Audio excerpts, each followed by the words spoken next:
for it.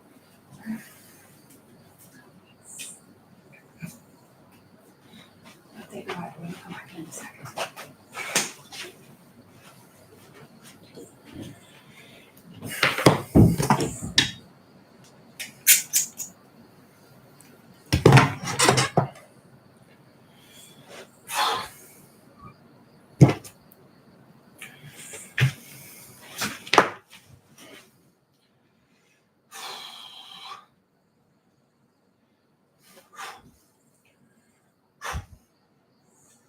All right, I'm taking hard hits. Well, we got it. Let's go. Night 2. I got 6 hours to go to sleep. She heard the babble of a creek and came around a bend to see a stone bridge crossing over a small waterway, some 30 meters away. As she closed in, the creek's flickering echoed louder through the dense forestry. Then something else appeared that shocked her to the very bone.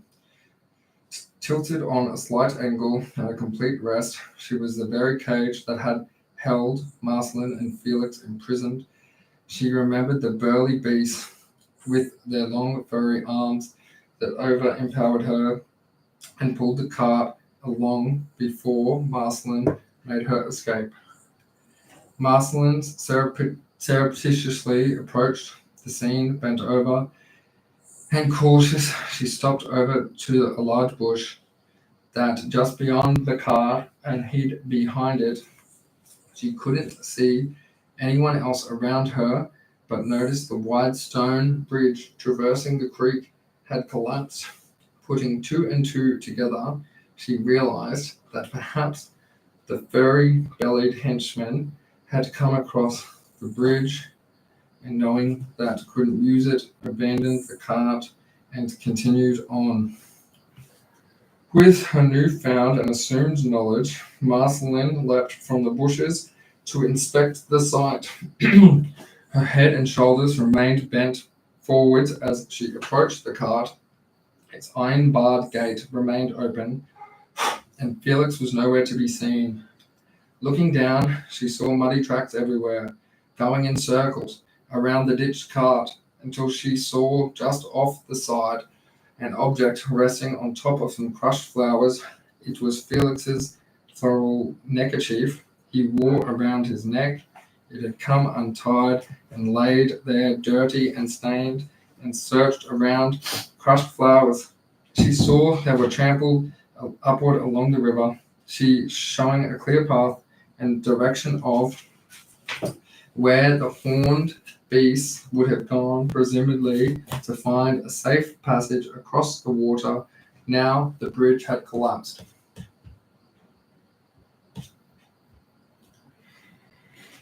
Carefully, Merceline followed the path, noticing the distinct footprint of the foul henchman every few meters, venturing towards the waters, assumedly to inspect for a crossing and only to return to their path of flattened plants. Eventually, she took a sharp right turn towards the creek over a series of large rocks that rose above the trickling waters on the other side of the creek. Merceline saw mudslides, likely from their clumsy attempt to reverse the small incline across the stream. Still, heedful that beasts may be nearby, Merceline meticulously hopped across each rock, noticing muddy footprints twice the size of her, shoes on each stone, until she reached the muddy embankment on the other side. Conscious of the evidence of several failed attempts by the ogres she was following, she reached out for a nearby vine and tested its hold. Slipping her satchel behind her, she dug her heels into the mud wall, and using the vine to aid her, she climbed upwards. With great effort, she reached the top and took a break, while observing for more sign of where the horned brutes may have taken Felix. Merceline paused at a crossroads of choice and consequence. To her right, the creek babbled a soothing path towards the old lady's hut, a trail advised by Elon, the dryad, yet her gaze drifted somewhere, lured by the night of trodden grass and reeds bent as if in a silent plea. leading towards Felix's trail. Her heart, fluttering bird trapped on a cage of anxiety, raced at the thought of veering off the safe track, one hand idly massaged the nape of her neck while the other gripped her satchel strap like a lifeline. Her thoughts pierced her trepidation. Felix was there for me in the dark cage, and he chose me over himself. A slight breeze wrapped her from behind, seeming to comfort her towards the subtle depressions in the grass. Signposts pointing deeper into the forest up a small hill. I can't leave him to face those beasts alone, she thought, her inner turmoil, battle of uncertainty and resolve.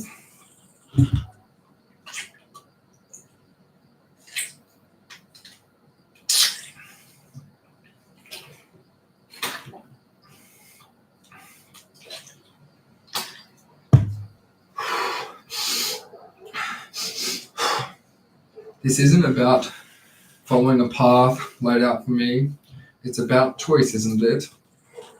She voiced into the wind. My whole life I've been swept along by circumstances, by parents leaving me, my aunt's dictates, this bizarre world whims. But now you have a choice, Marceline. With a deep breath, she released her grip on her satchel strap and headed up the hill, away from the path given to her. A climb was only a minor incline, and the forest remained the same, still settled in fog, with thick trees and clusters of bright flowers. She reached the top of the hill to see another rise and fall of the terrain, with a tiny stream of water flowing at the bottom between the two slopes. A riot of colored flowers filled the space, delicate yet resilient. Their soft petals invited the touch, while their sturdy stems spoke of an unshakable will to live in such a weird place. A sweet fragrance wafted through the air, beckoning Marcelina's sense to come closer and bask in their beauty. It wasn't raining, so she knew she could pick one of those flowers without the consequence of carrying rain with her.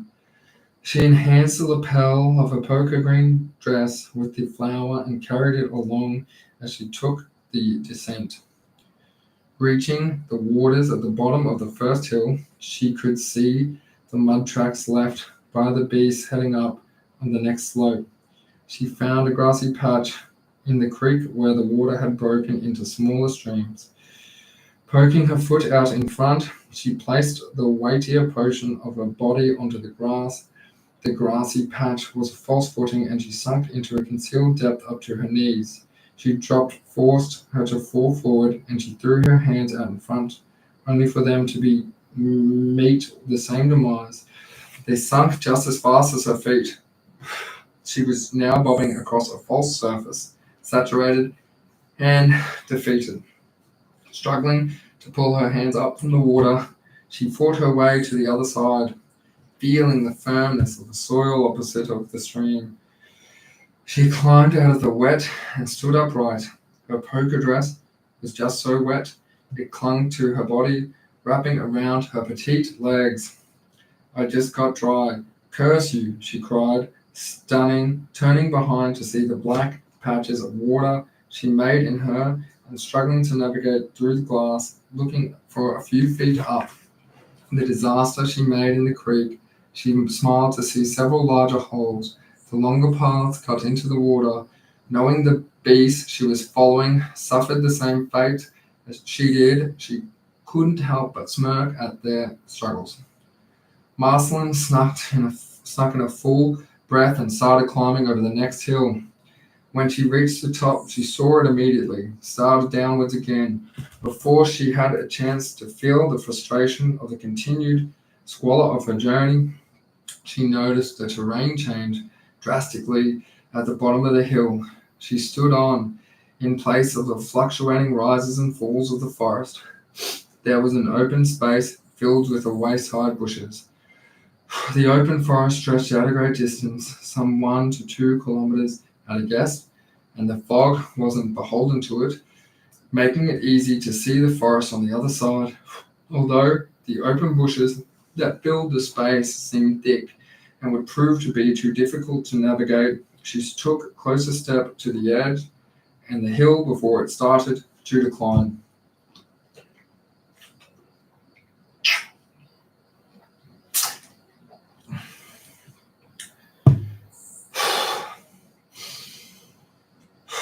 Her footing gave way and she toppled backwards onto her bottom, careening down the hill in a graceful slide. She reached the bottom quickly and fortunately unharmed. That was fun, she said, while climbing to her feet and brushing herself off. Merceline glanced back at the decline that she had just descended. The wet, slippery grass thwarted her attempts to climb back up, and the dense, overgrown bushes around her made following the base of the slope impossible. Knowing she was her new path, Merceline turned her attention to the thick overgrowth ahead, deciding to forge another path and find her way to the other side. An hour into her path, having the waist-high bramble, Merceline knew she had made a mistake. Having just fought her way through 50 meters of dense thorn bushes, she now found herself in impassable terrain. The world around her was dismal, suffocatingly hot, and the spiniferous plants that dominated the landscape were armed to the teeth with the most menacing thorn burn imaginable. It was like powering through the waves of barbed wire. The sun beamed down on the space with no trees. To block its intense power, it created an oppressive heat that only the difficult of the situation. Her hair was sweet and dark, her skin flushed. The gentle breeze brushed past her, and she turned towards it, hoping to catch some respite from the stifling air, but it vanished as quickly as it had appeared, leaving her alone once more with oppressive stillness and stagnant heat. The thorny bushes and spiky plants grew in abundance, as if nature itself was trying to teach Merceline a stark lesson that one should never steer from their path. No birds sang in this place, and no birds scurried through the depths of the cursed flora. Not even insects could be seen buzzing amidst the forsaken place. Merceline had fallen many times, and with each fall, her body tensed with fury, her mind filled with berating thoughts and overpowering will to escape this place, forced just to fight through it, and she thought a faster pace would make for a less than difficult experience. After many falls and endless struggles, she was utterly spent, defeated by the pain the thorns brought, and the torrid sun became beaming down on her. She increased her pace, pushing the bushes aside with her scratched palms until she fell once again. Her fall was fast, but her recovery was not. She lay entangled and suspended, just inches above the ground, ensnared by the tentacles of the spiky bushes. Her form was contorted like that of a marionette with its limbs pulled at uneven heights. She tightened her fists and let out a tremendous roar, exhausting all her hate for the sinister place. She breathed through her nose sharply and stared at the ground in front of her. Then, just a few inches from her nose, she saw the unmistakable footprint of the beast she had been tracking. It pointed her right, and she followed it with her eyes. With her body remaining in a twisted mess, she strained her eyes to the very corners, searching for any sign of another imprint. There it was, another sign, another overly large footprint. Compressed deep in the soil of the thorn bushes, she composed herself. She shook her limbs free from the spines of the bush and hopped onto the space where the tracks were. She saw a well-defined path cut through the thorn bushes. The track was at least a meter wide and free from the cursed pickle scrub, opening up a clear and free exit for Merceline to use. The wide, dangling arms of the corpulent henchman must have maladroitly carved their way through here. Just like her recent fall in the creek an hour or two ago, she chuckled at the misfortune of the beast who decided to venture in to the sweltering hellhole. With a clear path ahead, she followed it gracefully. The gruesome nightmare this place had been, and the sheer ease of the path, eliminated any sense of the dangers the beast might bring, so she cavorted gracefully through the shaft.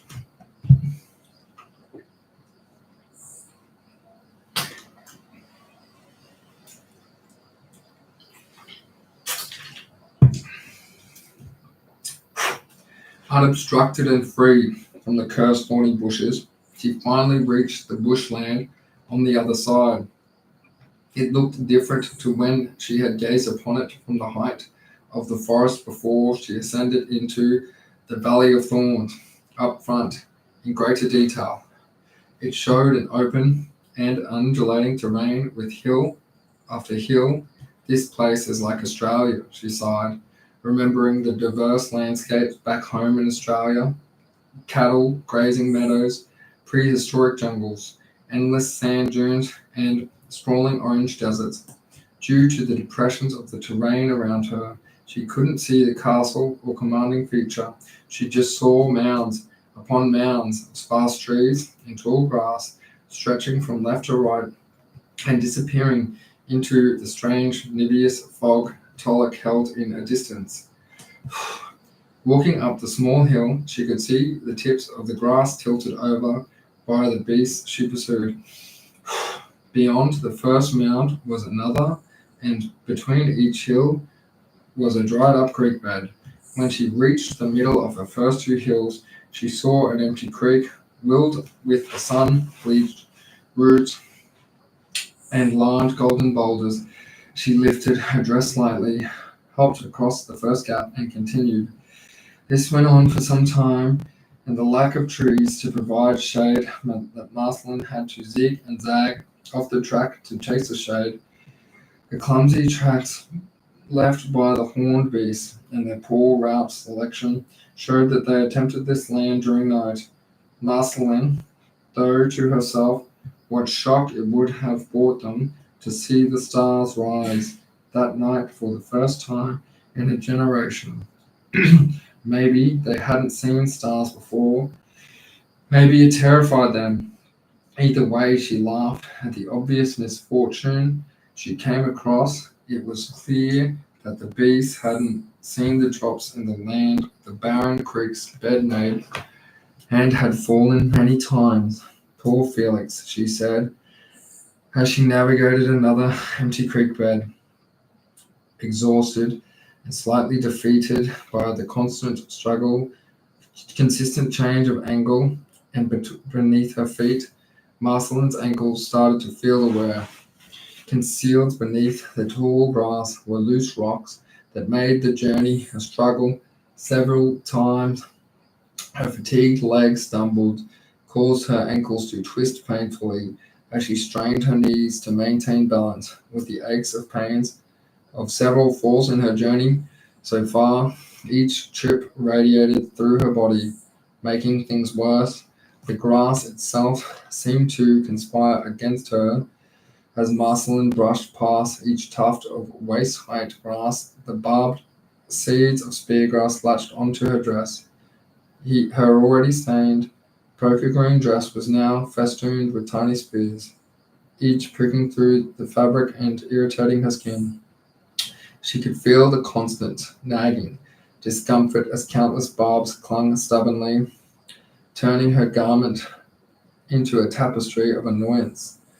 Before hopping over every creek, she would pause to pull them out, which was an unsettling task because as some of them had embedded themselves deep within the fibers of her outfit, and the more stubborn ones crept their ways into her shoes. She began climbing downhill. The loose rocks beneath her feet showed her as she tested the sturdiness of each foothold before taking each step. At the bottom of the small hill was a maze of arterial creeks that spread in every direction. The creeks spanned out across a space of roughly 50 meters, and at the other end was a small wall of pines that concealed what lay beyond. Each creek was about 2 meters deep and about double that in width. Still, following the trail Her enemies laughed. She slowly climbed down the first drop using the root of a tree that grew on the edge of the fall. The creek bed was a mix of small potatoes and sand, and when the sign of the beast disappeared, she could see where they had climbed. On the other side, it was hard going, and the sun made no efforts to lower its effects. Continuing this difficult task for some time, she saw her trail had entered a deeper creek and began following it. They must have given up on this. And down charade, she said while climbing it down, taking the turn, she followed the track as it followed the deep veins cut into the ground. Seeing the ground beneath her feet meant that she wasn't surprised by the odd here and there, and although she hadn't tipped, the resistance the sand created made it somewhat harder to walk through. Her ankles were burning, and she could feel the effects no more than ever. The memory of Ogden flashed through her mind, causing her to take more careful steps as she moved forward. Geez, I wondered if Ogden knows about any of these rocks. I probably crushed his entire family by now. Following the sinuous trail, she came around a sharp bend and could see the pine trees from earlier. On either side of the creek's vertiginous walls. Beyond the mouth of the creek was a short open space of grass before it turned into something completely different.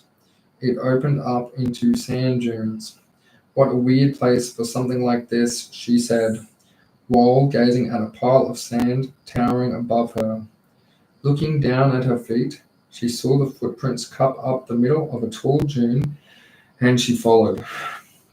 When she reached the top, her mouth slackened and her eyes opened into a focused gaze. Spinning far beyond the strangest mist of Tulloch was a desert scape stretching out like an endless sea of sand, a sea that was in a storm, with tall waves frozen in place, rising up into sharp, jagged peaks that bore witness to the ancient powers of wind. But what truly set this place apart were the colors that stained the sand. Instead of the typical monotone sand, these dunes were painted with bold, black stripes and resembled zebra against light sandy beige. The colors didn't blend or bleed into one another. Rather, they were sharply divided like the layer sand art of Tibet or the colored sand jars of Marceline made as a child. The clear and strange sun of Tulloch beat down on the mounds, casting sharp windows across their lee. Their heady mix of hot sand and early aroma of dry herbs and the mesquite Marceline was capturing in total wonder.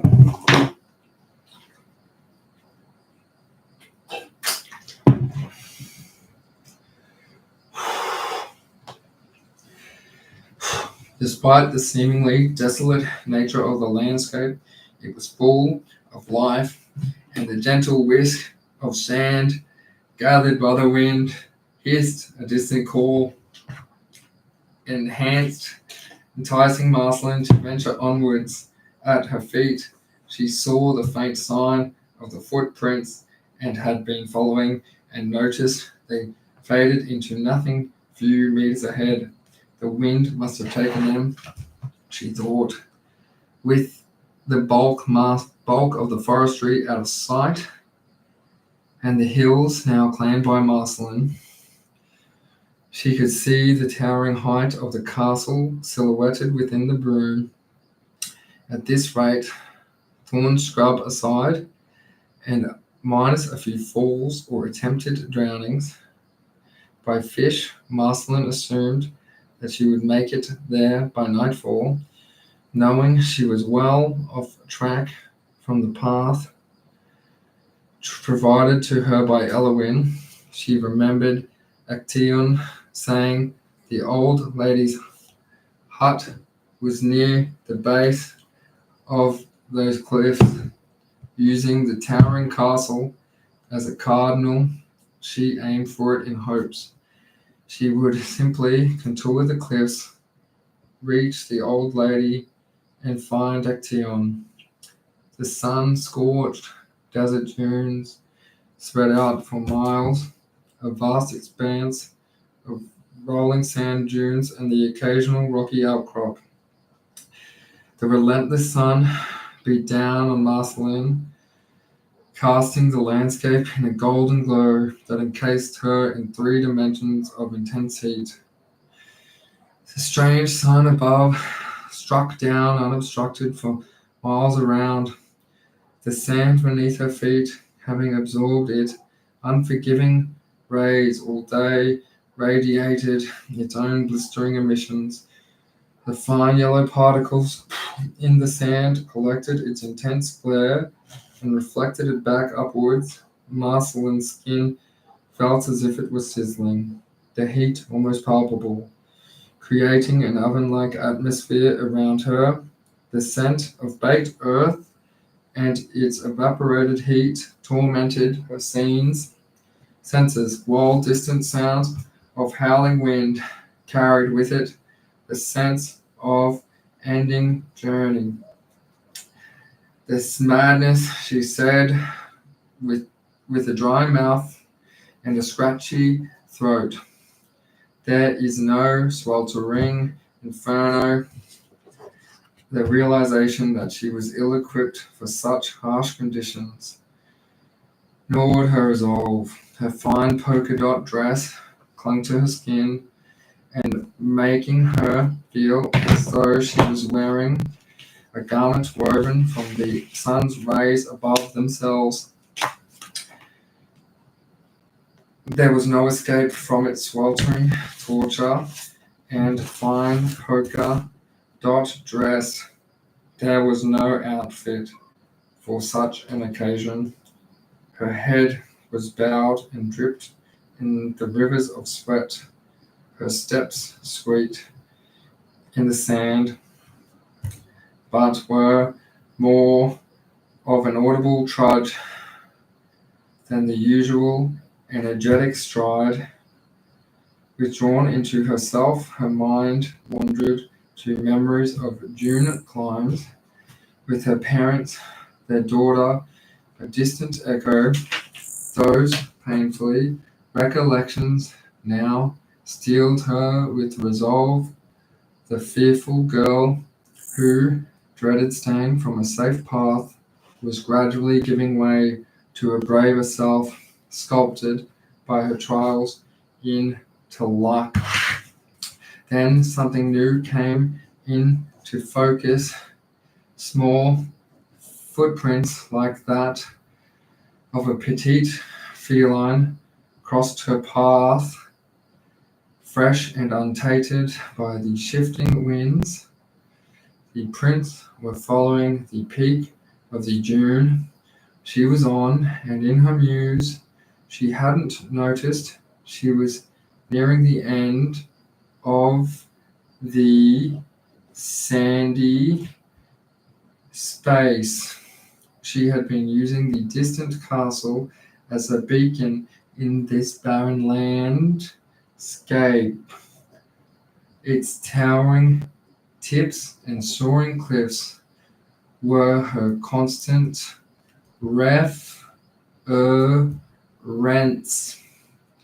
Now she noticed the footprints, inspecting her own path towards it. Finally, Merceline walked over her last soft blonde hill, and her mind tortured herself with the thirst announcing itself with a splitting headache and dry mouth.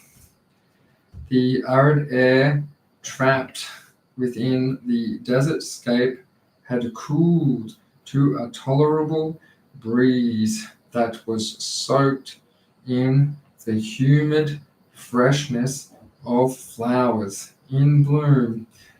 Before her was a fern glade enveloped by perennial wildflowers of purple, blue, and yellow dancing in the wind, sharing the breeze, the joyous, bright, viridescent sea of fronds played together with the flowers and blurred in the distance, reminiscent of Monet painting, one of her favorites.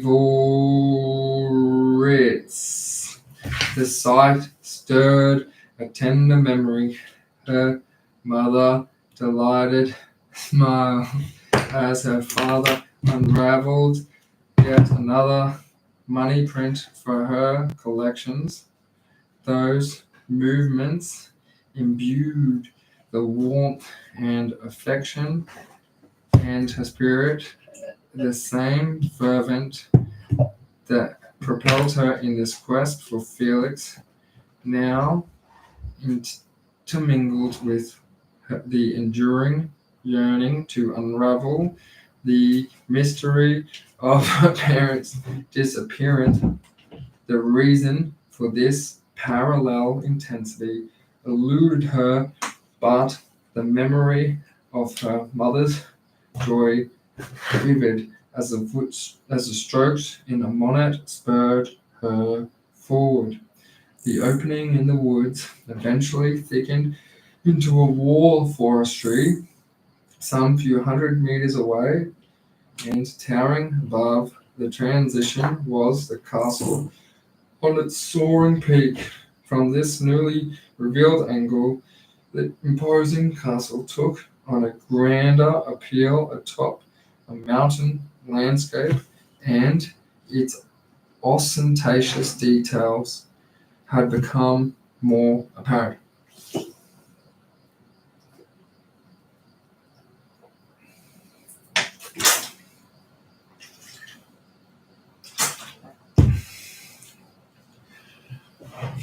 Before she could attempt this ascent, she had to pass through another forest. She carefully descended the dune, transitioning from the golden brown sands into the emerald green ferns, and aimed for the forest wall, embracing a less harsh sunlight than that of the desert dunes. She soaked up the breeze. "Well, I am surprised to see you've made it this far," said a familiar voice, welcoming the generous shades from one of the taller ferns, close by the cat from the beginning of Marceline's journey. Circleton tied ball in the grass, his foliar and shingled leaf coat blended with the flickering shade the fern leaf afforded. "Your hair is a mess, by the way," it said. A frisson of excitement filled Marceline's soul. Seti rejoiced Marceline with a friend familiarity. "You know my name? Who? Never mind. You've made it quite far," he said with an anxious look from the corner of his eye. "It hasn't been without its challenges," replied Marceline. "What are you doing here all alone?" "I was passing by and came to check on someone." "On who?" questioned Marceline. At the very moment the grass began rustling close by. "On him," scowled Seti. Small clouds of coloured powder began puffed up from parts of the glade, pinks, yellows, and varying shades of blue, as the creature glided beneath the tops of the ferns, scattered sun-warmed earth. It was doing something to the plants.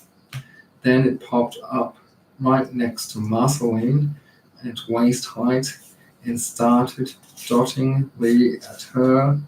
The creature was magnificent.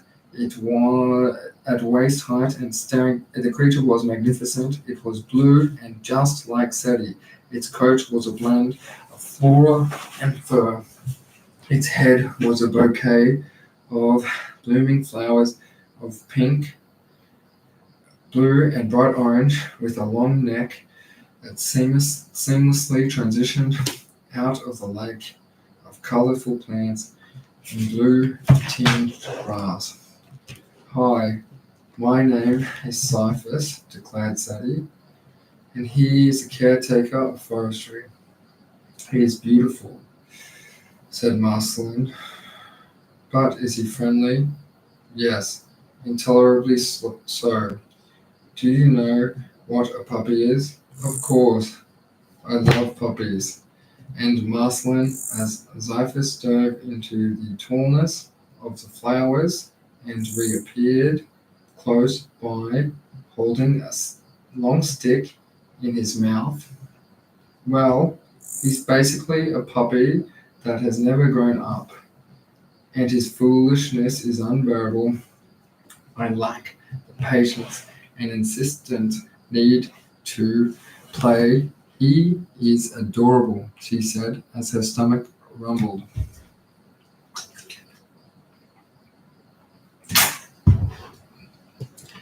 I am so hungry. Where can I get food around here? The last thing I hate, that wonderful ginger lemongrass soup, that coconut milk with my friend Felix.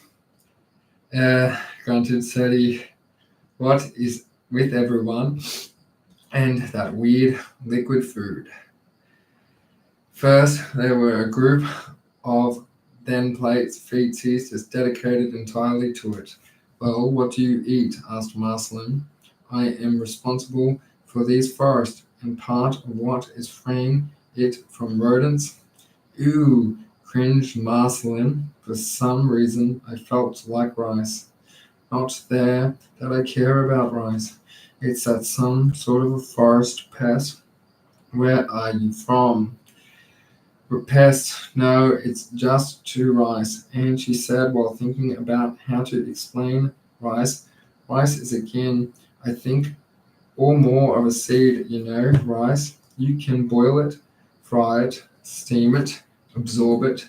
It is the perfect thing to fill a growling stomach.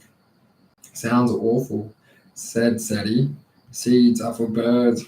Well, it's not rice. Can be flavored with lemon, saffron, Mexican spices, coconut, pesto, all sorts of things. Plus, you don't eat it when it's hard. How informative, replied Sadie as he turned his back.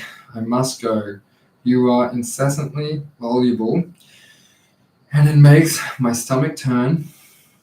You know, you're not very nice.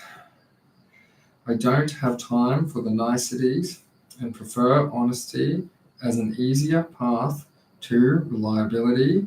Niceness is to be submissive. Honesty is to prevent mistakes. I prefer to be taken seriously. You can be honest and nice, my Nan once told me. It would be nice if everyone was honest. But honestly, I'd prefer everyone was nice. The coloured cat rolled its eyes, spun around to tamper the tall grass, and plumped itself down, facing the other way. Honestly, be nice if you left me alone. Besides, nice and good to you isn't exactly my destination in life.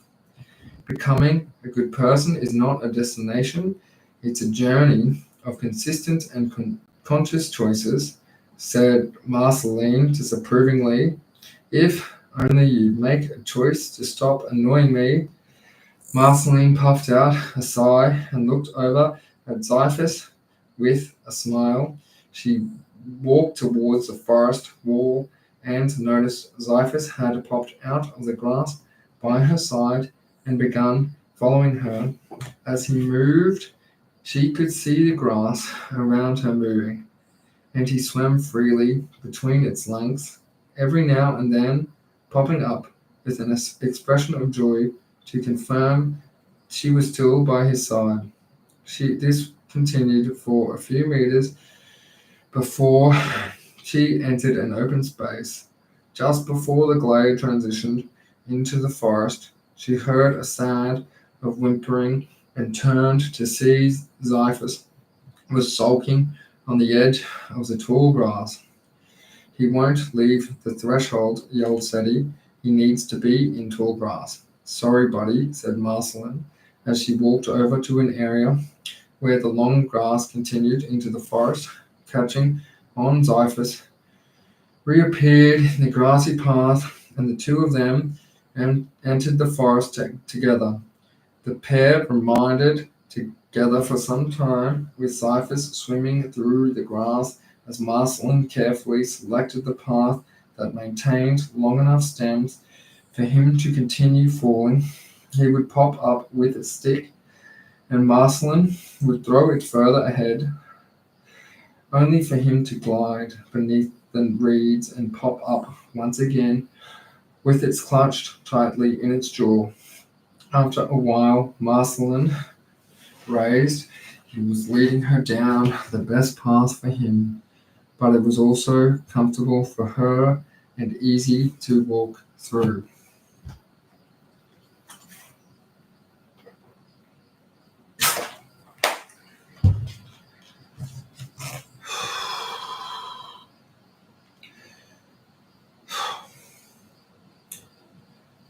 After a while, these games, he stopped in a spot again. He whimpered as Merceline walked on, but he didn't.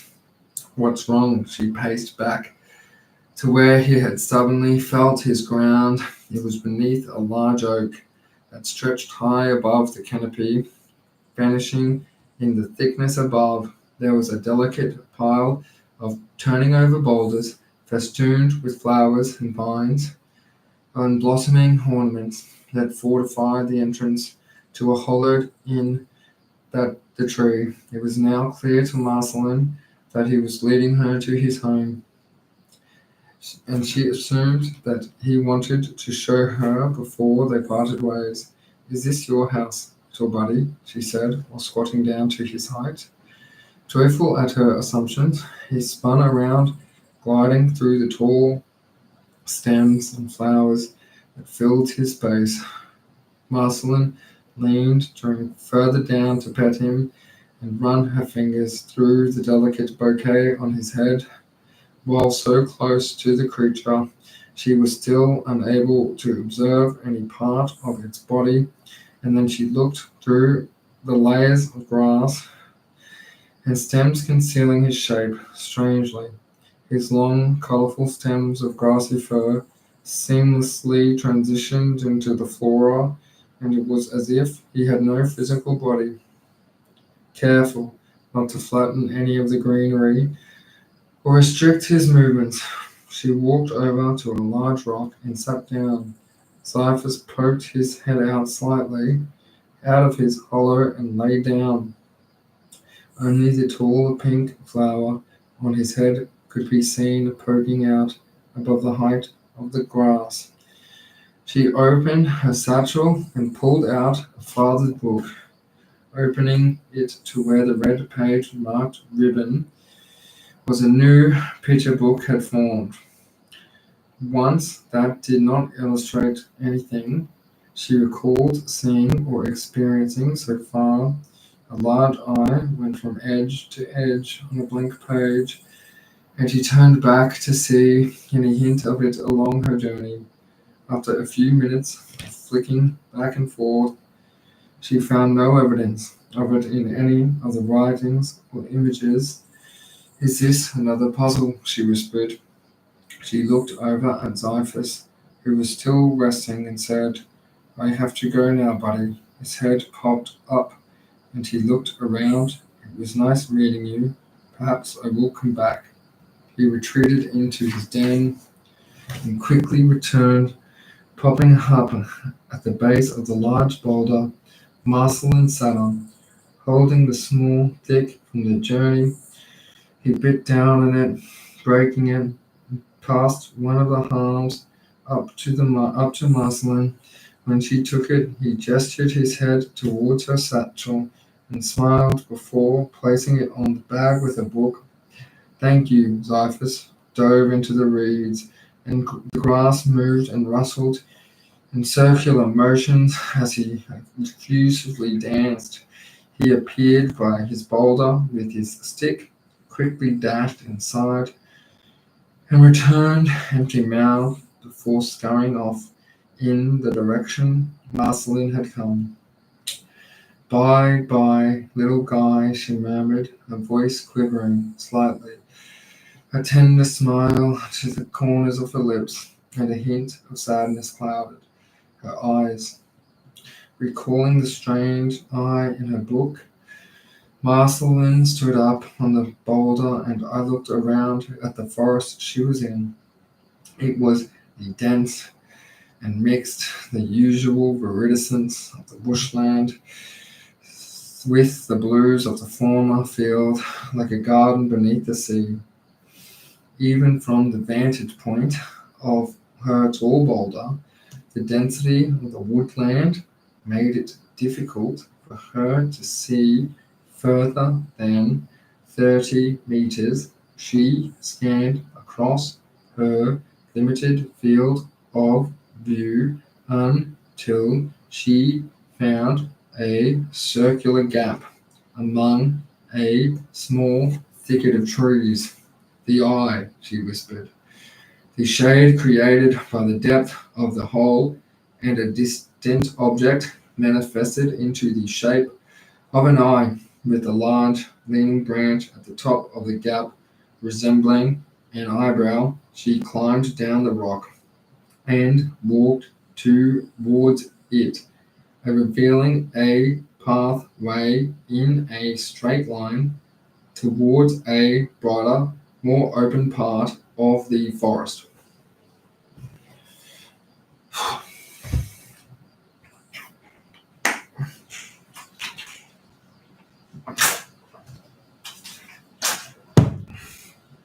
After venturing down the path, she found herself in somewhat open area where the path lifted from the ground above a lower level forest below.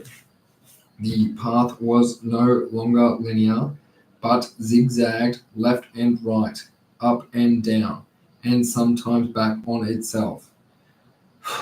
What was most strange was that the bends in the pathway combined with the depths and details of the forest below created periodic eyes and stared deep into Merceline. Even the trees had these oddly shaped eyes. When closely observed, they clearly weren't eyes, but the shadows, collars, and angles of branches all created what happened to be palpable opaloids and depths only a soul could share. Between Marceline and the winding path was a sheer drop. She peered over the edge and gazed into the dark abyss of deep blue hues that fell before her. It was like a layer of forest on forest, and labyrinth tiered pathways and ledges wove their way through the cavern like a network of roots, creating an intricate and bewildering forest. Her feet ached from the long journey, and her stomach growled in protest. She spied a curved fallen tree nearby and gratefully sunk down into it for respite. The log was thick, as she was tall, and when seated, covered in sharp, scaly bark that dug into her skin. She twisted her spine into the bend of the log and the bark to scratch an annoying itch that had plagued her since the scorching heat of the sand dunes. Curse this prickly heat, she muttered, relieved to find some small measure of comfort. This itch won't go away, Marceline muttered, leaning harder against the log, scratching at the persistent itch with a jolt. She fell back, roared as the log rolled away. Her neck snapped back to see the log bending and contorting. Is someone there? Spoke a strange voice in a sibilant sound that slithered through the air like a whispering wind. Marceline stood up faster than she ever had before.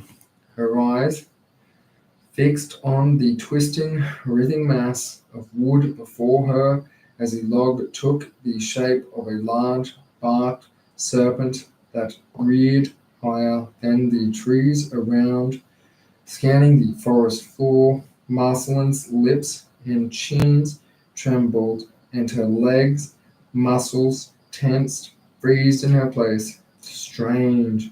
It slithered, continued to scan around. Marceline could feel beating beneath her skin.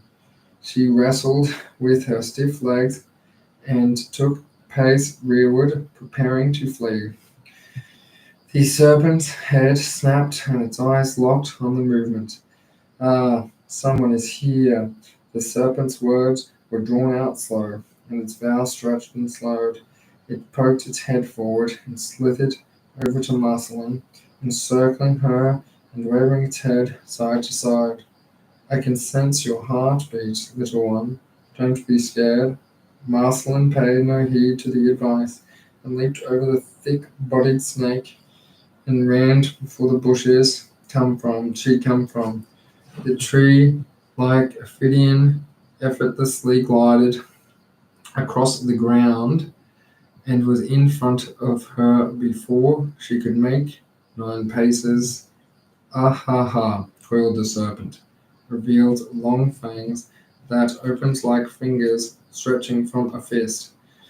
I mean you no harm, small girl. What is your name? Its voice became more stretched and paced out as it looked Marceline up and down, taking in every inch of her body with its piercing obsidian eyes. Marceline gazed into the serpent's eyes. Their emerald depths seemed to stretch beyond the physical limits of the creature's head. My name is Marceline, she said dizzyingly. Who are you? Why are you so big? Nice to meet you, Marceline, hissed the tree-sized snake. My name is Phex. You are very large for a snake, Phex, said Marceline, still feeling the shakiness of her limbs. We have snakes where I am from, but they are no bigger than my arm. He grumbled. You speak awfully fast. Let me see what I can do. See into my eyes, Marceline.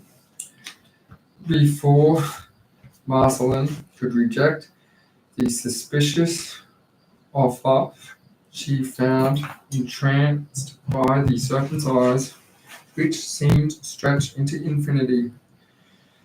The forest around her faded into darkness, and the serpent grew in size until it seemed to fill her entire field of vision. She felt a strange sensation of weightlessness, with her mind was consumed by a euphoric trance, as if she was being drawn into another realm. Is that better, Marceline? The snake exclaimed, as her vision snapped back into focus and her mind was released from the trance. Yes, she replied. What happened just now? I felt like I was floating in space. I find the forest dwellers to talk too fast. The serpent spoke, its voice echoing in her mind like a distant whisper, and its mouth to no longer moving, and the dryad often complaining that my speech is too slow. It is easier to use one's mind and to talk to another. Hey, you're in my head. That's cool. You're quite large.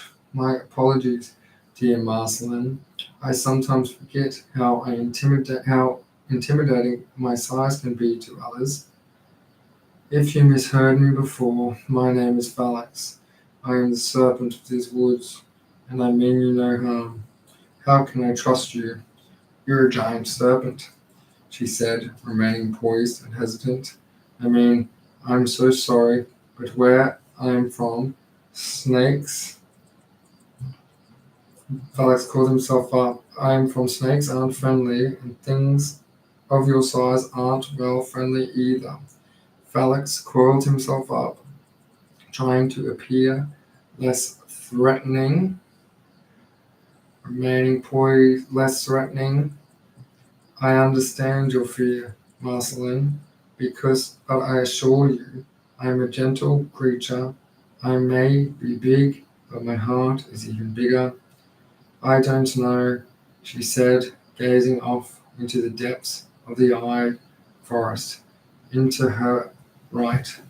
I understand you don't trust me, he replied, noticing her looking into the forest. What? Where are you heading?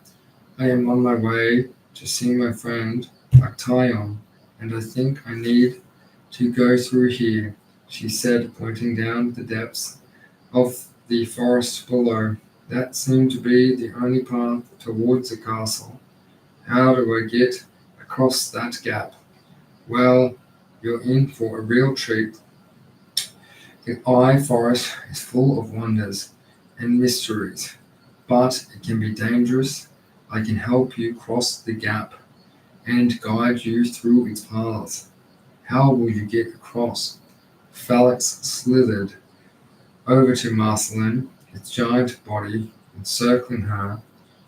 Here, hold on. Marceline felt a slight contortion grip her, and she slipped her arms so that they hung out over Felix's bark-like scales, keeping Marceline contained within the small coil of his middle vertebral column. It leaped across from the 20-meter gap and landed gracefully on the small path that traversed left to right.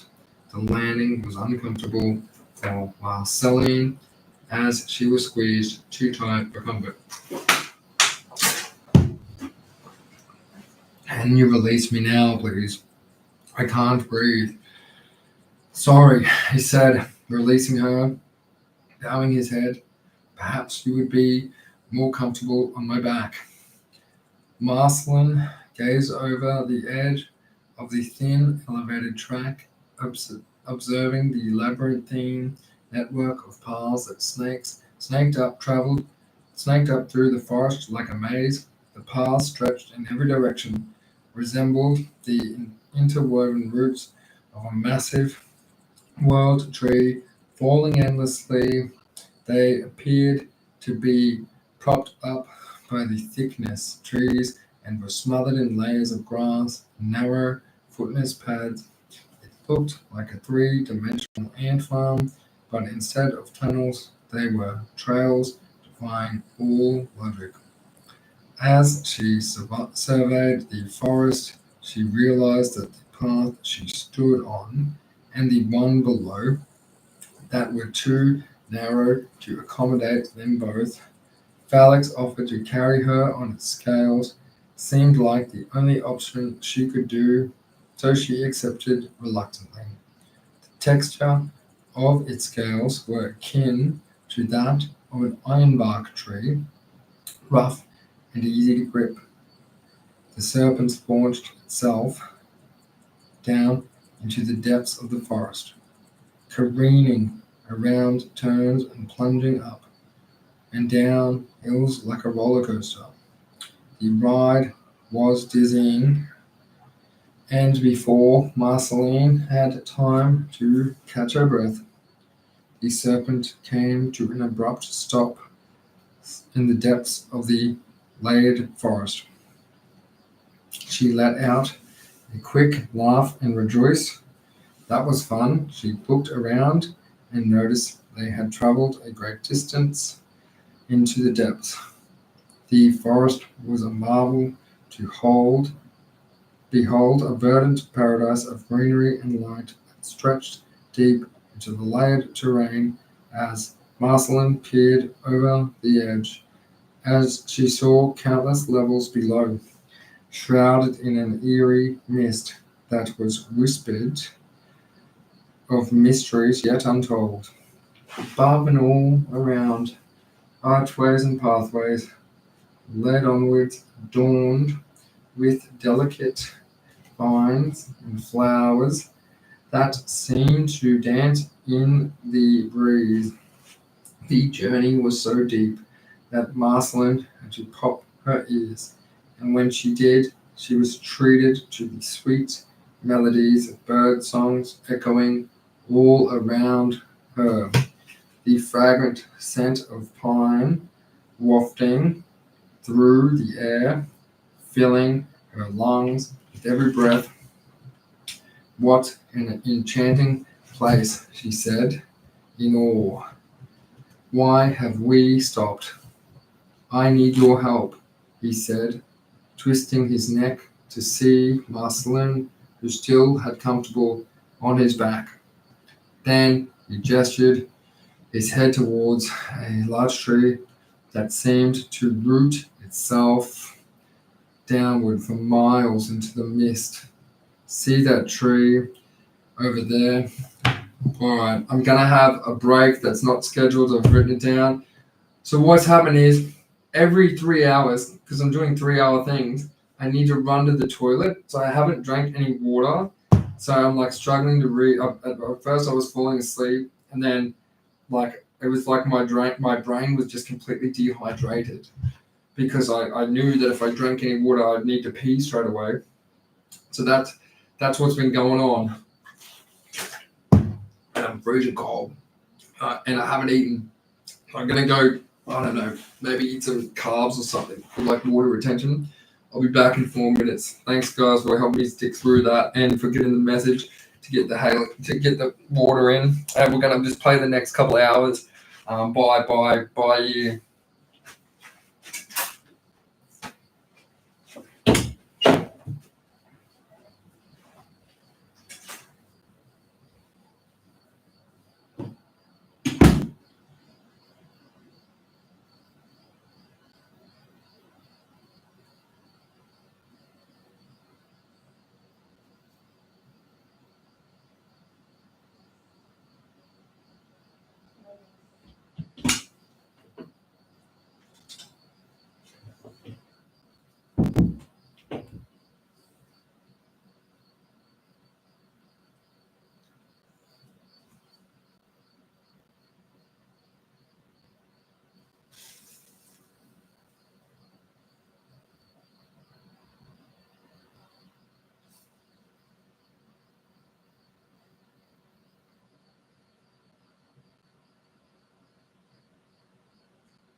Few hours at like 2 a.m. I'll be fine. I've got a minute.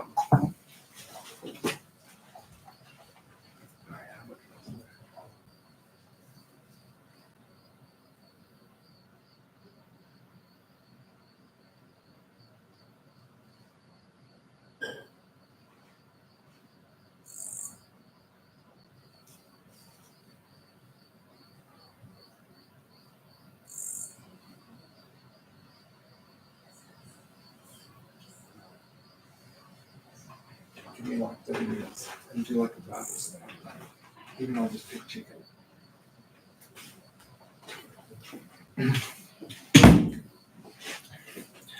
Oh,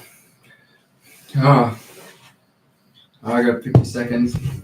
Yeah, so this whole time I was just like, because we're doing 3-4 hour blocks, we banked up 2 hours rest time, give 5 minutes every hour, but because I'm just busting the pee every time I haven't been drinking water, and that's all it was. Like it just, I could feel the dehydration in my brain.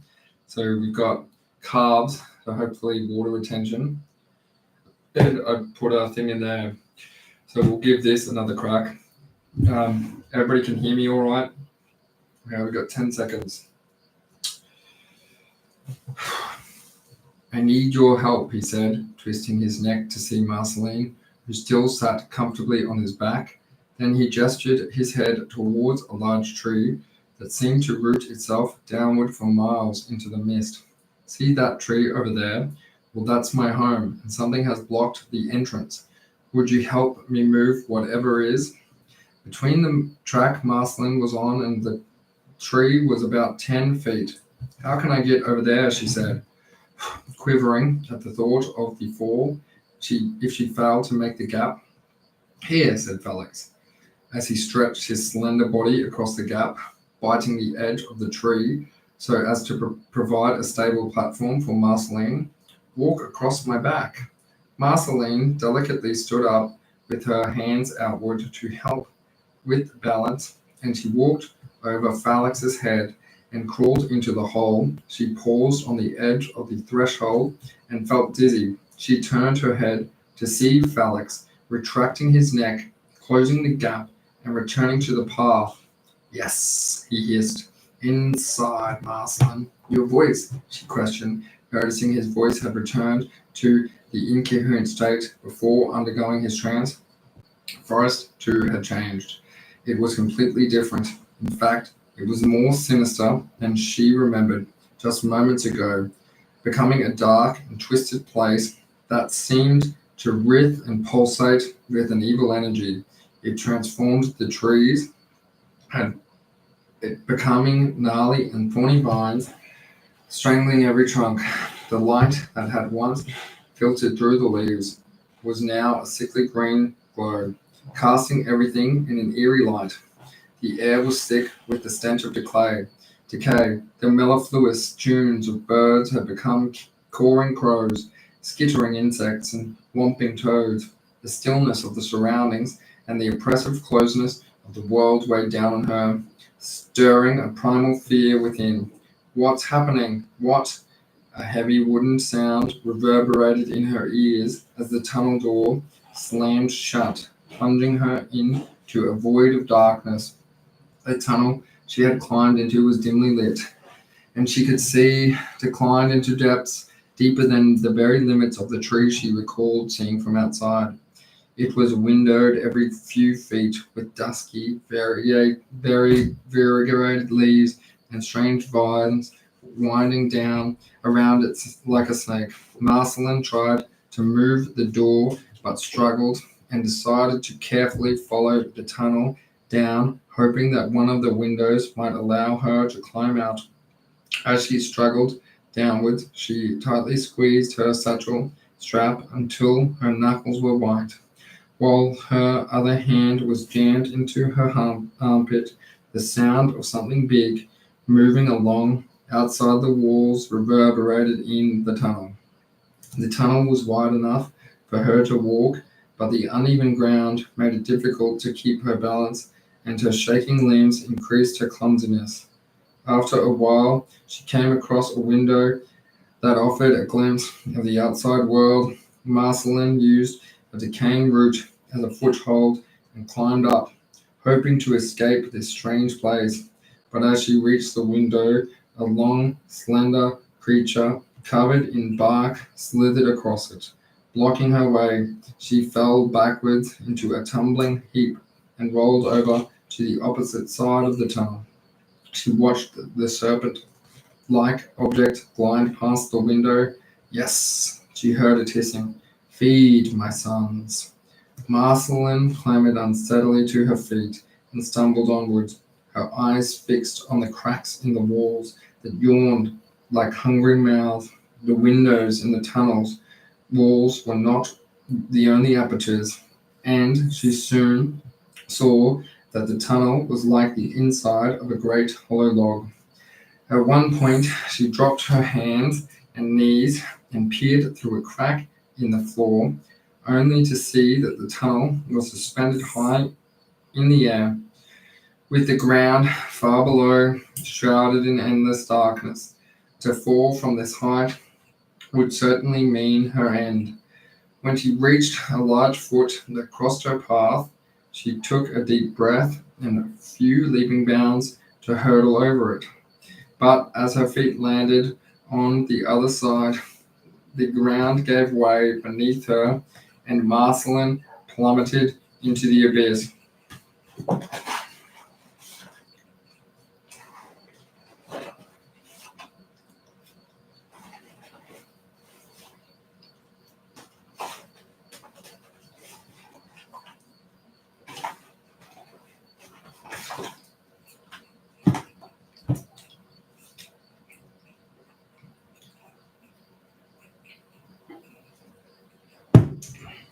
Hovering and looking down at her feet that dangled above an endless drop, Merceline felt the strong tension of a shoulder strap pulling on her neck. She strained her neck to look up and saw her satchel had latched into a slender branch of the root she had just jumped over, a fragile thread precariously dangling her above the vast chasm. Merceline clutched her satchel tightly. As she struggled to pull herself up, her muscles straining against the weight of her body, the root shifted and she dropped a further few centimeters. Her heart leaped into her throat as she remained tethered on brink of the endless drop, feeling her forehead becoming filled with a pulsating tension of blood. Her extremities tingled, and her vision slowly tunneled inwards. She made a strangled sob with the rising sense of her panic overtook her. With one hand wrestling the satchel strap from her neck, the other reached high above her and found a handhold on the root. She used all her strength to pull herself up, her chin just clearing the edge. She kicked her legs up, finding purchase on the root, and launched herself back up into the tunnel and collapsed up on her back, gasping for breath. She lay there for several moments, staring up at the tangled vines and leaves above her head until her breathing slowed and her heart rate returned to normal. She sat upwards, her hair tangled mess and her hairs widened from adrenaline. She turned her head and saw what she had done. The tunnel floor had collapsed under the weight of her leap, creating a large, impassable chasm that stretched 10 meters across. A painful lump entered Merceline's throat. The realization that she could go no further, clutching her satchel strap, she felt a similar sting of betrayal. Flashbacks of being mocked and deceived during her childhood echoed in her mind. The thought of Alex lurking somewhere in the shadows sent a chill through her, causing her skin to become pale and sickly complexion. It was then the Elon's words came to her, sparking a huge surge of resolve. Now this time, she whispered to herself as she reached into her satchel to retrieve the book of Tolok. Elon's words echoed in her mind. The journey through Tolok is filled with challenges. There are doorways into dangerous domains, pathways leading to perilous positions, hutches leading to hollow hallways. Some of these places might have puzzles that need solving to access. Merceline opened the book to the first empty page and turned it back one more. There has to be something to get me out of here. There on the last page, the writing was a picture of serpent with glowing eyes and haze around its crown. Below the picture it said, "Beware of Phalanx, the trickster. He leads the adventurer into his den and traps them. Say the words, 'Deceive serpents,' and you will be free of his spells." Well, that doesn't help this problem, said Marceline as she looked at the gaping hole in front of her. Is there anything else in there that helps? Phalanx uses the spell Circumvalor to move around and say afloat in his tunnel. Circumvalor, whispered Marceline. What does? A sense of unease jolted through Marceline as a peculiar sensation of weightlessness overtook her body. It was as if the fabric of reality in the tunnel had shifted, and she had found herself lifting off the ground, spinning through the air like a leaf caught in a gust of wind. Her French bob hair hung down, a curtain of dark strands that swayed across her face with her movements. Marceline's dress billowed around her like a cape, threatening to expose more of her than she cared to show, as she hastily clutched at the fabric to maintain her modesty despite being alone. The world spun around her like a kaleidoscope of colors, dizzyingly and disorientating, and as her feet planted firmly on the ceiling, she could feel her knees take the weight of her body, and the world appeared to be upside down and yet somehow right side up. We're back.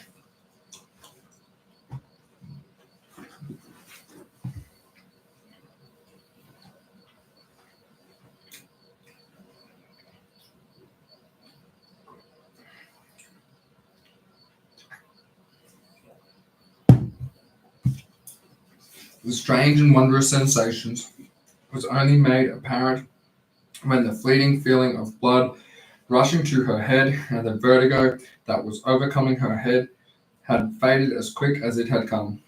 She tilted her head to look up, which was actually down, but from where she now stood, with her feet anchored to the ceiling as naturally as they would be in the ground, bearing her own weight, she could see the large hole she fell through earlier, which was now the ceiling. Marceline felt like she had just done a somersault in a pool and was now walking upside down. Marceline tested the reality that she now found herself in. She walked forward, still clinging to the ceiling, but taking steps in a way that felt like she was on the ground. Above her head, which was actually the ground, was a hole that fell into oblivion, and she strained her neck to look up and into the abyss. Oddly enough, despite the fact that she felt like she was walking into the ground, she was overcome with the sickening feeling that the very heights above her, actually below her, remained hazard. So she hastily quickened her pace in case her world turned upside down while she crossed over the hole. Having crossed the hole, she noticed a large root on the ceiling of the tunnel, which from her position was on the ground, and it blocked the way. The root covered 3/4 of the tunnel, and she couldn't possibly climb or jump over it. So she did what she thought, though she was the next best thing. Marceline increased her pace, took a few skips, and whispered the incantation, Circumvalor, just as she leaped. The familiar rush of vertigo flushed through her as the world shifted around her. This time, however, she was ready for the disorientating sensation. If she kept her focus on the ground, as if aiming for it, and spun through the air more gracefully, she pinched her poker dress as it fluttered around like a tattered flag, and as the feeling of vertigo subsided, she couldn't help but feel a strange sensation of exhilaration as her weightless body descended to the ground. The moment her feet touched the floor, she felt her body bearing weight and continued her slight jog, passing underneath the large root on the ground. Marceline continued down the tunnel. A cracking sound echoed across the tunnel as Marceline stepped into another fragile part, causing it to give way. Circumvalor, she frantically shouted in a shrill voice. Her body spun, and she tried it upside down for right side up. Once she knew she was safe, once the hazardous area returned to the ground, her funnel took a sharp bend around, and as she took the corner, she saw Felix lying in the center of the tunnel, blocking the way. "You," she cried, "where have you taken me? I demand you take me back." "Silly girl," he hissed. "You stay and feed my kin." Phalanx leaped forward, striking towards Marceline. She stepped to get to the side to dodge him, and Phalanx reared his head to prepare for another attack. Noticing him tilt his head rearward and preparing for another, Marceline leapt into the air. "Circumvalor," she shouted as she rotated 180 degrees into the air, narrowly avoiding Phalanx's open jaw. Her feet planted on the ceiling, and she sprung back down to the floor. "Circumvalor," she whispered, just in time to rotate one more, landing firmly on the back of Phalanx, just behind his head. Merceline gripped his iron bark scales and dug her heels into his neck. "Get me out of here," she commanded, kicking the sides of his thick neck with her heels. Phalanx wasn't happy, and he thrashed around like a bull at a rodeo, smashing the sides of the tunnel. He smashed too hard and hit the roof with great force, slightly knocking himself out of it before crashing to the floor of the tunnel with a loud thud. Marceline held on. Phalanx remained motionless, and she kicked his hips. "I said," she shouted, "get me out." Just then, the floor gave way, and Marceline held on for her dear life.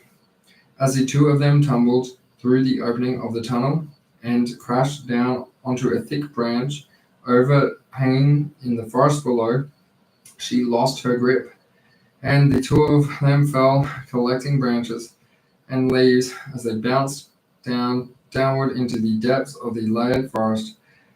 Phalanx's slender body bashed and banged against the branches, while Marceline collected the inner twigs, slowing her down. Marceline came crashing to the bottom of an empty area in a place that seemed to be the basin of the forest. She said that there for a brief moment, starfish winded her back, taking in deep and restricted breaths. The booming sound of a tree falling close by echoed through the basin. Phalanx hit the floor with the weight of an elephant. Marceline sprung to her feet just as Phalanx came to.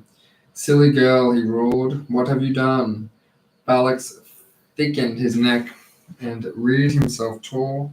He towered above Marceline. The very trees in the basin postured himself for a vicious attack. His fangs sprung open in an instant, and liquid oozed from their lips. He surged forward with his jaw opening wide, aimed at Marceline.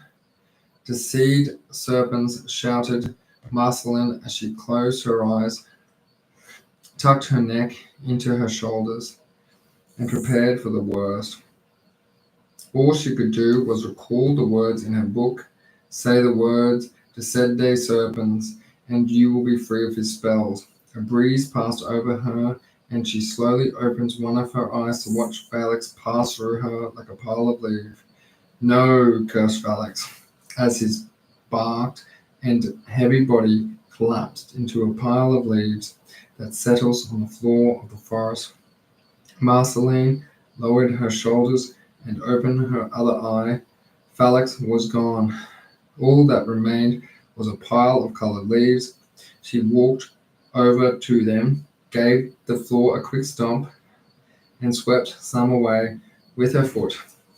"My goodness," she exclaimed, "that was close." Marceline drew in deep breaths, surveyed her surroundings, found herself in the depths of the layered forest, where the twisted trunks and gnarled roots of the trees towered ominously above overhead. The network of pathways weaved through the canopy. Some ascended towards the sun-dappled heights. Others ascended into the shadowy undergrowth to her right. She saw a small aperture nestled between two massive root clusters, leading toward a faint glimmer of light amongst the tangled foliage. Merceline knew there was no way for her to climb to the trees to reach the upper levels, so she followed the path, pulling herself out of the hole. The opening yawned into a lush, tangled forest, resplendent with bushy leaves and vivid blooms and pink, crimson, and violet. The creatures of the depths wailed and croaked, while the thick, dank air of the ancient forest floor enveloped her. She spied a clear path head leading upward, and Marceline climbed with a steady determination. The path diverged, one leading deeper and the other up. She had her heart set on returning to the laid forest's upper reaches. So she chose the high path, repeating the process each time. In what appeared to be the belly of the forest, the light barely entered. The trees towered high, their branches entwining from a lush canopy overhead, and the pathways went in all directions. Some went back up to the surface, while others continued into greater depths. The multi-leveled forest fascinated Marceline. The breeze carried a lively sound through the air, as if the leaves rustled and whispered secrets to each other, and dancing in the shadows of forest's many floors, a soft bed of moss and ferns blanketed the ground, as with the occasional patch of wildflowers adding a splash of color. As she ascended the frigid, damp air of the cavernous forest slowly, she gave way to a more temperate climate, and Marceline felt a glimmer of hope. The heat grew more intense, and she sensed she was nearing the forest's outermost perimeters. And finally, she caught sight of a glimmering of sunlight from the bizarre sun of Tulloch. Marceline made it to the surface level, her eyes taking in the strange, twisted form of the trees she remembered from before. Their branches and limbs, bending and twisting together, formed the semblance of eyes, watching her every move. She could see the shadowy outline of the mountain peak and the castle beyond. Obscured by the thick fog, a clear path lay ahead, leading towards the distant cliffs. She followed it, the layered forest, gradually giving way to a more conventional woodland. The trees were now firmly planted in soil around her, not descending to perilous depths. The path rendered through the dense woods, teeming with lush grass and flowers that nestled among towering pines.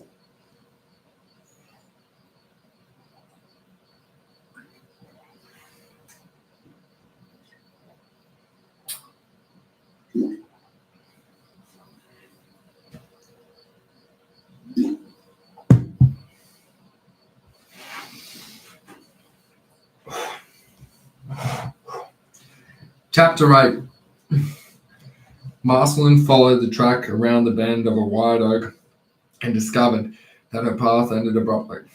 Growing in the dead center of the track was a large leafy bush with short stemmed flowers of varying colors, growing all through it.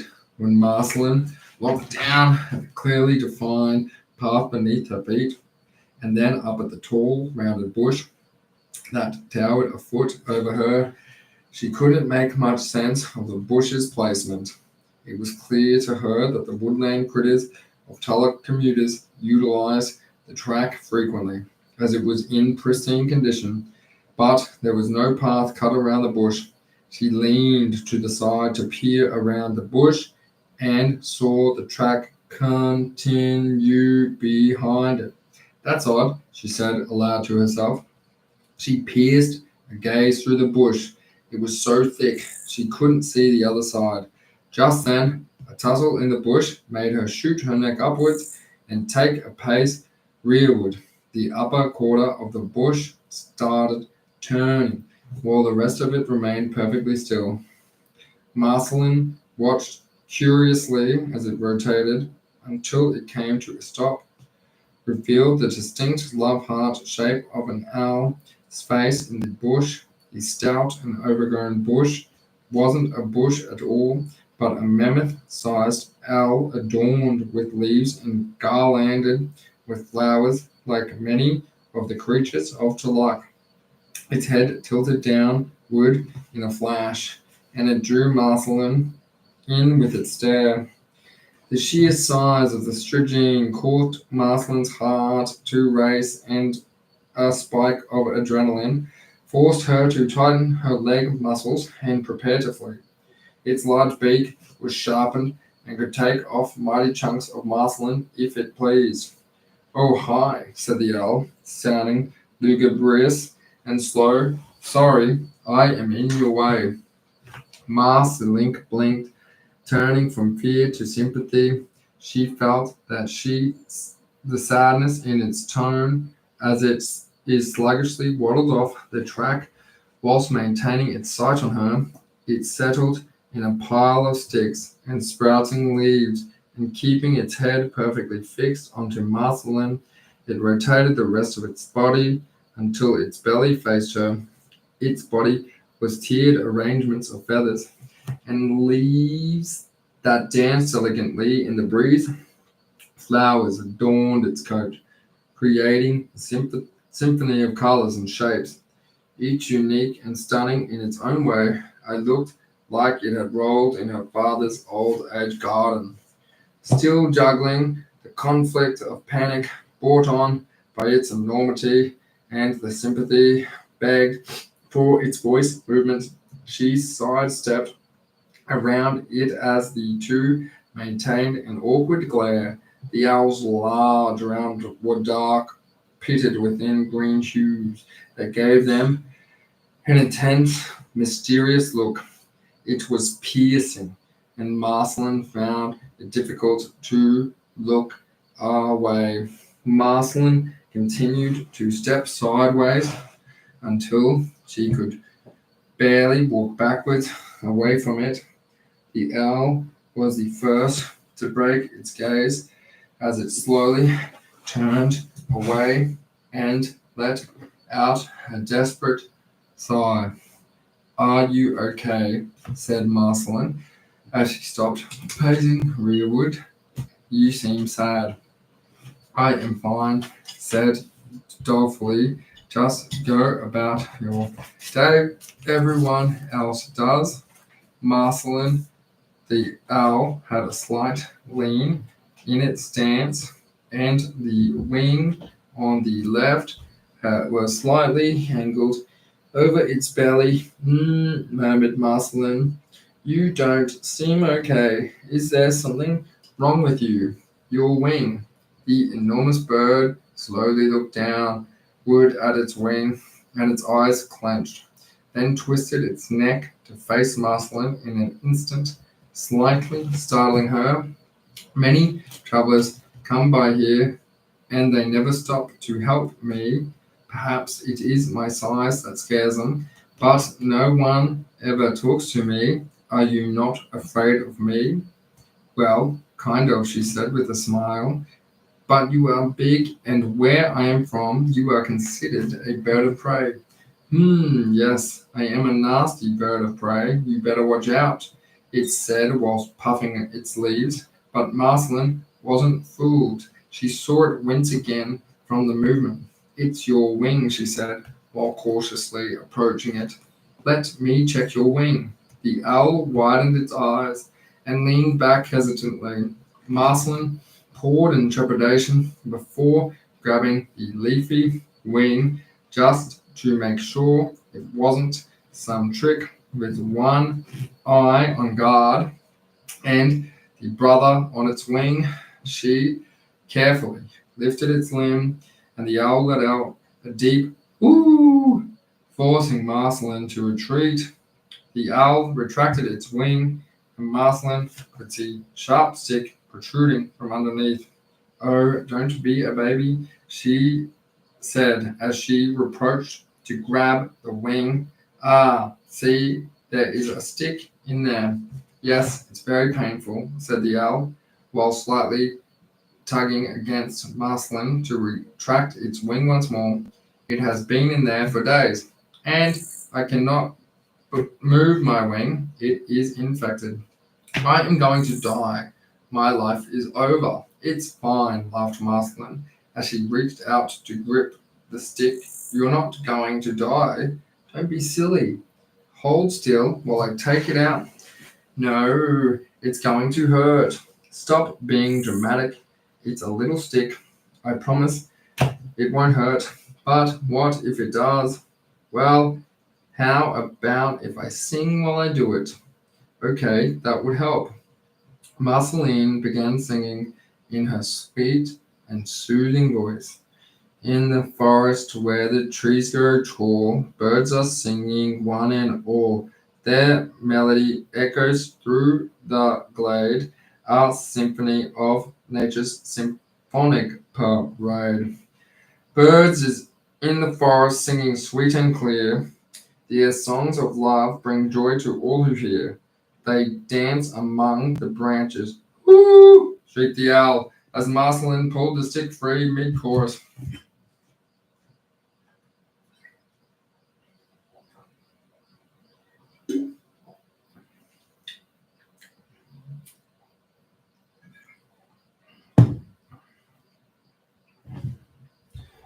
What was all that about? Laughed Marceline. You didn't sing nice enough. Ha ha, all right, she said, while still laughing. Better now? Yeah, said the owl, while lifting its wing up and down and around to the sound of rustling leaves. Yeah, that's better. I can't believe I had to sing to you, she giggled. You made such a loud noise. I'm sorry, but it worked, he said in with great enthusiasm and fervor.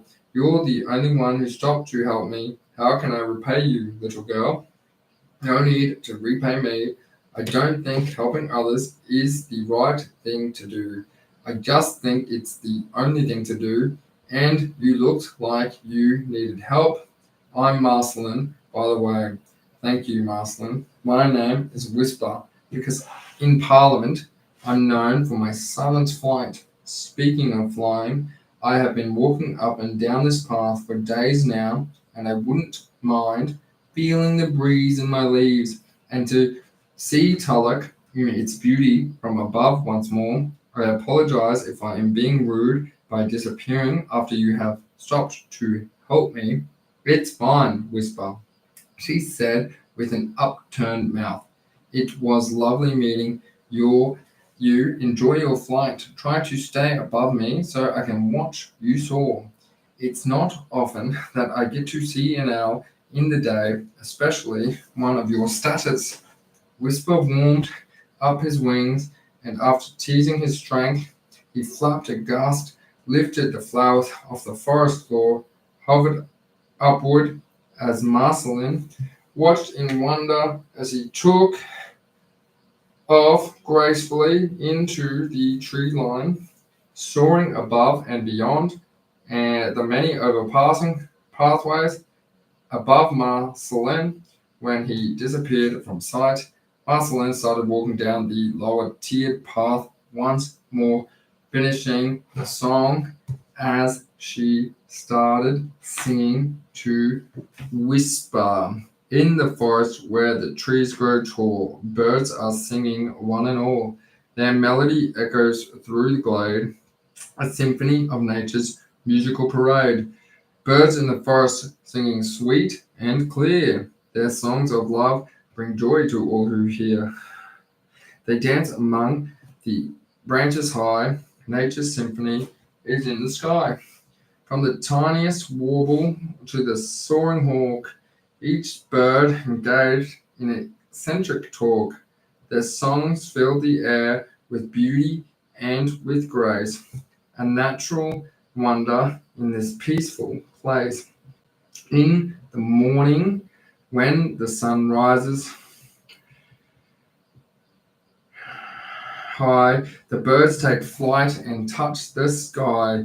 Their songs are a reminder of nature's grand design as they take their place within the soaring divine. So next time your nature's reserves, listen close and you'll hear the birds. Their melody will fill your heart. Nature's symphony, a work of art. The sun had moved a few dials across the sky and was closing in on the horizon. Along her path, Marceline came across a world of wonder. There wasn't a tree or a plant that didn't have its own unique feature. Trees had bobbing fungi, flowers with tie-dye petals, with shapes that ranged from teardrops to birds in flight. One flower even looked like a tiny little creature holding a white bowl, and another a translucent dandelion that resembled crystal but was soft to touch.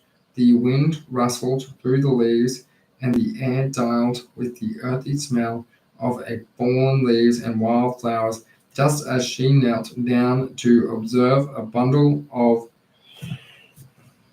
light pink flowers that looked like dancing ballerinas. She heard a rustling sound inside a pile of leaves. The cluster of making was neatly stacked, a shape that could only be made through stack raking. She wandered closer to the pile, remembering the colorful Cyphus in the tall grass. Where she came within a few steps of it, the pile gained in an unfelt breeze and tumbled through the air before settling neatly in its pile about 20 meters down on the track. Curious Marceline approached it again, but just as she was nearly close enough to touch it, the pile took flight once more, whisking through the air like a streamer before resettling some 20 to 30 meters down her path. She giggled, and this time she ran up to it hoping to catch it before it got away. Yet again, when she was almost upon it, the pile lifted off and landed in a neat pile ahead. How mischievous, she whispered with narrowed eyes. She slowly approached it again. Only this time she was allowed closer. When she realized it hadn't taken flight, she took another step closer and another until she could reach her foot out to kick a few leaves from the pile.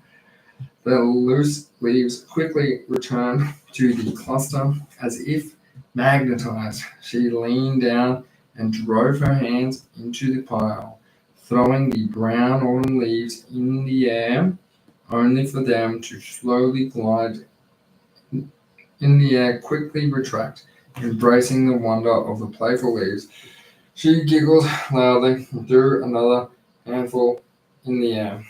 Is someone there? Questioned a soft female voice, called to her right just off the track. In response to the leaves took flight high up into the treetops and flew out of the sight above the woodland. Hello, spoke the voice. One more, Marceline narrowed her gaze towards the voice and saw only a thick tree, some more wondrous flowers, and a fallen log. Of course, the flowers talk too, she expressed. Oh, yes, the broken voice exclaimed. Someone is there. Please help me. I am stuck. Hearing the anxiety of the voice, Marceline walked closer to the flower, crouched down next to him. What's the problem, little guys? She said, gazing into an arrangement of flowers that had tiny faces in them. I can't get out, said the voice. Only it wasn't coming from the flowers, but inside the fallen log. Marceline spun her head to the small burrowed log and lowered herself even more until she could see the inside. She could see a tiny black nose and some beady eyes behind what had appeared to be a masquerade mask.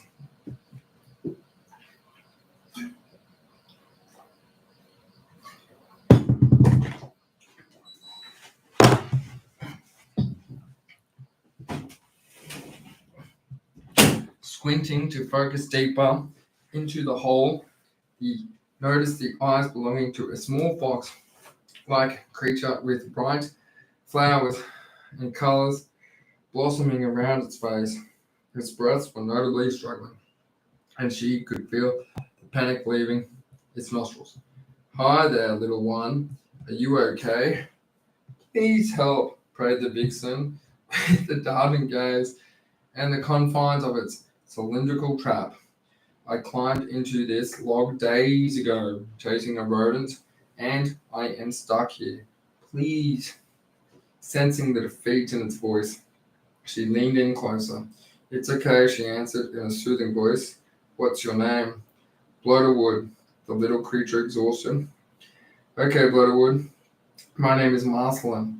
Give me a second to figure out how to get you out of there. She had to look around her. I don't suppose you guys can help, she said hopingly to the seemingly inanimate flowers with their unnatural curved smile and dotted eyes. Okay, you're not talking flowers, she puffed while standing. Okay, so where are you from? Asked Marceline in an attempt to comfort Butterworld close by, as she sighed with a notable wince.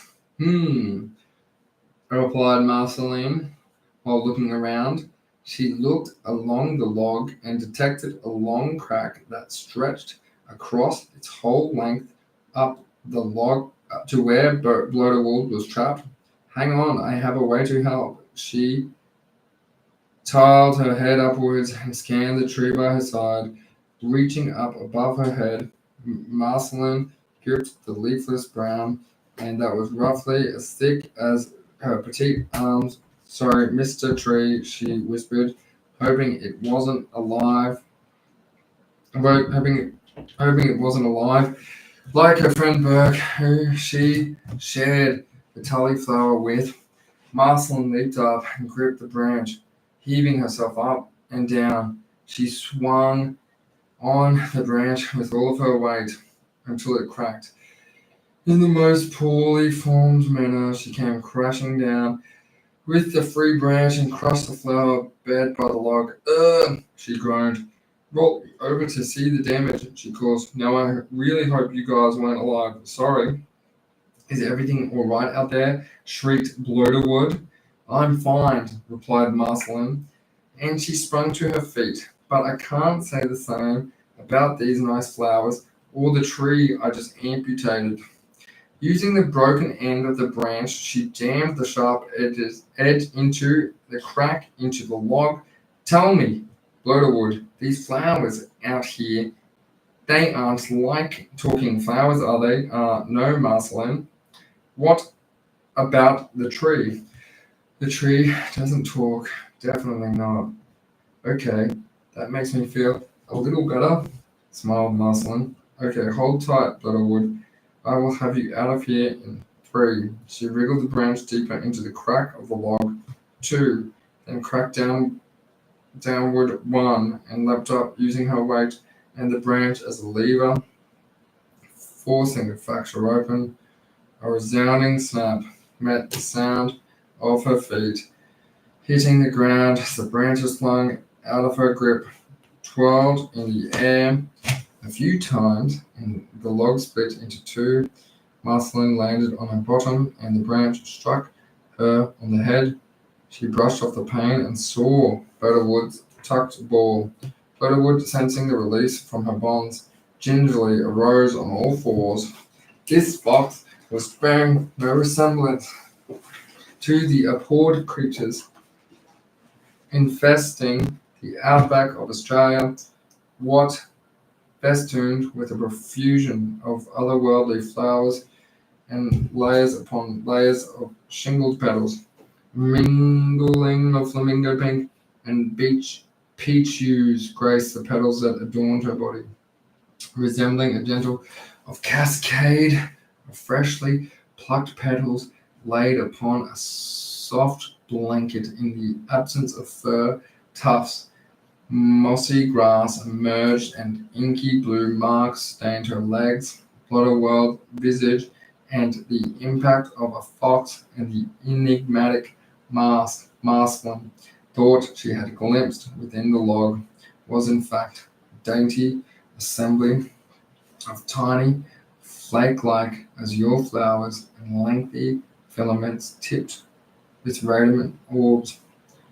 Flutterwood took a few gentle steps before allowing herself a moment to stretch. She quivered her limbs, a shudder coursed through her body, commencing the weightier sections of her body and ending with subtle trembles in the vixen's legs. She performed several rotations and leapt from the splintered log, landing before Marceline, who remained seated, soothing the bruise that marred her forehead. "Thank you, Marceline," she said that with an evident surge of energy in her voice. Marceline stopped rubbing her head and extended her hand to Blotterwood, guiding her fingers along her spine, traversing the exquisite blossoms and lush foliage. The touch revealed a surprising softness and delicacy in her form, despite Blotterwood's apparent enjoyment. As she leaned into her caress, Marceline, fearing the dislodgement of a petal from his pelt, ceased. With a grunt, she hoisted herself upright and rid her garments of the clinging debris. "Where are you heading?" asked Blotterwood. "This is a very odd place for a girl in a polka dress." "I am heading on the bearing to the castle on the mountain," she answered. "It's a long story, but I am on my way to see my friend Actaeon and the old lady in the hut. This track seems to head toward the mountain, so I'm kind of hoping it ends up there. This track does head that way. It will bend up ahead and lead away from the mountain and turn through a few forks, but I can show you which way to go." "That will be nice," she replied, raising her cheekbones to reveal her beaming smile. A slight grumble coursed through her belly. "It's the least I can do," she said with upturned lips. "There is a hut along the way. Maybe we can stop by and fill that complaining belly of yours with soup.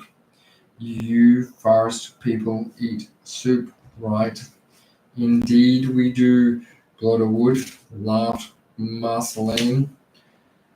Blotterwood and Marceline made their way down to the path together, Marceline asking question after question on the nature around them, the lush vegetation, the flowers at the roots of the trees, and the swinging fungi. She asked in great detail the origins of most things, with Blotterwood unable to explain anything other than she knew which plants could talk and which could not. Occasionally, Marceline would stop to observe the talkative creatures who in most cases ceased their singing or conversations at the giant. Marceline was then she towered over them.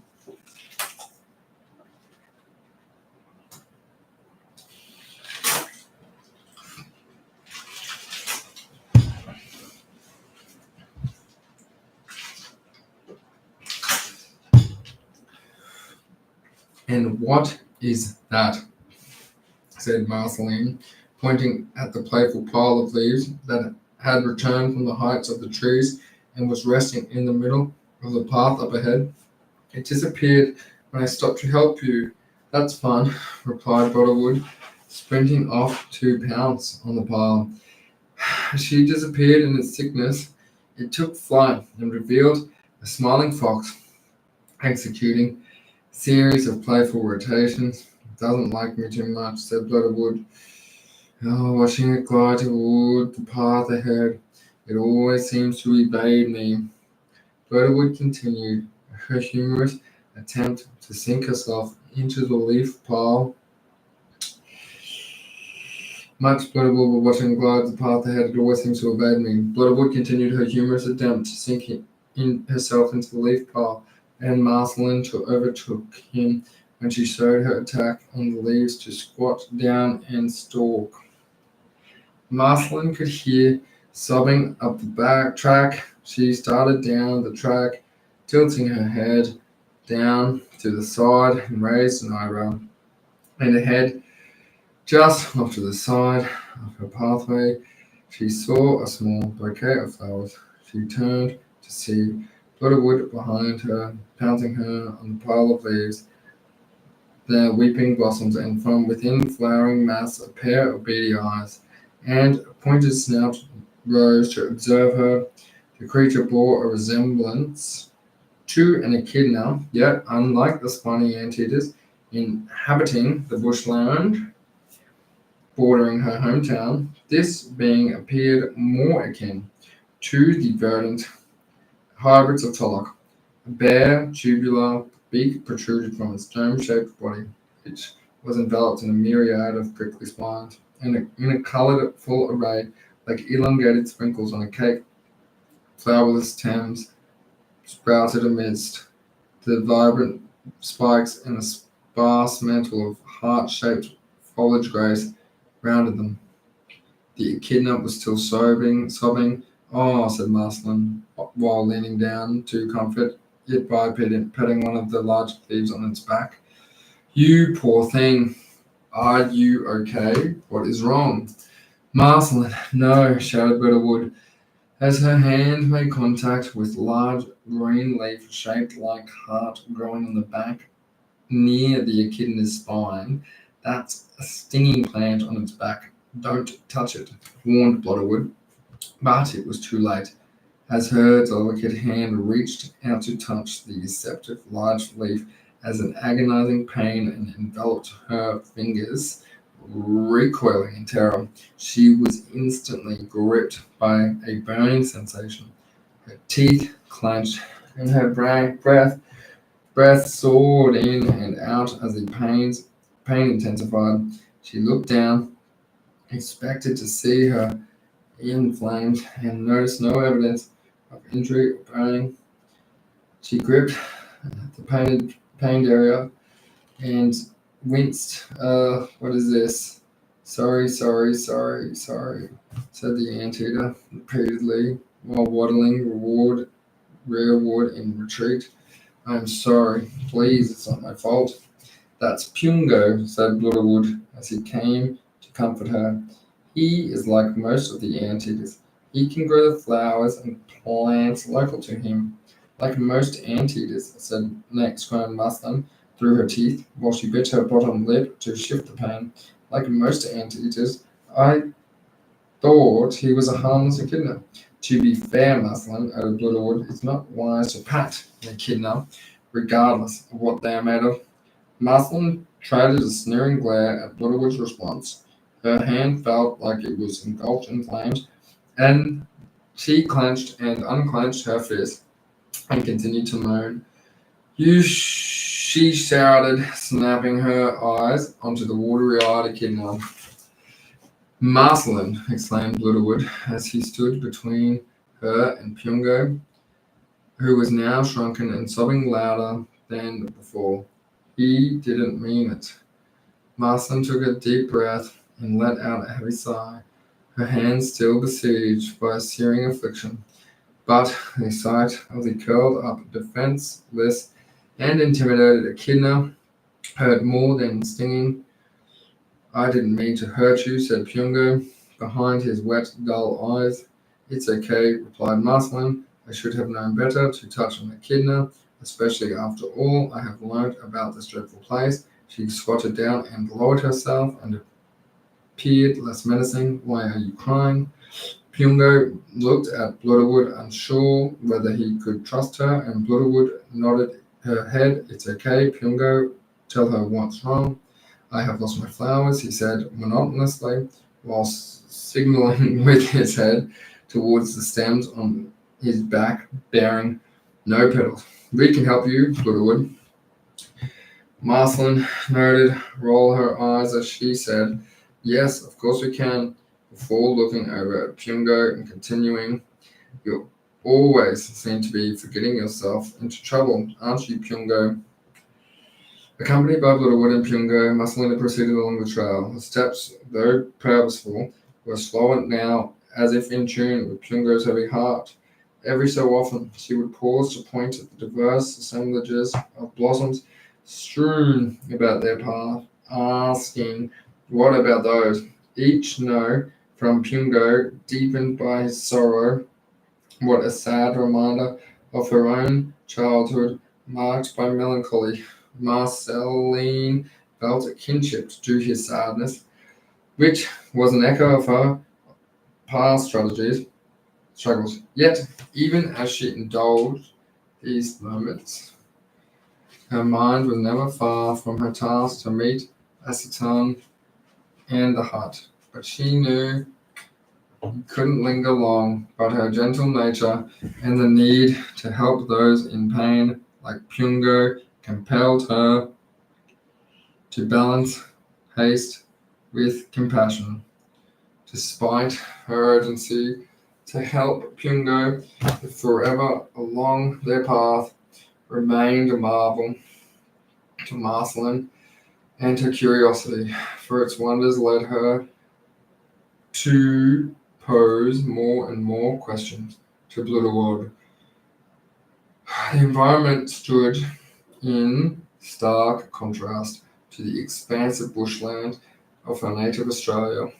The vibrant liverworks that grew upon rocks and trees were reminiscent of sacks brimming with the colourful confetti, and the moss and lichen carried a pearly sheen, much like the nacreous interiors of an oyster or the iridescent lining of an oily bubble. "What about these?"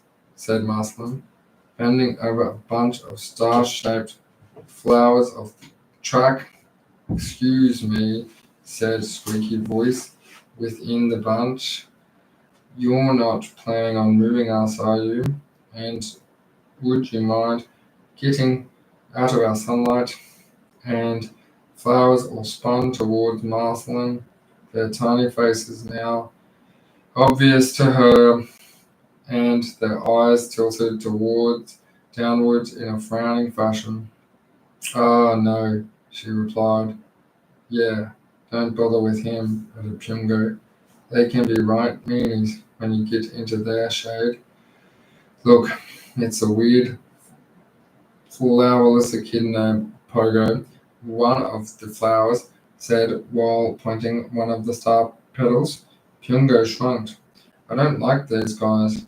They always make fun of me." Marceline huffed at the flowers. "Excuse me, but I will pull you from the ground, and if you keep that up." Pungo rose from his surrender, turned his nose to the flowers. "Yeah, she will stomp you too, if you ever meet me again." "Yeah, yeah," replied the larger of the flowers. "Get out of here, you flowerless egg spawn." Butterworld stood aside, containing his laughter. From the exchange, she means it. Marceline huffed once more, rose to her feet, and lifted her leg above the flowers, holding it a foot above them. In a panic, the flowers started squealing. "Say you're sorry," ordered Marceline. "Told you she would do it," added Boulderwood. Okay," shouted the flowers submissively at Marceline.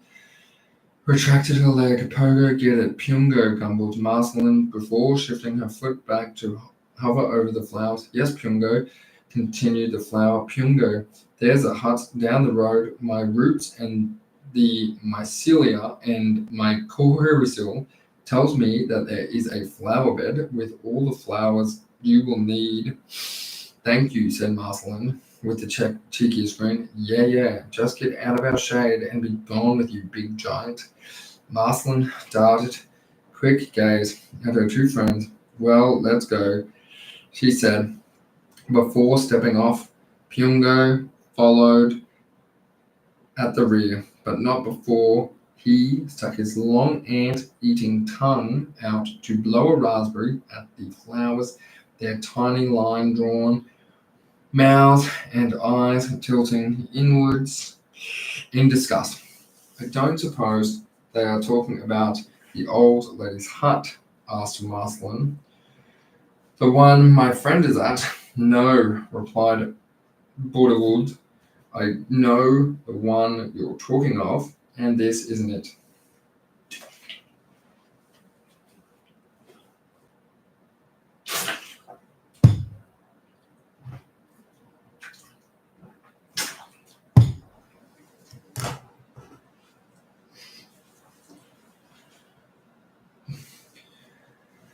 Marceline continued to pause at intervals along their path to indicate clusters of various flowers. Are those the ones she would query, to which Junger maintained his consistent reply? No. Their path veered sharply and unveiling a neat structure poised just atop a hillock just off the side of the track. A modest log-built staircase ascended the mound, arriving at a tidy hut of cylindrical design, like a thick 10-meter wide tree stump with the windows and a door. Alright guys, I'm going to have another 5-minute break. I'm going to do like a 3-minute break, and then we're going to go for like a 6-hour straight go so that we can try and make 30 minutes, and then we'll be going to bed at 4 o'clock, waking up at 5:30, get one sleep cycle in. I'm going to answer some questions in like 2 minutes, but I'm going to try and go to the toilet now. I'm going to try and eat this. Yeah. Hey, where's Maggie? She's in our bed. Oh, she's okay? Yeah, watching Love Island.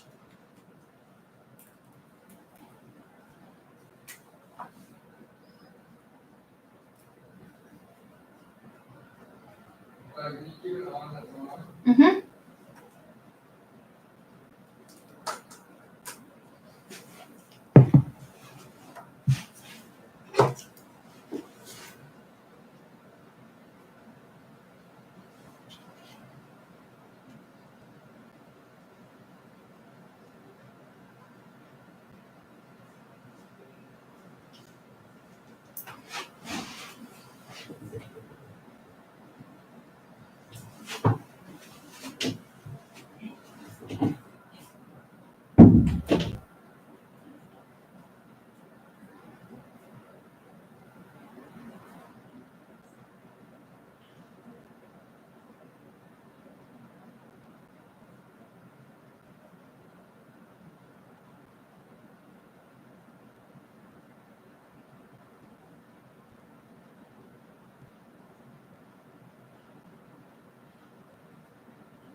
Oh, sorry. Oh, you're good.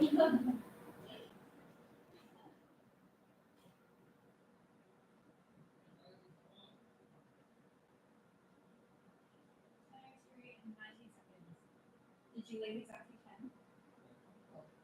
So that's 2.5 minutes left, right?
Holy shit. Yeah, I got it.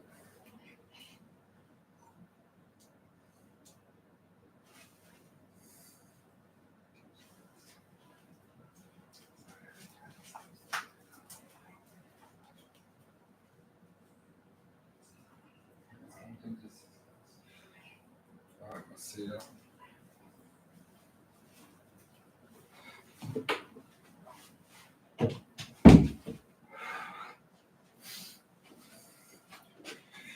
Alright. It's about to get really slow. We're going to do 6 hours straight. It's a dual prong strategy, right?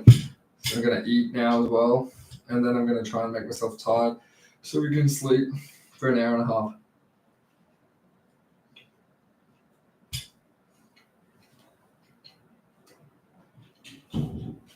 That was dangerous.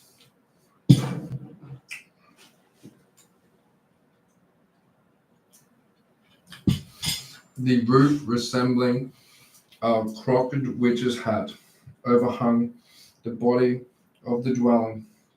A closer study revealed the overhanging eaves, formed by the hat's brim, resembled the edges of spiderwebs, filling the gaps that the hat's crooked peak vanished among the lofty trees, with branches sprouting from its length, forming the trunk of the tree itself.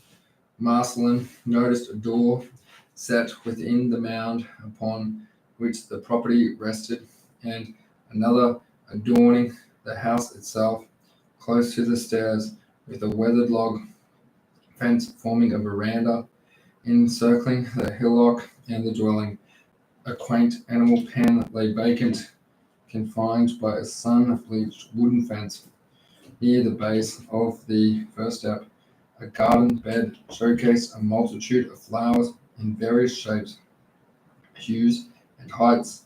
What about those flowers, Pungo? Asked Marceline.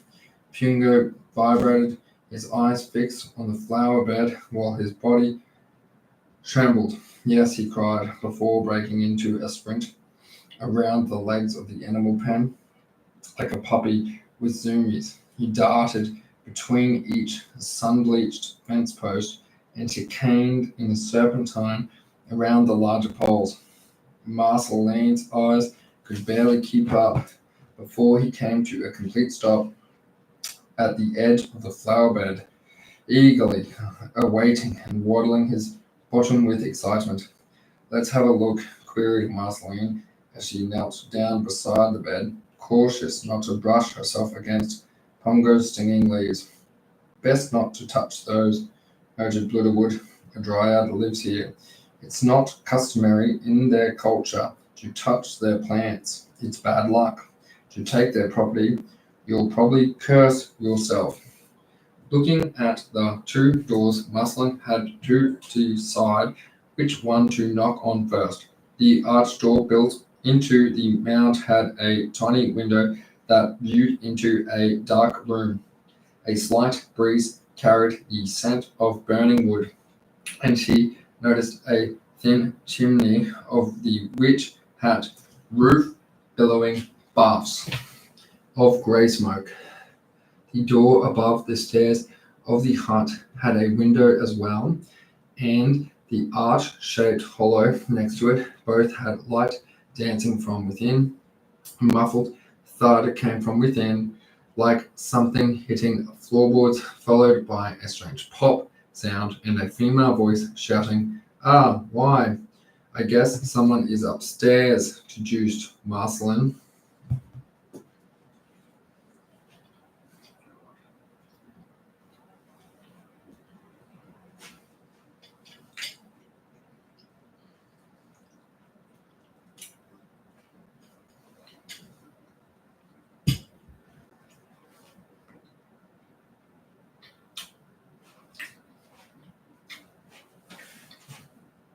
She started walking up the stairs, and each step croaked and moaned in its own tune, the movement of the wood triggering black beetles to scurry from the cracks and joins.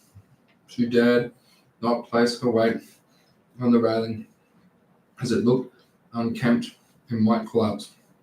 When she reached the top, she heard the pop once more, and some more cursing from within the hut. She turned around to see Bloodwood was down below, chasing the bugs. Marceline scared off, while Pungo stared into the flowers in trance. Marceline knocked on the door, and another series of popping sounds followed. The door slowly opened, creaked under the weight of an aged hinge. No one occupied the threshold, and the door remained slightly ajar. A putrid gas wafted out, prompting her to shield her mouth and nostrils with her hand. Disgusting, she murmured, recalling the stench of rat droppings and the time that she had to venture into her attic to investigate a plague of vermin. She nudged the door wider, revealing a hut in disarray. The living space lay cluttered wooden furnishings strewn haphazardly amidst splashes of colourful paint. The trace erratica. Paths crossed the floor. Near a stone fireplace stood a female dryad, reminiscent of the Marceline met in the marketplace. She was living embodiment of the forest. Her skin was a delicate shade of pale birch, smooth and flawless, with faint patterns of lichen tracing along her arms and legs like delicate tattoos. Her bark clothes, formed from the same wood as her body, hung to her curves and crevices, and deemed to shift and adapt as she turned to face Marceline. The dryad's hair, made of emerald green and dry autumn leaves, was long, cascading, tumbling down her back like a waterfall of foliage. The two branches, with many ends, grew out of the foliage or horns. "Hello there, little buggerlugs," spoke the dryad, her voice soft and gentle, with a slight quaver that hinted at the many years she had lived. Marceline felt a strange sensation in her chest, a mix of fear and warning, with euphoria and comfort. "Can I help you?" added the dryad. As she spoke, her words seemed to wrap around Marceline, drawing her into the hut, filling her with a sense of security. The dryad smiled. "Well, do you speak strange, girl?" Marceline snapped out of the trance.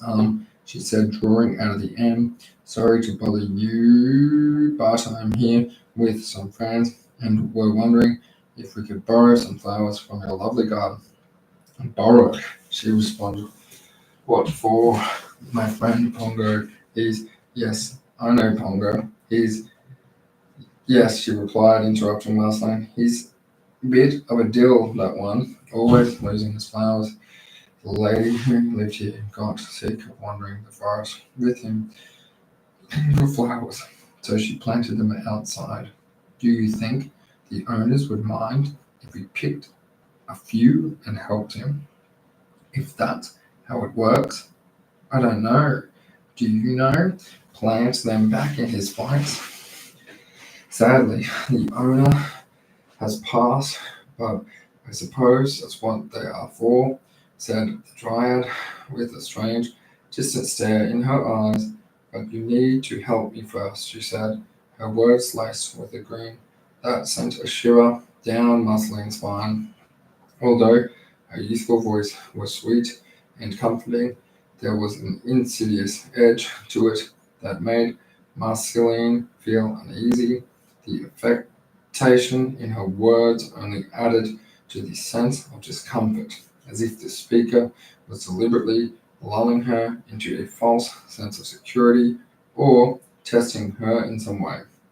"What do you need me to do?" Marceline asked, still feeling unsettled by the sweet yet devious tone in the dryad's voice. "I need you to catch the mice," she replied, her eyes fixed on Marceline. "They've been causing all sorts of trouble, you see. If you help me with this, I can make it worth your while." The dryad pointed to a lovely dress hanging on the wall, a modest tea-length dress with a soft pink upper bodice and a purple and white checkless silhouette that began at the waistline Marceline eyes widened at the sight of such a lavish dress, its elegance a stark contrast to her own conservative attire. Her fingers rubbed the hemline of her polka green dress, evoking memories of her mother's beloved polka green tea set, a cherished item her aunt callously discarded, and stretched out the fabric of her dress, noting the mud stains and small tears that marked her burrowing journey through Tolok. The dress, much like the lost tea set, symbolized the simplicity, the sentimentality of her past, making it more valuable than any opulent garment. No, thank you, she declined hesitantly, trying to mask her unease. I have a long journey ahead of me, and I wouldn't want to ruin such a beautiful dress. Besides, it would look much better on you than me. The dyed screen widened, and Marceline could feel her eyes on her, scrutinizing her every move. There was a sense of deviousness in the voice that made Marceline feel like she was being played. Well then, the dryad said, drawing out her words in a way that made Marceline feel like she was being manipulated. Perhaps just flowers then. Marceline nodded tentatively, still wary of the dryad's intentions, and she took a step forward. The door behind her slowly creaked shut. Then there was a loud pop, like a firecracker, that made Marceline and Dryad jump.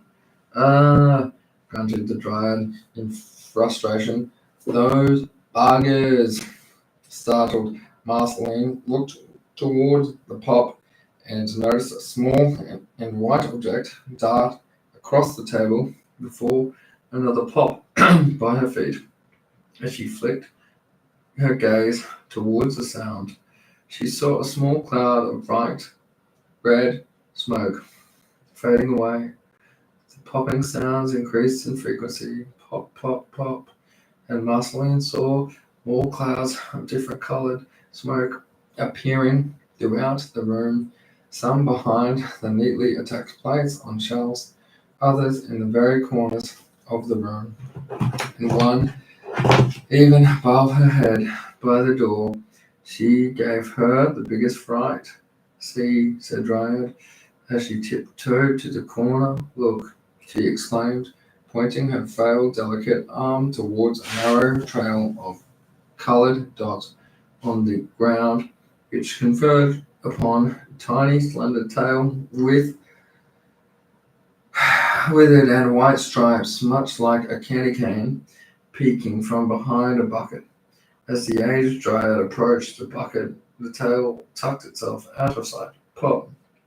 The pail toppled over, and the cloud of green smoke faded into nothingness. Marceline heard a thud on the floor beside her and noticed a potato rolling along with the ground on the kitchen bench. A small mouse with a large car spotted. It was red and spotted a long candy cane tail. It darted across the bench, leaving tiny red footprints in the dust. Catch it! Cried the dryad. Marceline sprang across the room, and the rodent, skittering a few paces ahead, pop, vanished, leaving behind a gradually dissipating puff of smoke into which Marceline fell, sneezing repeatedly. Red smoke billowed from her nostrils as another mouse scampered close by. This one, a faded blue with equally large ears, leaving behind a trail of minuscule blue footprints. Marceline leaped into action in pursuit, only for the mouse to burst, leaving behind a cloud of blue.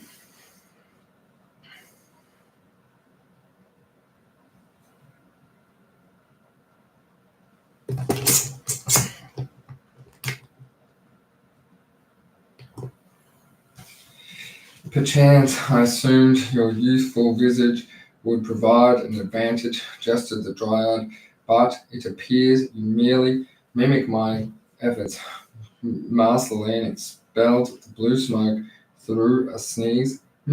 She pondered. I might not be able to catch them, but I know who can. She sidestepped her mouth and darted by this one green and swung the door open. She excited the hunt to see Bloodwood being chased by slowly waddling Pungo. Stop it, Pungo. I'm not letting you touch me. This isn't a game for me. Hey, you two, called Marceline. As with both ceased their foolery, I have a task for you, and the lady said she will give you the flowers if you help. The two just stared blankly at her from down below. There are all these exploding mice in here, and she, exploding mice, barked Bloodwood, who sprang into a frenzied sprint and bolted up the entirety of the stairs without effort. My favorite, she proclaimed, dashing post Marceline at the doorway. What followed was a sense of utter chaos. Bloodwood let loose like a bull in a China-ware shop. Chasing the mice, she barreled through their clouds of smoke, toppling chairs, bounding onto counters, and strewing potatoes across the floor. Plates shattering, cutlery soared through the air, and satchels of vibrant spices erupted open on the public ground. Bloodwood darted this way and that way. Excuse me, said a gentle voice over near Marceline's foot. Somehow, Pungo had climbed the stairs and waddled to the door. He leaned from one side to the other, jabbing his sharp barbs into the door and planting his feet firmly on the floorboards to hold it ajar. Marceline retreated, stepping away from the entrances. As the sounds of breaking objects thundered from within the hut, a torrent of coloured streamed from the door as the mice fled. The flow paused briefly for a solitary orange mouse to scamper out, pursued Bloodwood. The rodents dispersed across the patio, and now Bloodwood knocked the pot plants loose, sending them tumbling to the ground, and shadowing upon impact, realized that they were no safer. Outside, the horde of vermin reversed direction and began heading back. Inside, with her arms stretched out, Marceline took several determined strides towards them, but the creatures deftly evaded her slender legs. From the skies above, Whisper the owl swooped down near the door, and the mice veered right, tumbling down the stairs like a waterfall of coloured balls from a child's ball pit. Whisper circled overhead at wings flapping, herding the vermin into the woods away from the hut. The mice were gone. The mice were gone. The Marceline looked down to Bloodwood, who had a candy cane tail hanging like her lips. She snapped her jaws and sucked the tail into her belly. Like I said, she burped. My favorite. Bloodwood came in through the door, her long untamed nails snapping on the floorboard. She paused to see the mess left behind her pursuit of the mice. Geez, what a mess. At least the mice are gone. Where's this lady you mentioned? Amidst the whirlwind of Bloodwood's frenzied hunt, toppling plates and dislodging vegetables, Marceline had not noticed the dryad leave the room. Now empty and eerie, contained only Bloodwood. Marceline and Junger, who remained with his spikes embedded in the door, a smile gracing enduring tubular vision. Hello, called Marceline, with no response. The room appeared to be purged of the exploding mice, save for the many multicolored trails adorning the floor, shelves, and countertop. Even the pretty dress had vanished. The hut, lacking any other rooms, left no place for a being of dryad size to conceal himself. Where did the dryad go? She pondered. There was a dryad here, said Blotterwood. I didn't see anyone when I came in. What did they look like? She was very slender and beautiful. She seemed young. Marcel still looking around the space. Young, you say, pondered Blotterwood. I know an old dryad who lived here.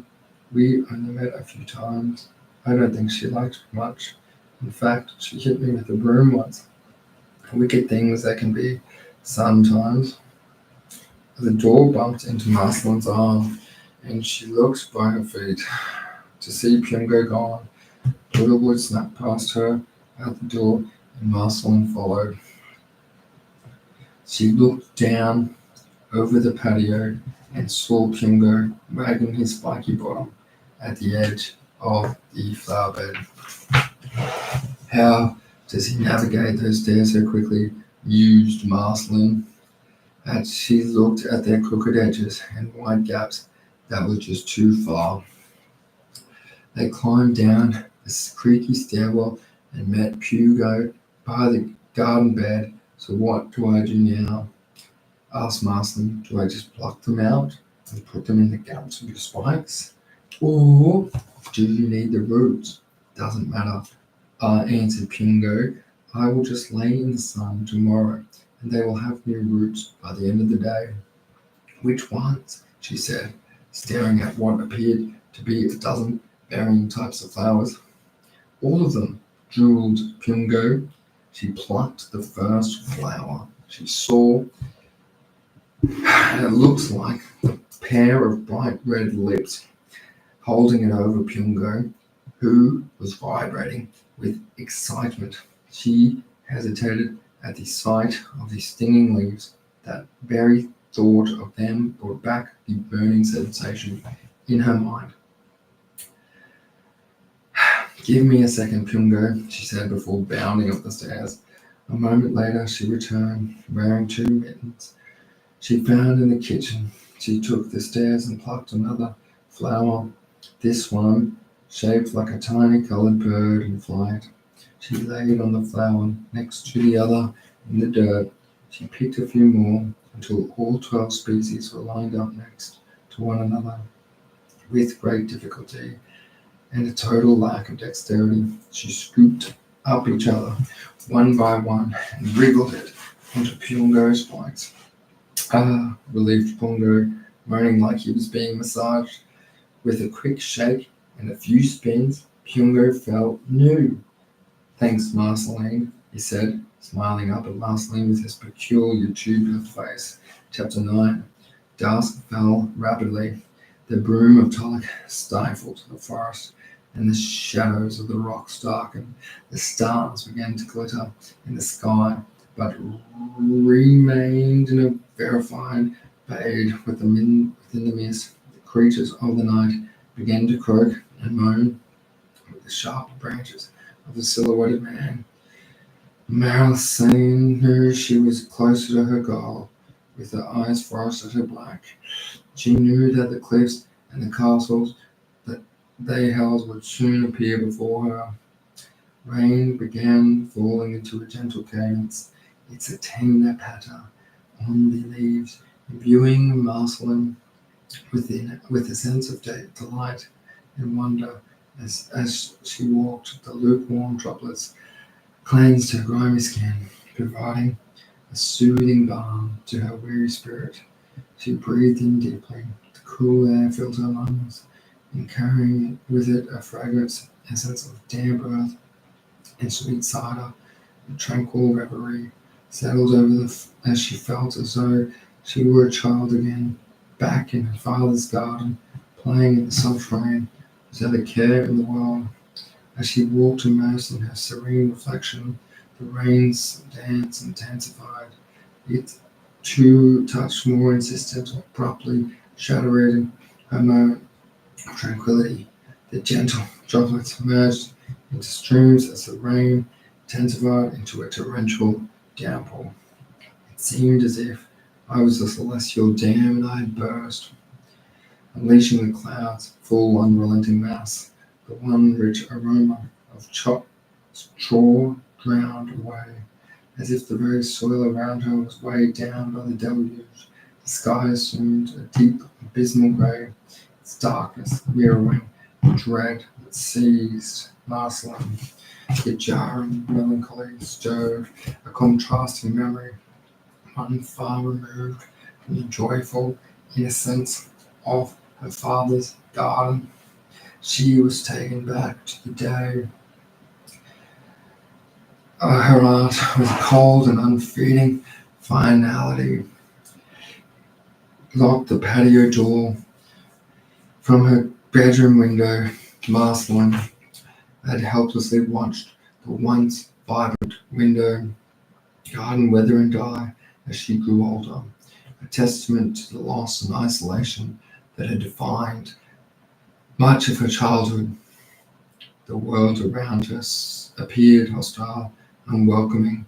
Her dress, saturated and heavy, clung to her slim frame as she trudged through the newly formed puddles.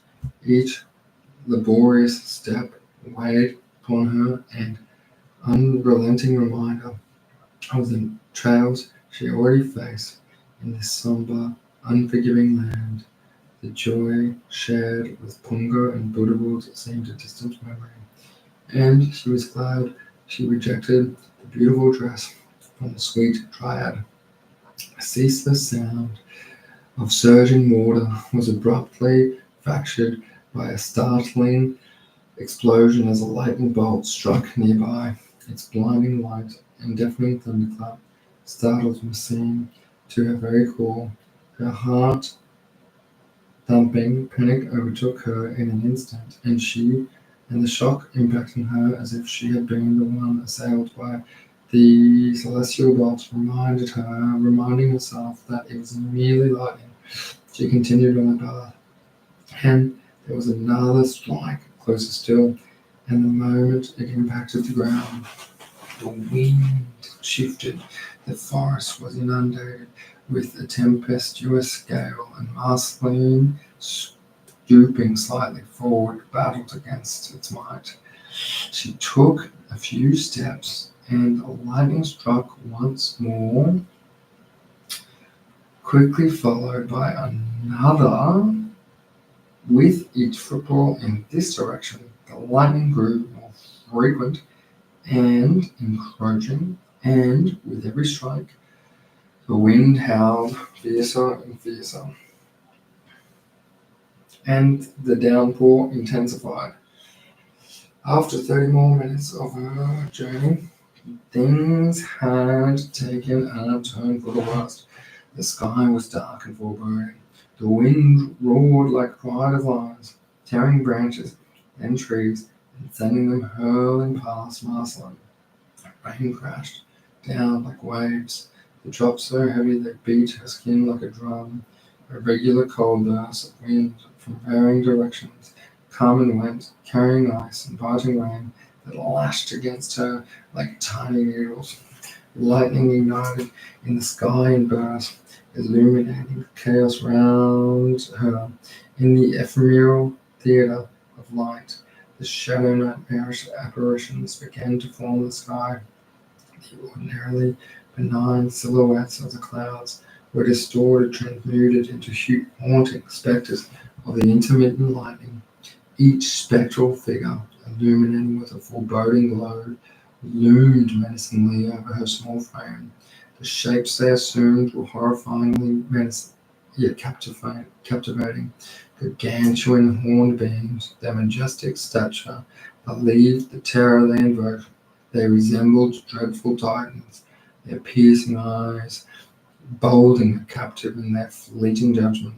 Then came the ghastly beasts, sleek and sinister, their skeletal forms etched against the flickering backdrop of the stormy sky.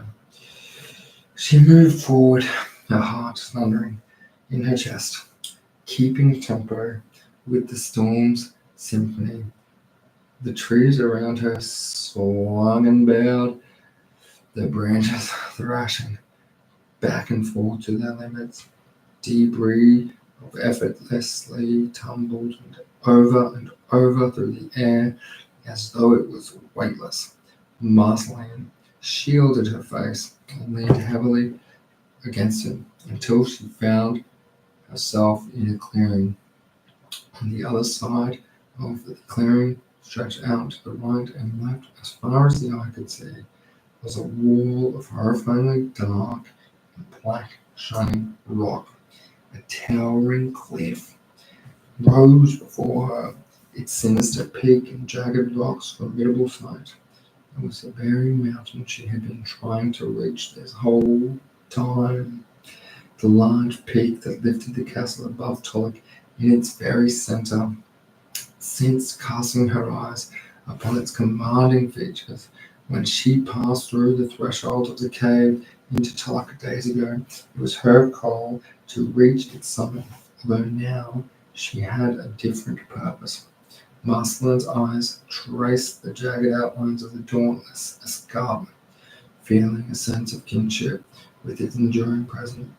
Each ridge and crevice seemed to echo her own journey, a landscape shaped by relentless trial, and yet standing defiant in the face of time, erosive force. Her mission had evolved, no longer just a quest for the summit, but a search for Felix, intertwining with the destinies and those that had helped along the way. After helping her friend Asatine escape the hounds, he told her she would meet him at the old lady's hut, and the only landmark that would guide her through this treacherous place was the very cliffs that she sought out since the beginning. Both Asatine and Elon told her that the old lady tree and it rolled off and away from Seti, immediately noticing he was free. Seti leapt to his feet and shook his entire body free from the water. "Come with me," he ordered. "I know a place." Together, the two of them dashed across the clearing toward the cliffs, and Seti took an immediate turn toward the right, away from the statue, and began contouring the cliff. A volley of lightning hurled itself at them, and they dodged the craters. "In here," shouted Seti, beyond the deafening thunder and wind. He made a few short leaps around some debris before turning into a cave that was cut in half the cliff face. Marceline followed, and in an instant, the sound, beating of rain, stopped, and the two of them collapsed onto their bellies on the sand, ensconced within the lee of low mountain cave, panting and filling with adrenaline. They lay there, free from the anarchy outside. Marceline rolled over to her back and slid up against the rock on her bottom. The two of them were drenched and dripping and gasping for air. Seti's bright tail lit the inside of the hollow, and Marceline looked out at the curtain of water that ran into the rivulets. Across the limit of the cave's confines, the relentless rain, then a thunderous roars, and the flickering of lightning all evoked a sense of vulnerability and longing within. Her throat thickened, and she started to sniff as her eyes welled up with tears. "I miss home," she bawled. Although her life had been fraught with loss and despair, her thoughts wandering into the little things she had taken for granted, the coziness of her local cafe, the family silence at the library, the warmth of her bed.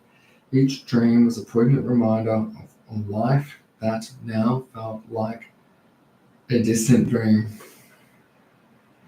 In Tolek, a place both wondrous and menacing, Marceline realized how much she yearned for her solitary routines, the familiar, the sense of predictability, the control that her isolation at home provided to Marceline. This wasn't just a longing for a physical space, but for the emotional shelter it offered, a place where she could keep people at a distance and guard herself from the pain of rejection. Yet, as she sniffled and let her tears flow freely, she knew that her notion of home and alienation was a world she understood, a place where the complexities of her life were hers alone to navigate, a refuge. There was always something amiss, a piece of her identity that never quite fit into the puzzle of her surroundings, and now, in the strange new world, facing the dangers and wonders alike, she felt that dissonance more acutely than ever. Sadie, sensing her despair, nestled closer to her. Thank you for saving me, Marceline. Why haven't you been so mean to me? This place is a nightmare, she said, still weeping. I'm sorry, Marceline. I have lost my way. The two of them sat there quietly in the glowing arched cave, staring out through the mesmerizing veil of water cascading down from the ceiling, blurring the darkness beyond. Their respite from the mayhem outside dragged out, and after a few minutes Teddy broke the awkward silence. Why did you help me? He asked. Because it's the right thing to do, replied Marceline. Her face moistened by a blend of rain and tears shone with an unwavering resolve, despite her obvious sorrow. Being kind may seem like a small act and require little effort, but like the rain outside, it can create ripples that extend far beyond ourselves. She paused for a moment and gazed into the blurred chaos. What did you mean before when you said you have lost your way? Many years ago, a good friend Hunter was taken from me, and since then I've forgotten who I was and I have lost my way.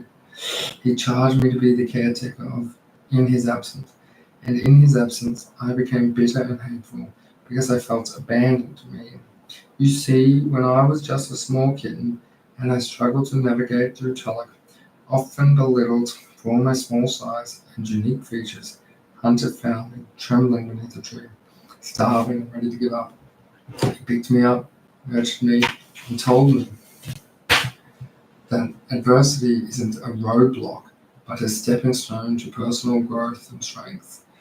I never forgot that, but when he left, I guess it just became a distant memory.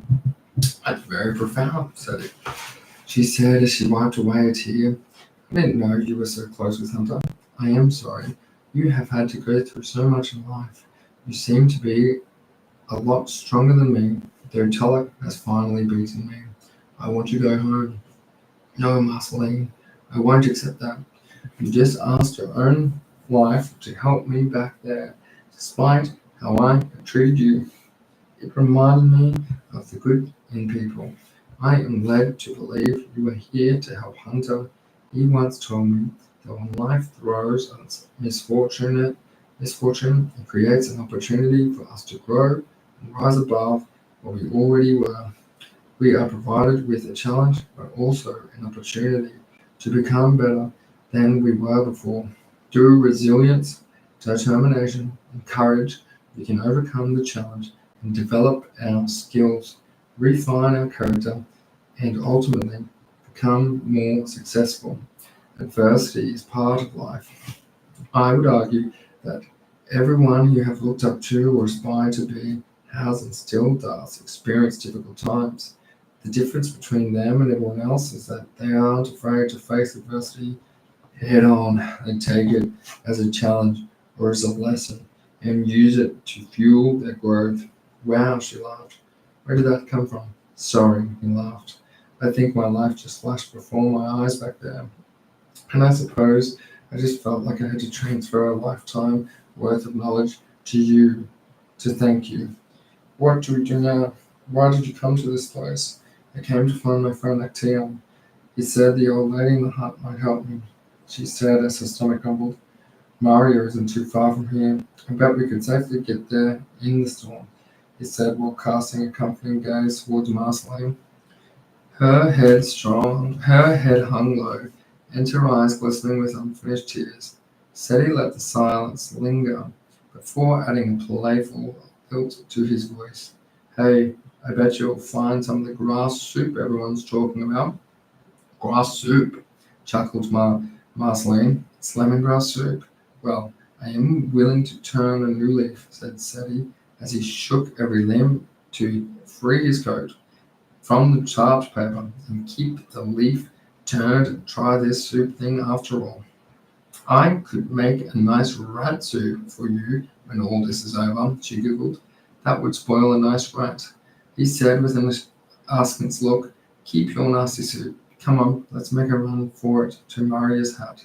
Feeling re-challenged, Marceline let out a puff of air.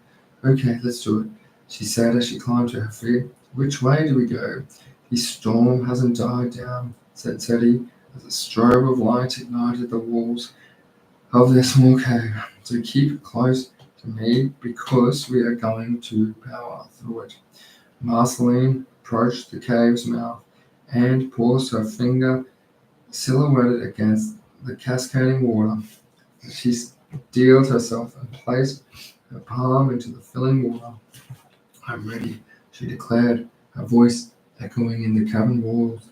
Seti, forging the path that plunged through the waterfall, crossing the threshold from dry haven into tempestuous chaos. The rain hit with an instant bang, and the darkness of the night consumed them.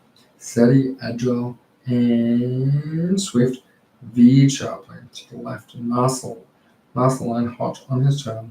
Lightning seared the night sky, spitting electric fire, and danced perilously close to them. Seti weaved and bounded effortlessly, evading each furious strike and leaping over the debris, what whirled in the storm's wild embrace, smashing violently against cliff walls that contoured. Marceline, however, found the same chase grueling, keeping pace with Seti Nibbles, four-legged. That was a formidable task amidst the turmoil. Every bound and leap he made with ease, she matched with sheer determination. The strained, etching deep line of exertion on her face made her trace the rugged outline of the cliff with the hurricane and flying debris. Escalating further, they distanced themselves from the cave sanctuary. Her punishing pace set her legs on fire, her dress clinging damply to her body. She gasped, gulping down the humid water-laden air. Her arms pumped in rhythm with her strides, adrenaline fueling her strength. The fog and rain-riddled darkness gave way to the faint glow of amber lights. Gradually, a boxy silhouette materialized around the lights. Through the swirling mayhem of the storm, Seti had managed to navigate Merceline to the hut.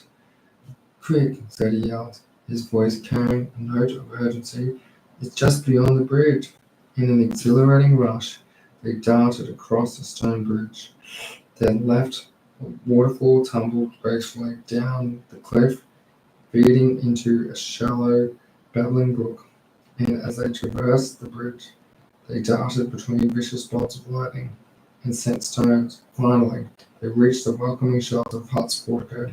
Seti, the nimbling leaf, true feline, arrived first, his body shaking off water, sounding like a team trembling bush. Moments later, Marceline skipped to the hut under the shelter. Her panting breath echoed in the relative calm. Her legs wobbled, fatigue seeping into her every muscle, exhaustion threatening to pull her into its relentless grasp. Her limbs became lightweight, and her vision blurred with a small, almost silent sign. Her strength gave way, and she collapsed on the portico. The cold and heavy arms beneath her were oddly comforting. Her body's refused to remove overshadowed Victoria, and finally reaching the old lady's hut. Seti hurried over. Are you all right, Marceline? He asked, his voice laden with concern. Barely managing to speak, she opened her eyes and looked up at him. I'll be okay, she whispered. With a monumental effort, she pushed herself up to a sitting position, leaned against a wooden pillar of pergola. She blinked slowly, taking in her surroundings with a wary gaze. The hut was a squalid-looking hovel, With the thatched roof, faintly lit windows glowed just beyond both sides of these portico, tiny light bugs. Circles inside a sealed jar that hung over the door of the portico, creating a light. A dance across the door. She climbed to her feet and faced the entrance of the hut with her back in the storm and the dripping shingles above. She reached the door, curious what warmth rested inside. As her hand closed on the rustled handle, it shriveled up and wrinkled. Like the hand of an old woman, she retracted it instantly and put it up to her face, to watch it slowly tighten and to return to its soft and youthful state. Puzzled by the sudden change, she took a moment to gather her thought before trying the door handle once more. Just like before, her hand began aging. The closer it got to the door handle, wrinkles grew the back of her palm, and the skin between her knuckles folded and creased. With her arm extended out, the wrinkles grew up her arm. "It's okay, Marceline," said Teddy, noticing the concern and hesitation in Marceline's face. Caught in the tight grip of trepidation, Marceline seemed frozen in the threshold uncertainty, holding her in place. As if I was on cue, a lightning bolt ripped through the sky, striking the earth beside the small portico. The crash of thunder spurred into action. It clasped the ice handle, gave it to a swift twist, and thrust the door open, entering the hut with a bound to escape the lightning's relentless onslaught. The door slammed behind her, the violent storm instantly muffled. Inside the hut, a taste of lingering dampness and aged wood seeped into the air, coating her tongue. The slightly bitter hint of damp soil and mold was underscored by the robust, savory fragrance of what might have once been a stew, cooked in the days gone by. The space was intimate as it was cluttered. It was a symphony of the shadows, dim light, accentuated by the gloomy weather outside. The thatched roof hung low, its straw stalks darkened by the seeping water. The interior was cramped and chaotic. Crockery was strewn haphazardly, the blankets piled in corner. She could hear the distinct pattern of raindrops on the thatched roof. Each drop seeped through the weave, landing with a soft plop onto the weathered wooden floor. She reached out to a nearby surface, and her fingers met the rough texture of a wooden table, its surface with countless scratches and stains. Despite the mess, the hovel held a peculiar charm. The scent of expired embers, the homely aroma of aged wood, and the sound of rhythmic rainfall made the space feel more lived in than abandoned. An odd feeling triggered Marceline to bring her hand to her face. Her fingers traced the unfamiliar landscape of lines and wrinkles etched into her skin. Peering through the time-worn webs of her fingers, and gaze found a mirror hanging on the wall. Reflected in it was a face she barely recognized.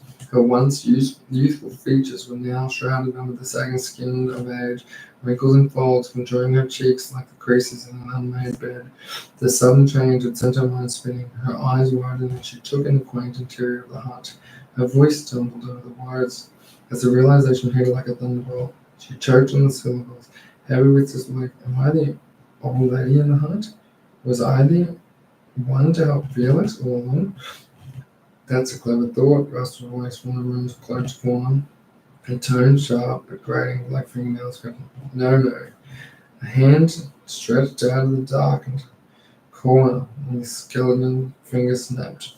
The dormant fireplace sparked to life, flooding the room with instant warmth.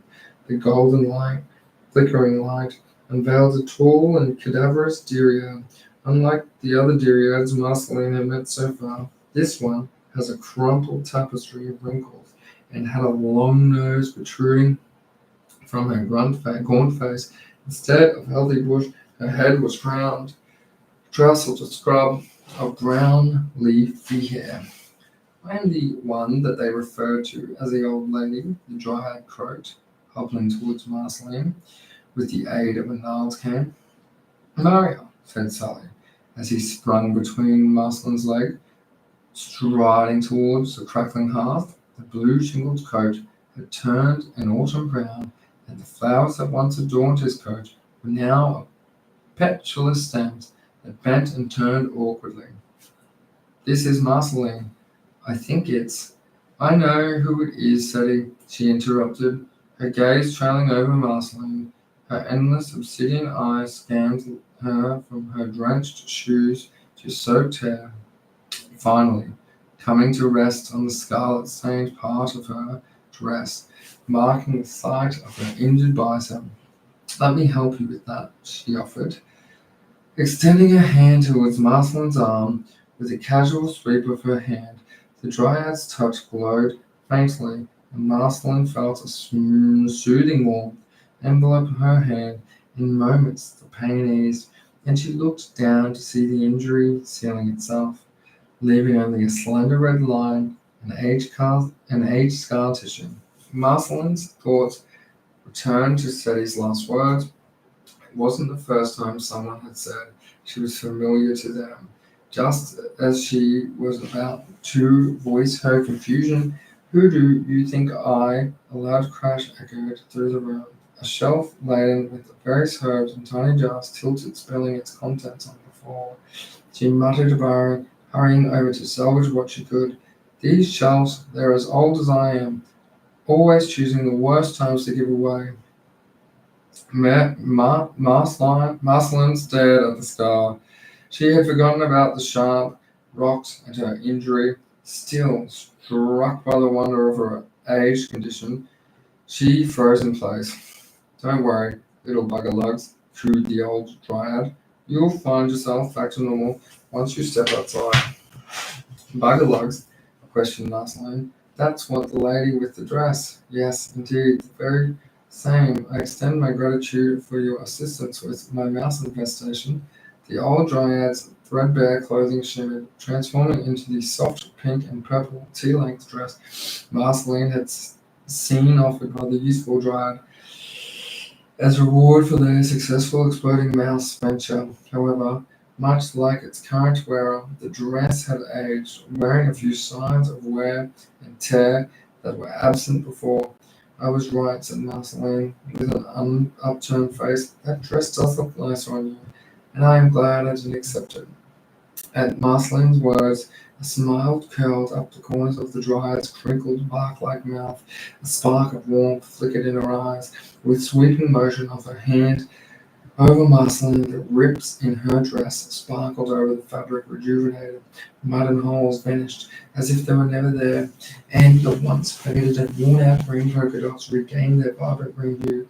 Thank you, Marceline expressed, her hands lightly brushing the fabric over the refreshed dress as she performed a playful twirl. May I ask why? Where you were at both hearts? To test you, she said while leaning it closer. I've been waiting a long time for you, Marceline. For me, she gulped, her eyebrows closer together. Yes, the dryad confirmed. I've been waiting for one who extends their hand in aid, expecting nothing in return.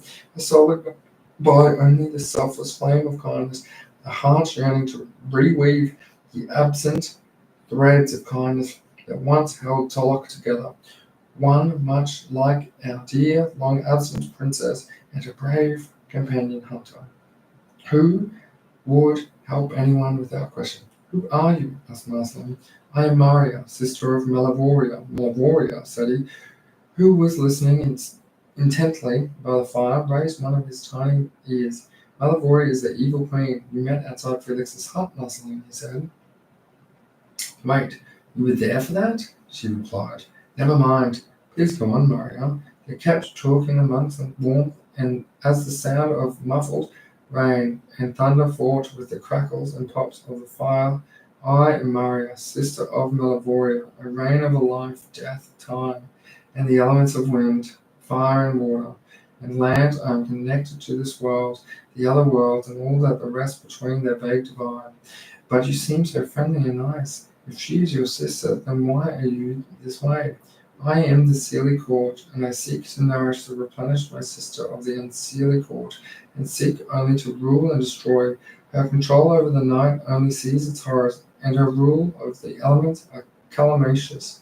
She chooses to use fire to burn down the forest, but I use it to clear the way for new growth and flourish. As is the same with wind, she chooses to wield it to tear down the old, but I to allow the new seeds and infant spiders to take flight. She uses water to wash away and control, while I use it to nourish and liberate. My sister only sees destruction between the air and fire, while I see only the life between the water and the land. Are you controlling the storm outside? No, Merceline. That is the work of my sister. The storm is to keep anyone from tackling the mountain and proceeding up to her castle, or accessing the path where wisdom and courage come together. Can you stop using your magic? We can both go together. I'm afraid I cannot. Maria confessed, her voice bearing the weight of the timeless lament. Many years ago, Melavoria guided me to a cliff under the guise of traveling to help the princess. When I had my back turned, she pushed me off its highest peak, cast a powerful storm that will forever cling to the base of the mountain, and I am tethered to this hut while the storm grows stronger for me, and its chaos only echoes my confinement.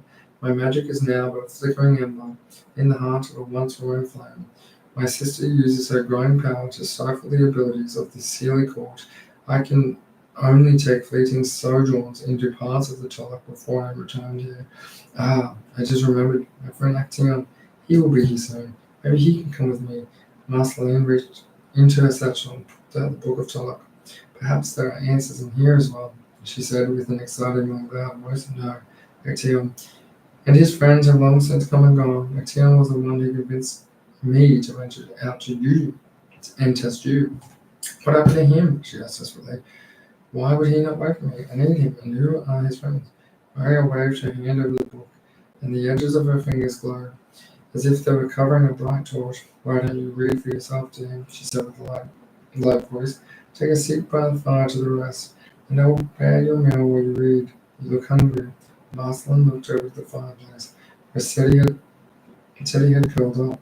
He saw no chance. Just as she was about to ask for a seat, can I? Maria clapped her hands twice, and a series of clanks and crashes came from a dark room at the back of the hut.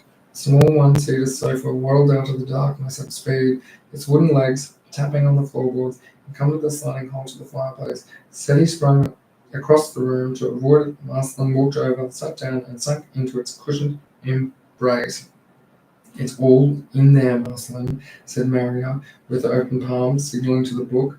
Marceline opened the book to find the pages empty. Confused, she looked back at Maria, who smiled and gestured with her hand towards it. The pages began turning themselves as if blown by the wind. They slowed, stopping in the picture of Actaeon, and the next started to appear, narrating. Marceline began to read the new page. Actaeon stared at the stairs within the glade, his mouth tilted upwards, whispering into the cosmos, I am glad you were all free. Marceline's footsteps had long faded. She was heading for the track that led to his village under his instructions. Wait, said Marceline. Is this? Yes, darling. Please read on. I will tell you everything. Actaeon started at the stared at the stars within the glade, his mouth tilted upward, whispering to the cosmos, I am glad you're all free. Marceline's footsteps had long faded. She headed for the track that led to his village. Under his instructions, the stars sparkled brighter than ever. Actaeon remembered it had been almost a decade since he had gazed at the work wonder. I'm sure the forest people will be happy to see their ancestors back. After enjoying the beauty of the stars, he pushed through the threshold of the open space and began his trek towards the old lady's hut. It wasn't long before his antlers were again filled with spiderwebs, and his forelegs dampened and filled with spears from the moist grass and forest floor. He thought of Marceline and how she was faring through the forest. For Actaeon, in his new quadruple form, it was like passing through air. But as the grass thickened, he could picture Marceline struggling like one does when they wade through waist-high water. Actaeon made every attempt to avoid the spiderwebs, not from fear of the arachnids, but instead out of respect for the forest and all of its creatures. Occasionally he would make unnecessary detours, clusters of bugs, and take the longer route if it meant avoiding the sleeping flowers, bobbed back and forth in the breeze. Actaeon had met his fair share of Ogdens and Talking Rocks, and had made many friends and enemies of Tulloch's geology. From his clumsiness and tricks as a huntsman, he also knew what the plans of Tulloch all spoke through their roots, the vast structures of fungi that branched beneath the soil of Tulloch, and through spores in the breeze. In fact, it was the secret of his success as village's chief huntsman. Many things had changed since the Queen's return, and his experience from being transformed into a four-legged forest dweller showed this. Tulloch was getting less safe for his kind, and he felt a slight sense of regret. Sending Merceline into the forest on her own, she didn't have far to go. He thought the track is easy to find anyway. As Actine journeyed through the shadowed woods beneath the stars, his suspicions of lurking perils that dwelled within the darkness swiftly intensified. He stumbled upon a trembling bush as though something waiting, and perhaps of his newfound size, concealed itself within. Likely infuriated by his presence. "Who's there?" inquired Actine with a slight crackle in his voice. The foliage quaked more violently in response, and a far ghastly wail entwined with the guttural growl resonated on the twisted branches and knotted veins, a haunted caution of low, echoing groans, accompanied by the sinister snarls of deep breaths, stealing at terror, merged with anguished screams of soft, high-pitched whimpers. Action's thought raced back to the hounds, remembering as the deer is now prey to many of the forest beasts, and his broad chest tightened and his breathing quickened in panic. A louder, more sinister groan echoed in the forest air, reverberating like a beast snarling in a tunnel, rising and falling in pitch before culminating in an eagle-like screech, followed by a series of snorts, snuffs, and chuffs. Actaeon widened his front legs and readied himself to pounce away into his flanks. Another series of chuffs punctuated from the bush, before a small four-legged and furry animal with a thick tail came sprinting out.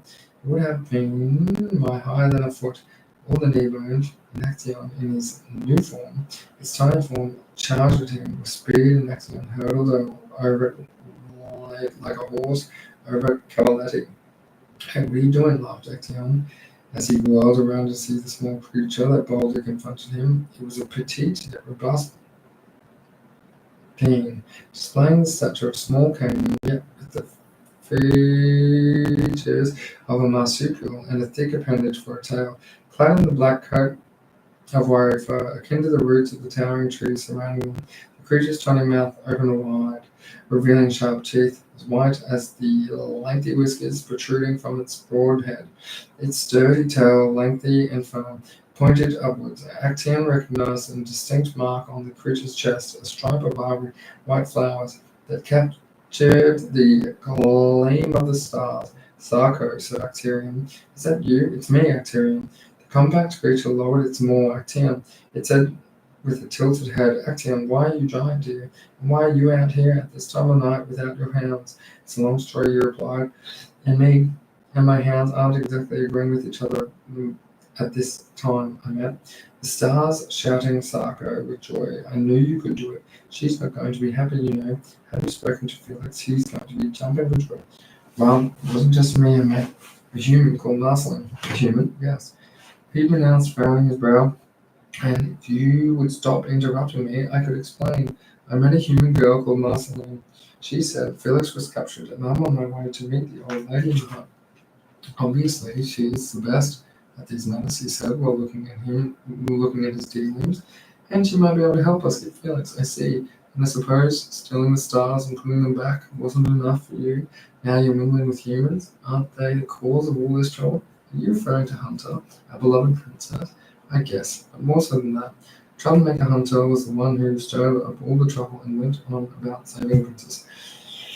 Sarko Hunter never went to save the princess. He went to her for advice, and then he found out she had been overthrown by the tyrant who calls herself the Queen.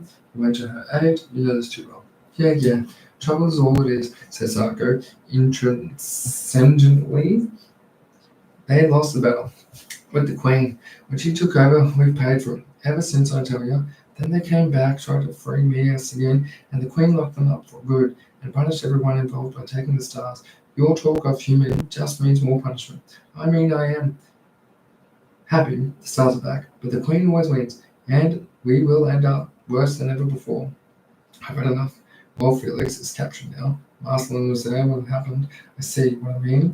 Another human turns up and Felix is captured. Well, this human was different. There was something different about her. She reminded me of Actaeon lifted a knee and darted to his head to the right. A squeaking sound travelled through the bush just beyond where Choo-Choo stood. What is that? He whispered. Actaeon pushed the bushes apart from his antlers and stood between while Sarko crept between his legs. The screeching sound became louder, and Actaeon hid behind a bush on the edge of a serpentine road. Oh no, whispered Sarko, as he gestured at the red flowers by Actaeon's hooves. That were sprouting from the soil. A faint light appeared around a bend, revealing a sneaky prison cart being drawn by one of the Queen's burly beasts. Its distinctly fat body was covered in knotted fur, and its round head had thin horns. Curled upwards, its bright orange eyes pierced the subtle fog that rested over the road. As the cart drew back, Tim looked intently onto the darkness beyond its iron bars. Felix, he whispered. What? Exhaled Sarko. Felix isn't there. Let's help him. Ah, growled the beast, dragging the car, the sound emanating from deep within its throat. It's time to swap over, it declared, its voice resonating with a primal and unsettling quality. Dropping the cart to wipe its matted brow, he continued, I did that big hill. I did. And one of you needs to take over. Two other beasts came from behind the cart. Actaeon noted that there were 3 henchmen in total, one drawing the cart and 2 trudging behind, with their long arms dangling by their fat, woolly stomachs. Be quiet, you heap of sweat. You're carrying the cart the rest of the way because you let the yellow one go. I'm telling Her Majesty you did, groaned the woolly beast that was pulling the cart. There's too many of them, said Actaeon. I have a good idea. Come with me. The 2 stealthily backed away from the road and proceeded further up the track with haste. They encountered a stone bridge arching over a babbling brook. Actaeon put his head from the bushes and looked back at the track to see if anyone was around. Sure, stay here and keep an eye out. And bend the track. Warn me if those goose are coming back. Actaeon dashed off the track and cautiously descended into the riverside beneath the bridge. He stood at the edge of the bridge, shadow that concealed the starlight cast off from above. Within the darkness, a deep breath in and out responded of the arches of the stone bridge, and a large, foreboding figure rose, turning its head to reveal sparkling amber eyes that tilted downwards and pierced the darkness between the bridge. The daunting figure approached Actaeon, halting at the shadowy border beneath the bridge. Actaeon's nostrils flared as he examined the creature's massive, muddy, and furry feet with lengthy brown toenails extending into the light. He then gazed upwards at the beastly form. Who's that? Snarled the mysterious figure, its voice as deep and as ominous as the Queen's face. Awesome, it's me, Actaeon. Actaeon, said the monster, as if it emerged from the darkness. It was another beastly creature like that of the Queen's menacing henchmen parked nearby. In contrast to them, however, Orson exuded joy and comfort. He had a jolly and rotund appearance, akin to a giant inviting pillow yearning for a warm embrace. Standing a little taller than Actaeon antlers, Olson's stubby arms were covered in soft, fluffy fur that extended over its plump woolen belly. Where there was a dreadlock on the Queen's base, this friendly giant had made braids with tied ribbons instead of ugly horns. Organ boasted elegant, spiraling antlers adorned with the delicate azure ribbons gracefully tied from base to tip. 2 smaller served antlers emerged from its crown, mirroring the larger ones. Unlike the misshapen beast, its facial features were appropriate, excluding kindness and warmth. I didn't know you could shape, shift, and all, laughed Orson. A gentle smile that showcased rows of pearly white teeth that seems a little macabre, don't it? Turning it into everything you hunt. Actaeon scientist explained that this story too many times to know, and just went with Orson's shape-shifting story. Orson, there's no time, he said. Without haste, Felix has been captured. Felix, he announced. Now who would do such a thing to such a small little fella? Let me finish, Orson. He snapped exasperatedly, barely containing his frustration at the interruption. The Queen's guards, they are set up the road. There are 3 of them, and I need you to bring down this bridge. destroy my bridge? He asked, his voice trailing off uncertainly. But it's me, yes. Yes, there are too many of the beasts before just me and Psycho. Psycho. How is that little? Awesome. Sorry, but you're not knocking down behind. Look, you'll have to trust me on this. If we get Felix, we will help you move back into your cave tonight. Behind the waterfall. I'm heading that way tonight. The waterfall, you say, he said, rubbing his gorilla-like hands on his soft blue goatee. But what about the green? What about the storm? Trust me, so here's a plan. Back by the stack, Psycho. He's humming a tune and bobbing side to side while he stared at the bend in the track.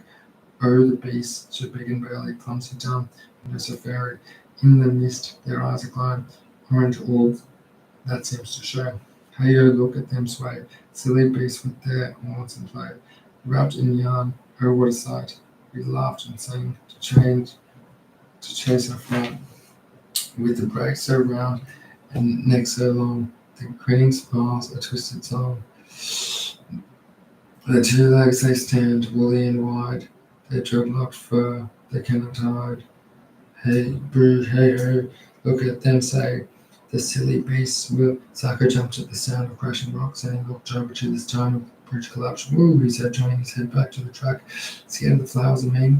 The sound of heavy footsteps of the bridge had him turning back. The sign of giant horned beast emerging from rubble caused him to jump and his nerves pulsed. Awesome, you nearly stopped my heart. Psycho, he said, putting from his short climb over the river's edge. We're not signing that awful song about us. No. Bacterian pounced up from under the bridge. Aha, he exclaimed. I'm starting to get used to these legs. So said Psycho, you destroyed the bridge. Now what? Come, I'll explain it on the way back. The group dove back into the bushes and made their way towards the cart holding Felix. When they returned, they discovered the beast had started a small farm. Two of them sat by the flames, hovering their hands just above to gain in the heat and starting to get up their stars. That's concerning, one said while darting its eyes from star to star. Yeah, emergency won't be happy. Yeah, especially considering it was you who was guarding those stars the day they went missing. Bang and sound rang around the cage as the first two of them watched the beast kick down the iron bars, taunting Felix. You ain't so smart, are you? It teased, booting the metal with his filthy boot. Ah, shrieked one of the beasts, hastily retracting his hands around the flames. His fur now slimed and blackened was slightly shorter around the arms. The other beast by the fire erupted in laughter, swiftly receiving a clout on top of his head from a clenched fist. The two commenced wrestling while the one by the cage lumbered over to watch and chuckle. They yanked on each other's horns and rolled in the dirt, narrowly escaping the small fire. Their tussle ceased, and the two of them gazed onto the bushes where Actaeon and Psycho had previously hidden. Go check it out, demanded the beast, still standing over the two on the ground. You check it out, reported the other, his hands still firmly clutching the horns of his wrestling opponent. As the brute neared the bushes, another ruffle of bushes sounded behind him. On the opposite side of the track, the henchman spun on the spot, narrowed its eyes, and gazed across the path. The primal growl reverberated from the darkness of the forest, filling the air with an unsettling symphony of deep rumbling. Moses sent shivers down the beast's spines. Back towards the bushes they stood, a forced growl mingling within the leaves in another direction. The sound of heavy hooves thundered in the shadows. The two beasts on the ground grabbed onto each other, and quickly realizing they were in each other's shameful embrace, they pushed apart and rolled onto their feet. Another growl and groan. They pushed apart and rolled onto each other's. Another growl and groan from somewhere else. Footsteps crashed and haunting groans enveloped them, while at a tremendous crash of a fallen tree thundered in the dark. Let's get out of here, cried one of the beasts as it ran for the handholds on the cart, tripping over them and stumbling across the dirt. Another brute rolled him aside, seized on the handles, and started running down the road, panting in the iron shadows and sharp bend in the trees. The cart bounced all over the shop, the place, and careened around the bend before skidding to an abrupt stop. The two beasts at the rear crashed into the back of the car, which nudged it just enough to propel the beast, pulling it face first into the dirt. He quickly sprang to his feet, flinching at every sound that emerged from the unknown depths of the forest around them, while another scrambled to the front of the cart. "We have you stopped," one of them said with a sense of shrillness. Its usually deep voice. "No more bridge," it whispered. "What do we do now?" "Let me have a look," it grunted, pushing past its fellow. It took a moment to inspect the bridge, but their silent contemplation was interrupted when insurmountable tree as wide as the cart itself brutally crashed onto the track on the bend they had just passed. Their heartbeats throbbed in their ears, a collective rhythm of anxiety, and together they panted heavily, drawing in the shed air that eddied around them. In the thicket beside them, Psycho maintained a disquieting groans, while like a tail darted in all directions. The reasoning stomped above his hooves, intended to create the impression of war, a far weightier and formidable beast. "Get out of here," one of them commanded as they spun. "Get out of here," one of them ordered. They spun around disorderly, creating a maze of footprints. The innocent flowers, the tender grass at the path's edge, crushed under the weight of their careless steps. Turned left, they shadowed the creek until the one at the front came to an abrupt standstill, causing a chain reaction of clumsy collisions. "Go fetch the prisoner, you fool," it commanded, promoting the one at the rear to spin around, approach the cage, and to tear the door from its hinges with a display of savage strength. He hoisted Felix up and made his way go back to his companion, his breath heavy from his exertion. "Good to go," he whispered. They proceeded with caution, their eyes darting to the treetops and scanning the surrounding foliage. Their progress was arrested once more, but this time they narrowly avoided a repeat of the domino effect. "Why have we halted?" the Middle-East queried. "We can't go no further," the leader declared, indicating a dark void stretching before them some 3 meters wide to their right. The creek followed, and in front of them the leader pointed out a massive elongated pit in the earth that extended in the heart of the very forest they were trying to escape. "What are you talking about?" "Challenge the beast directly behind. Right there," the leader reiterated, pointing once more towards the endless drop. "We can't just jump over that. It's too deep and wide." "Move aside," the beast behind grunted, shoving his companion aside and seemingly walking on air as he traversed the hole. "It's just a shadow, you idiot." The former leader looked dumbfounded. A shadow cast by a giant tree had played tricks on his mind, and he cautiously stepped over it to keep pace. The leader turned back to whisper, "We need to find a way across the creek." Their attempts to cross the creek were comical. Each attempt was as woeful as the last. They slithered down the muddy embankments, tumbling into the icy water, emerging drenched and caked in mud, their fur becoming more tangled and dreadlocked than ever before. At last, after many failed efforts, one of them found a series of stones that rose out of the water, offering a pathway across. Soaked and smeared in mud, they hopped across then and climbed up the bank. One of them slipped down once more, but after following the path of the other two, the beast managed to ascend the mount, using the vine to handrail, and then they disappeared into the reeds with Felix as their prisoner. Back by the cart, Actium, Sarko, and Olsen came together. "That was fun," laughed Olsen. "Felix is gone," said Sarko. "Where did they go?" asked Actium, putting his hunter tracker skills to task. The place was chaos. In their hasty retreat, the beast had left a flurry of footsteps crashing in the quiet flowers and soft grass that lined the path. "It's too dark. It would be impossible to track them." "We can't just leave Felix," said Sarko. "Well, we can't hang around here all night. Those knuckleheads will probably cross the creek and get lost trying to find the path. It's okay, I will keep heading to the mountain to see the old lady. As much as I am enjoying the speed and spring in my forelegs, I don't feel like getting chased down by my hounds again, and I miss being on 2 legs. Plus, I need to meet Merceline there again." Sighed Sarko. "Here we go with the human again." And Etienne looked over at Olsen. His amber eyes were wet and dull and fixated on the ruin badge. He was slumped over and his long arms hung by his side. "It's okay, Olsen, come with me. The old lady can help you up with the mountain to your old cave." Olsen stiffened his posture and made eye contact with Actium, his face beaming through a smile that revealed his pearly teeth. "Yeah," he squealed animatedly. "Yeah," replied Actium. "Well, let's go. I know a way around the bridge," said Olsen. Pause. My old bridge." Olsen and Actium walked off to the right of the bridge. "Wait for me," cried Sarko as he waddle dashed up the rear. "I'm coming too. There's some good food roaming in those mountains, and I'm certainly not hanging around here after what you two just did." Sarko caught up and finished singing his tune about the beast. "Hey, yo, look at them sway, silly beasts with their horns in play, wrapped up in yarn." Sarko snapped all code, exasperatedly. "We don't like that song." "Sorry," he said sheepishly. Marceline slammed the book shut. "What do I do now?" "I need to help Felix." She climbed up out of the chair and carried an empty wooden bowl. Over to the kitchen. Mary had prepared a stew that Marceline devoured while reading Actaeon's Journey. Mario murmured, her gaze burying deep in Marceline's soul. I sense another force that drives you, a motivation that transcends your feelings. Yes, Marceline, burrowing your head, I came here for answers. My parents left me when I was young, and I thought this horrid place would help me. Sadness is a dangerous motivator, she mused. Although sadness is closely intertwined, and love is a safer than sadness, even if love leads to loss, I should just accept they are dead.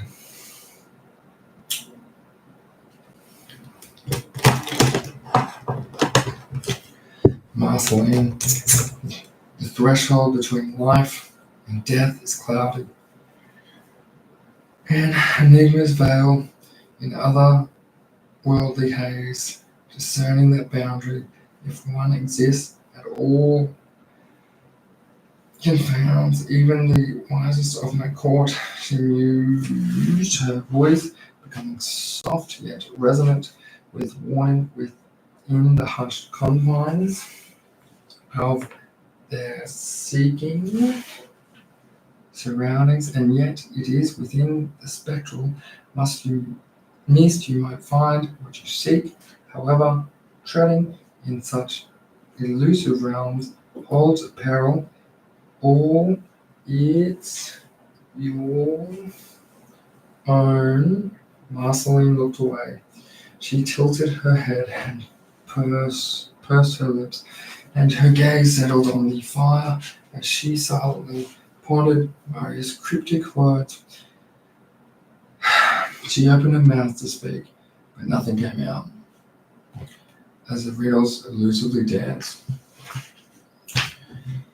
Reading her confusion, Maria approached and said, sadly, we are unable to proceed much further because of the amulet of Aleksandr. Set his eyes widened. By the stars, Mario, he exclaimed, his excitement evident. Marceline has it. The ambulance was heard when we first met. He turned to Marceline, a hint of amusement coloring his voice. I saw it before you took that rather unfortunate tumble down the hill. I must apologize, but it was rather hilarious. Marceline reached into her warm brown leather jacket satchel, pulling out the Archipelago gemstone she discovered in the secret compartment in her father's old office, the same compartment that the peculiar redbird had repeatedly pecked out, leading to its accidental discovery, the same amulet that had illuminated Felix's tree with its soft, ethereal glow. This was what said he had meant when he abruptly stopped mid-sentence as tumbled down the cliff. Thank the star indeed, Mario breathed, her mouth slackening with disbelief. It has returned to tell like Marceline. This amulet is the key to the castle. Only the amulet of Aleksandr can unlock the keep. But wait, Mario threw her cane aside and hobbled towards the courtroom. Dangling high above the dancing fireplace, she pulled the lever and brought it down, positioning it directly above the flames. She mused, one hand stirring the contents of the pot as the other rubbing her bark-like chin. This will have to do, but something was missing last time. Marceline leaned over, curiosity winning her over. A black slime swirled inside the pot. What's in there? She questioned, her stomach outweighing any caution. It's more stew. Oh dear child, it's my life's work. Maria corrected, shooing Marceline away from the open flame with a firm but gentle push. And it's terribly dangerous. Marceline sat back, watching Maria hum and murder to her, self-engrossed in the mesmerizing twirl of the liquid. As I know what it needs, Maria explained, a flicker of excitement illuminating her eyes. She turned towards Marceline and pointed her gnarled, trembling finger at the cauldron. This is a potion I gave Hunter when he turned to Tulloch. It's the key to stopping my sister. Only it wasn't finished and it failed. All it needs is Maria's words tapered off abruptly, and she lowered her head as though the answers had slipped from her thoughts. Needs what? Cried Marceline, with anticipation, growing impatient with Maria's puzzles. Actually, I'm still not sure, she replied, returning to her mumbled discussion with the plot. Well, perhaps it's already finished, suggested Sadie. We can send her with what you've already brewed. Perhaps it just needs more time to mature. No, Sadie. Maria rebuted sternly, her voice echoing the finality of her decision. It's missing a critical component. He mumbled. I think it's fine. What do you think, Marceline? Well, Marceline's voice wavered, the word stretched into certainty.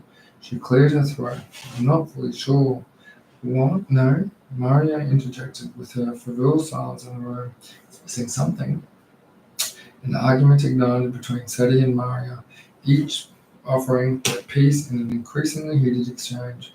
Amidst the bickering, Marceline placed her satchel on a chair and placed around the room, looking at the many things Maria kept scattered on the shelves and benches. It was a homely shack, much like Felix's, but a little messy and disorganized. A stray fruit basket lay upturned on the dining table, a sight which Marceline promptly rectified with a swift turn of her head. Next to her gaze fell on an unruly stack of books, teetering on a nearby shelf. The uneven arrangements seemed to have gnawed at Marceline's penchant for order. She recognized them, aligning each in descending heights. As she pushed the last book in place of her burr fell, "Ha-ha," she said, as an idea formed in her mind. She darted towards her satchel and received the book of Tulloch. Her fingers swiftly skimmed through the pages, eager to find the last entry. The chapter of Actaeon's rebellion had faded away from Marceline. Slowly read the most recent passage. Marceline rearranged the books so they were organized descendingly by their heights, with the taller books on the left. She scrolled up the page, and between a few pages following where Marceline asked Maria needs what, and she replied, actually, I am still not sure.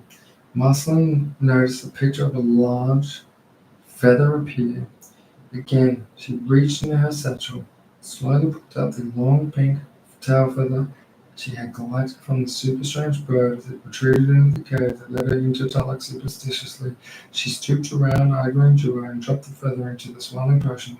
The cauldron erupted with a puff of thick black smoke and began shaking uncontrollably, never coming loose in its rusted hinges. Maria and Sadie's argument was cut short as they turned to see a soot-covered Marceline standing by the billowed smoke. But my oath to the Sealy, Maria gasped, shuffling closer to the flame to see the pink tail feather dissolving into the precious liquid. You've done it. All I need was one human's tail feather. A feather of what? Marceline asked, her head titled, and a tinge of confusion appeared. Sadie glanced at Marceline, and Askance look playing on his face. It's a big fat red crow, elusive and notoriously noisy. Yes, we've met, said Marceline, folding her arms across her chest. He led me into Tulloch. Surprise etched into Maria's eyes. He led you here, you say, and her lips curled into a small smile that broadened slowly as she let a weighted silence hang in the air. Yeah, well, now that changes things. It does, then. Well, it's no false, Eddie. Marius snapped her fingers, and the cane obediently flew into her grip. With an invigorated pace, bellied by her aged appearance, she shuffled towards the bookshelf with a disregard that Marceline found slightly irritating given her previous tidying efforts. Maria shoved the meticulously arranged books aside and rapped her cane against the shelf. A hidden panel swung down, revealing a concealed wooden box nestled within. Leaning her cane against the wall, she reached up to retrieve the box. Taking smaller, measured steps without her cane, she moved back towards the cauldron with another snap of her fingers. The chair hurtled off the underside of the table. Marceline barely sidestepped in time to avoid the projectile. The chair skidding towards the fireplace, and Mary, displaying a surprising grace, dropped the box onto the still moving seat, landing it perfectly just in time. Grabbing a hand of the box, the lid creaked open, unveiling a small ovoid-shaped ampule stopped with a tiny cork. "Now be careful not to get any of this on you," said Mario, as she popped the cork and used tongs to scoop her potion into the container. She placed the cork on tightly and wiped the outside of the ampule. "Now, Marceline," and Mario intently, "use this potion to subdue the queen. Malavoria won't be able to take on a beastly form if coated in this." "Okay," she said, taking the ampule and sliding it onto her satchel. Maria ushered her towards the door. "How do I get up the mountain?" "You must take the path where wisdom and courage come together. Simply follow the mountain's edge and you will find your way up the storm. Should ease as you get further away from the hut." With a twisted expression on her face, Marceline tilted her head in confusion.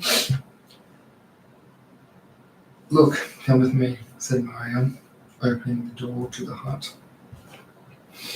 Standing under a small portico of the hut, she looked out at the violence and mayhem that stormed through upon them, clearing the raging tempest angered, and the rain poured in torrents. The lightning thrashed louder, and bolts struck the ground close by. She had spent just enough time indoors to let the fire exercise the relentless chill from her bones. However, now tucked under the rustic awning, just big enough for her and Maria, she was faced with the harsh reminder of what she'd escaped. "I'm not going out into that," protested Zeddy. "I'll stay here and keep Maria company." "There's your path," said Maria, pointing a slender and youthful hand into the darkness beyond the small bridge Marceline Seti took earlier.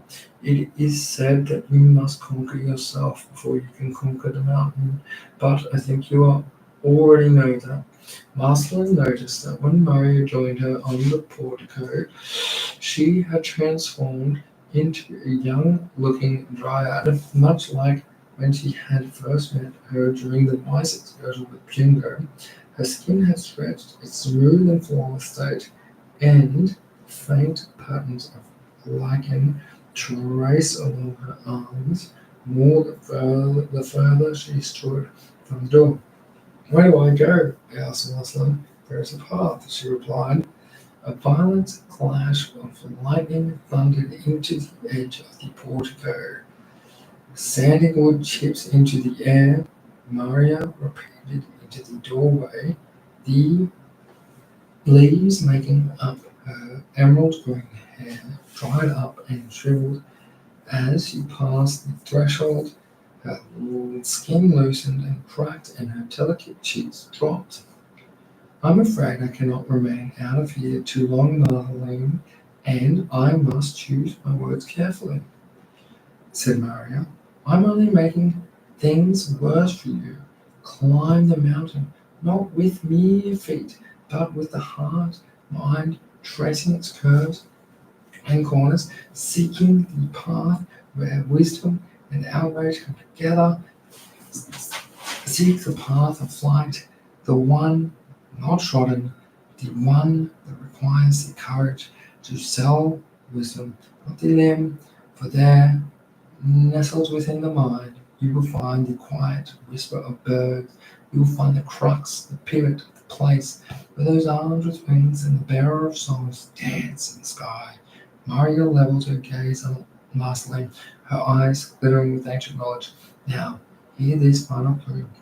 Seek this fountain's liquid courage, but remember, true wisdom whispers not in our ears, but sings in the language of the sky. Imbibe, and let the mountain's avian heralds guide you forth. I sense, however, this is a journey you have already embarked on in ways you may not fully comprehend.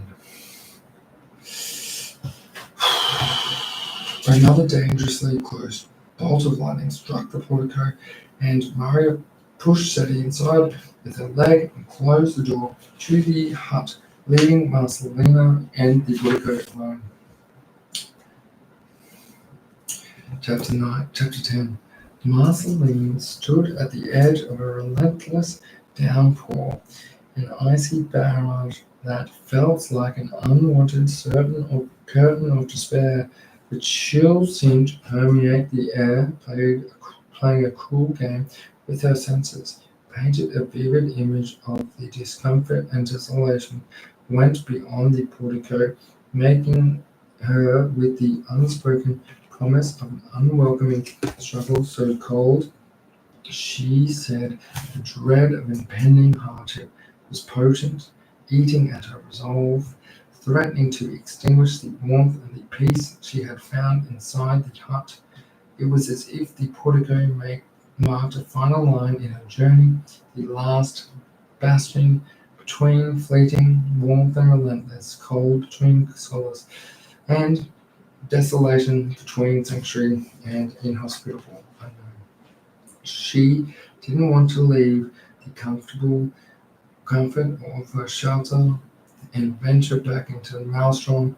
Breathe, Marceline, breathe. Pass on the anxiety, she said, taking a deep breath and holding it for 4 seconds, and before exhaling for 4 seconds. Repeating this imagined that with every breath out her nervousness, he was being expelled from her body.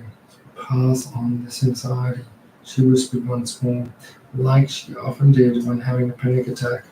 She closed her eyes and imagined like stress was an internal darkness that she could pass onto another creature. With her eyes locked shut, tall deer stood before her, manifested with her imagination, and in her last breath, after the imaginary deer had absorbed her terror, it raced off.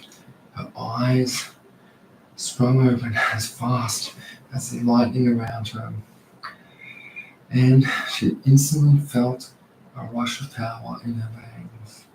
Marceline raced over the bridge and across the clearing, her feet splashing in the water. She threw herself upon the cliff, took a deep breath, and began her climbing, her hands gripping tightly onto the rough surface. She had never climbed a mountain before, but the violence of the storm and the very sight of her goal filled her with adrenaline.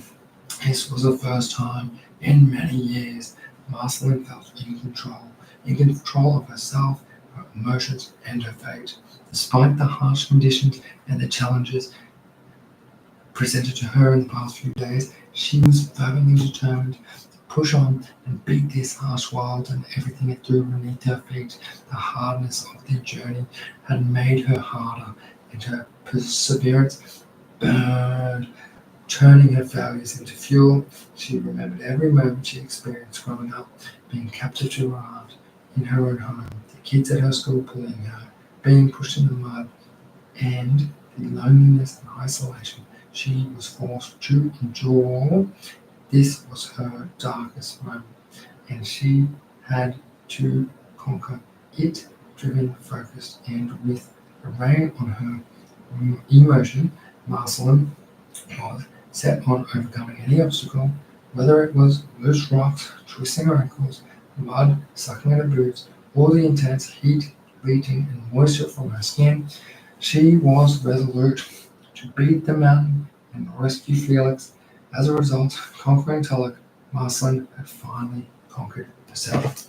Her left hand gripped the coarse rock, and her body leaned against the cliff face, pelted by the rain, and she prepared to hoist herself up further upward. The muffled call of a crow broke through the roar of the downpour. She craned her neck as far as she could while still maintaining a firm grip on the cliff, but saw only streaks of rain plunging down.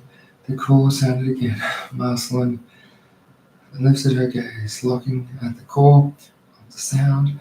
A large raven perched on a dead branch, jutting out from the cliff. She studied its dark feathers, its black. She murmured, "You're not who I thought you were." Her mind immediately went to Runa, the strange red corvid that had led her into Tulloch, and whose feather had completed Maria's potion.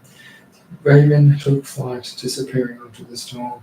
Just then a bolt of lightning struck the cliff high above, dislodging debris, shaking the cliff, every foundation, but she remained steady. Continuing her grueling ascent, she grunted, using her legs to spring up and her hands to maintain her hold.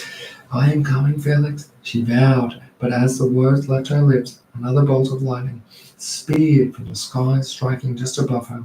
The sudden shock caused her to lose her grip, and she plunged downwards. Her hands clawed at the air during the brief freefall before she slammed into the mud below, the impact knocking the breath from her lungs.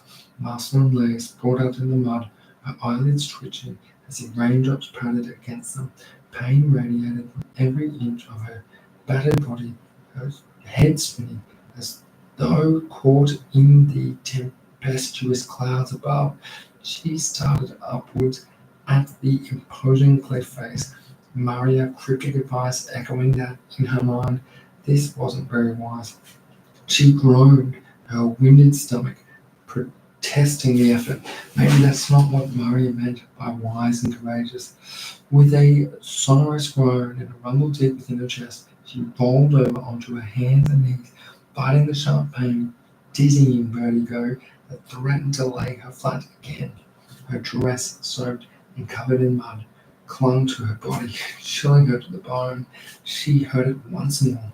The distinct call of the crow pierced the stormy cacophony, seemingly to originate from the direction of Maria's frail hand had gestured toward earlier. Marceline hauled herself to her feet, wincing as the pain lanced through her body and hobbled along the base of the cliff, leaning heavily against it for support as the lightning crackled and whipped across the sky, showing debris falling from above. She shielded herself by holding a satchel above her head.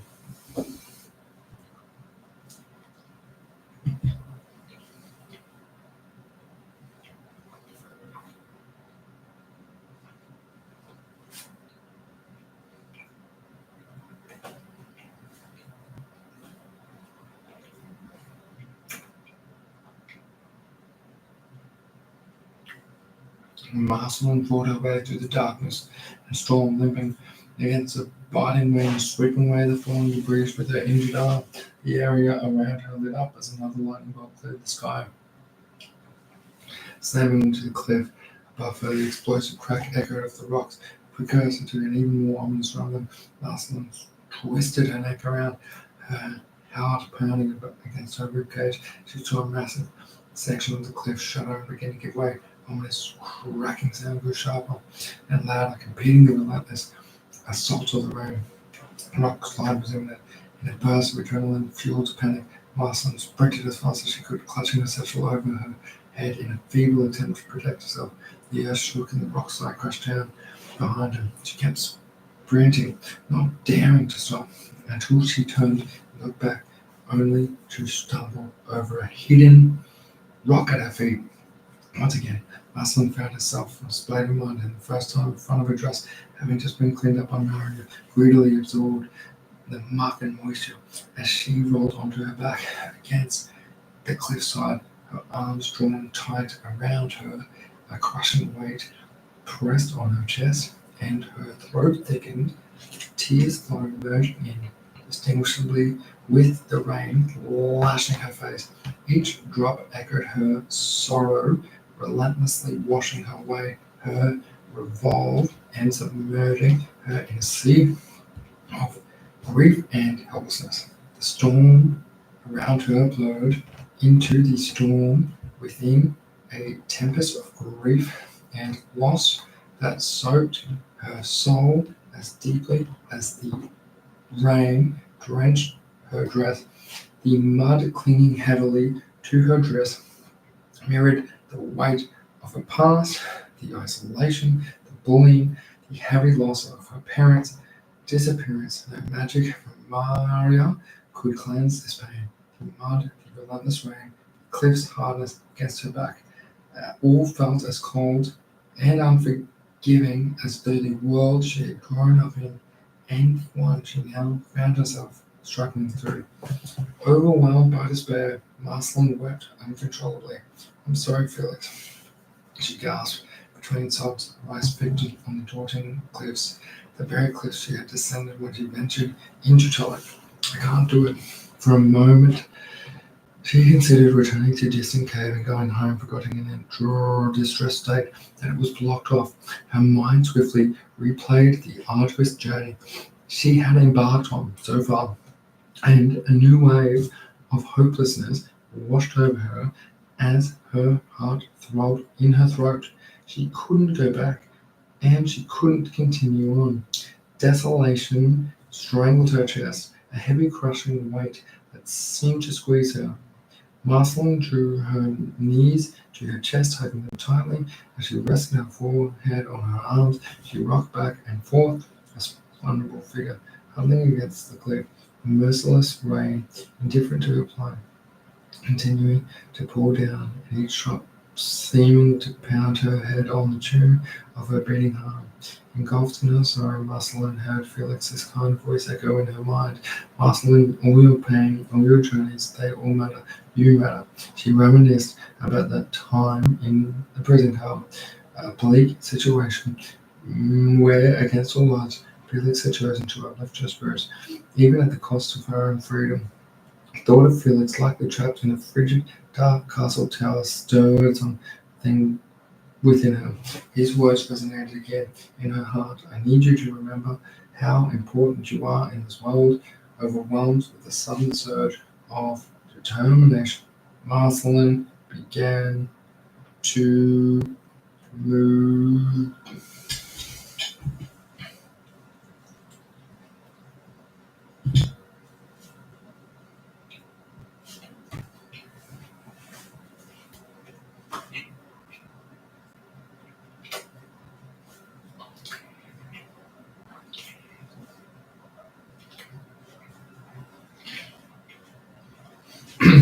Every fiber in her body protested against the cold and fatigue, her muscles cramping as she fought to rise.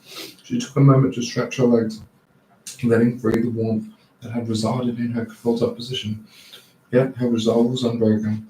She stood tall, squaring her shoulders as she stared resolutely at the formidable cliff face that loomed in the dark.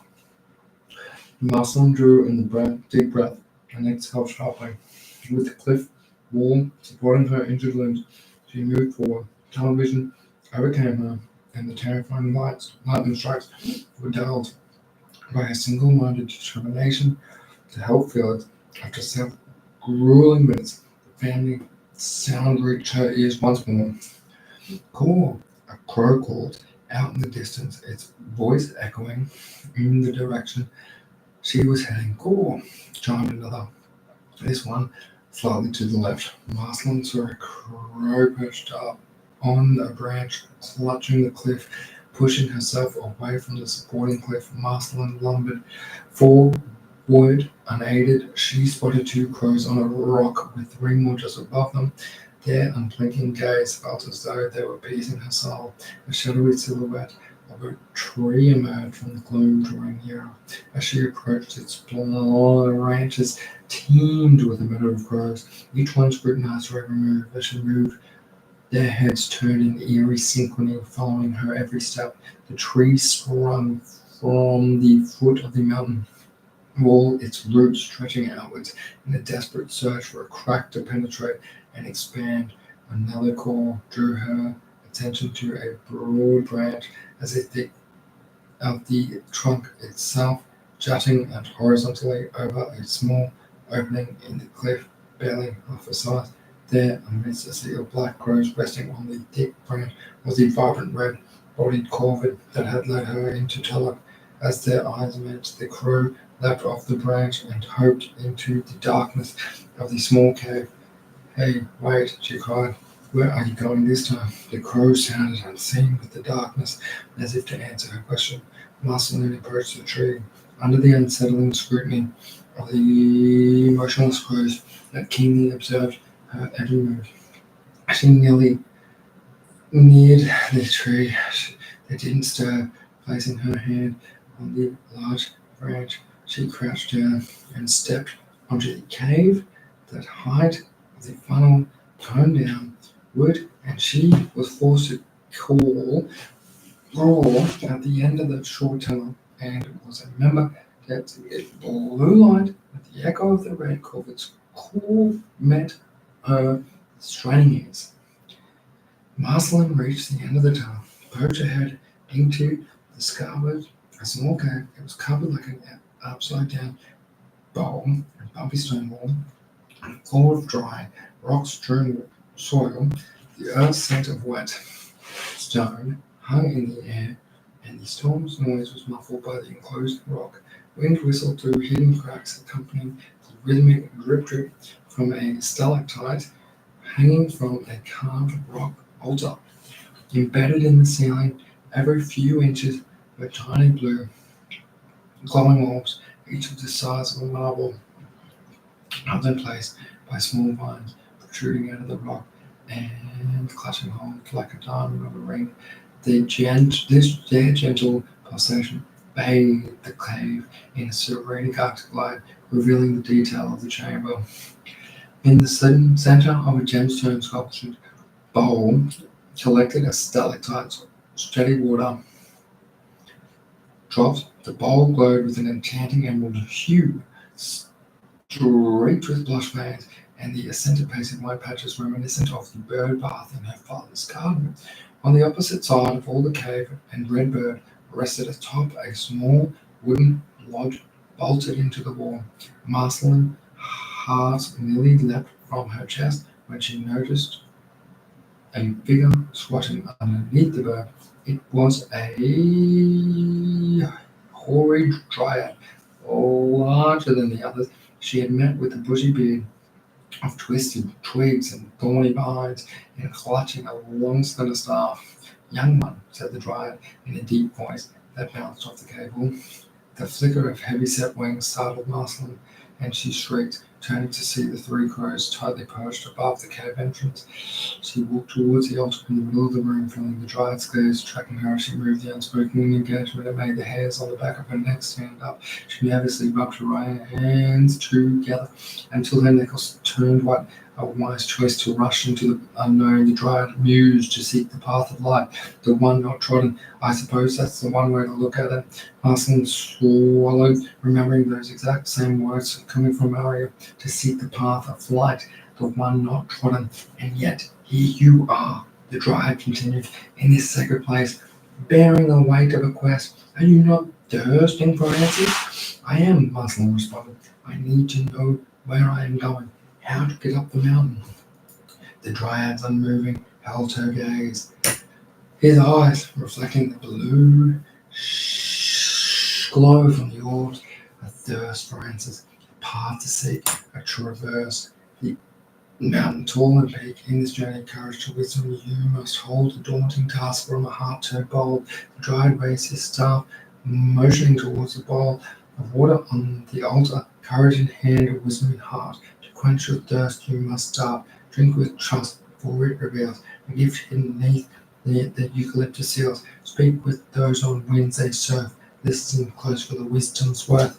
Confucius paid to her face to Marcelin's gaze, shifted from the old man to the altar and back. Her lips parted and sounded slipped out, drawn out and uncertain. She murmured.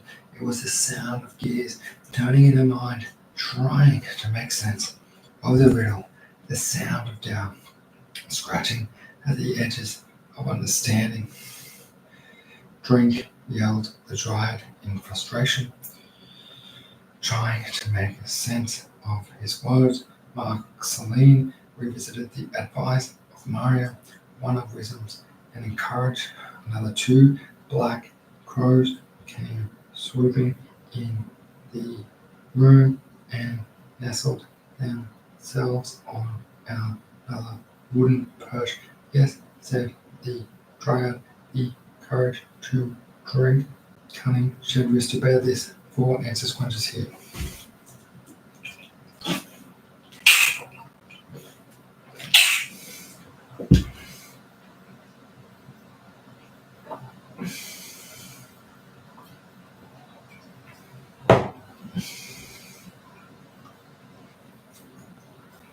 Yes, said the dryad, the courage to drink. Cunning shed wish to bear thirst. 4 answers quenches there. How did you? Said Marceline, curious to know how. He heard her thoughts, gazing at the still waters of the bowl. She looked into it. Jesus Christ. She looked into it for an answers. The waters rippled with the distant bass of the thunder outside. Courage to drink. She whispered, looking up at the stalactite and its rivulets of water. Where does this water come from? The very same source the crows and the masters drink, replied the dryad. Wisdom and courage come together, she murmured before passing her hand to scoop up the water and drink it. Marceline's ears came to life, and she was overpowered by the sound of a crowded room. She could, nearly nasally and shrill voice, battling over one another, and it overwhelming her senses. What's going on? She cried. The old dryad began laughing joyfully. Just like you can feel two different surfaces with each hand, you can now hear with as many ears, he said. Marceline turned to see that the 3 birds at the entrance were now 5, and the 2 that had entered earlier were now 3.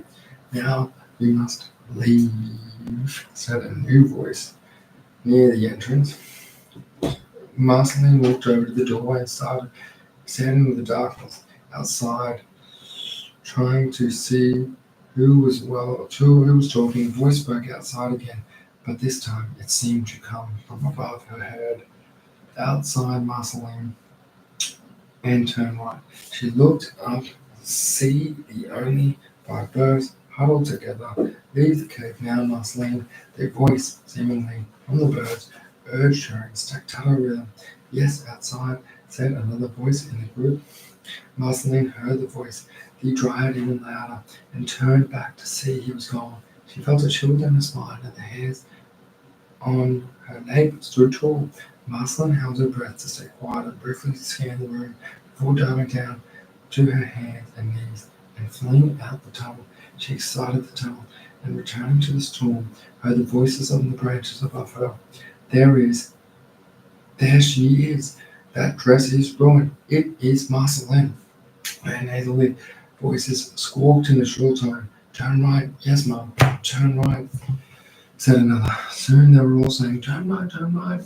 Marceline headed the alien advice and turned right, following the cliff towards a large waterfall that spilled into a rapidly flowing creek. A small bridge crossed over the water, and Marceline walked towards it. No, the water, Marceline, come to the water, shrilled a crow nesting beside the waterfall. Marceline leaned over to the fall, saw a series of large boulders leading to the edge of the creek and the cascading torrent. Yes, heading to the waterfall. squawked the crow. She tapped her foot on the boulder closer to the edge of the flying creek, testing it for slipperiness. The roar of the waterfall thundered around her, and the cold mist sprayed her in the face, softer than the heavy rain. "Here!" cried another short voice from within the plunging foul. Marceline hoped she across the rocks and entered into the curtain-free falling water. She immediately felt the weight of the water thundering on her shoulders, and her ears were muffled in the deluge. The intensity vanished as quickly as it began, and she opened her eyes to reveal the pathway, questing beyond the waterfall, leading upward between two cliffs. The rain had stopped, and calm had returned. Only the mist of the waterfall fell around as it saturated the air with its rich, mossy, perfuming air. Up ahead was a tall brick arch with Gothic accents leading through to a track up the mountain. The arches were weather-worn and surrounded by tufts of grass and mangrove vines. Marceline hoped to cross the rocks to exit the pool of water and walked under the stone arch. Wind slipped through the stone corridor and up the path as crickets chirped and a tree creaked. "The storm is gone," she said. "Yes, you've defeated the mountain's first challenge, Marceline," said a crow, resting on the stone arch. "Now, out of that mountain and we will guide you," said another crow to its left. A soothing wind swept up Marceline's back, carrying with it a flurry of leaves that danced along the steep, inclining trail. The foreign sun, now poised at the edge of the V-shaped cliff surrounding her, began bathing the landscape in a surreal glow, and her face with electricity. The air was thick with the scent of dew-soaked stones, good tree bark, and a hint of looming dawn. This part of Tulloch would be a heaven for any avid hiker, but Marceline, taking a 5-minute break, definitely been hallucinating for at least 6 hours now, which is just ridiculous. I think it's just because you're looking at words.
4 hours straight.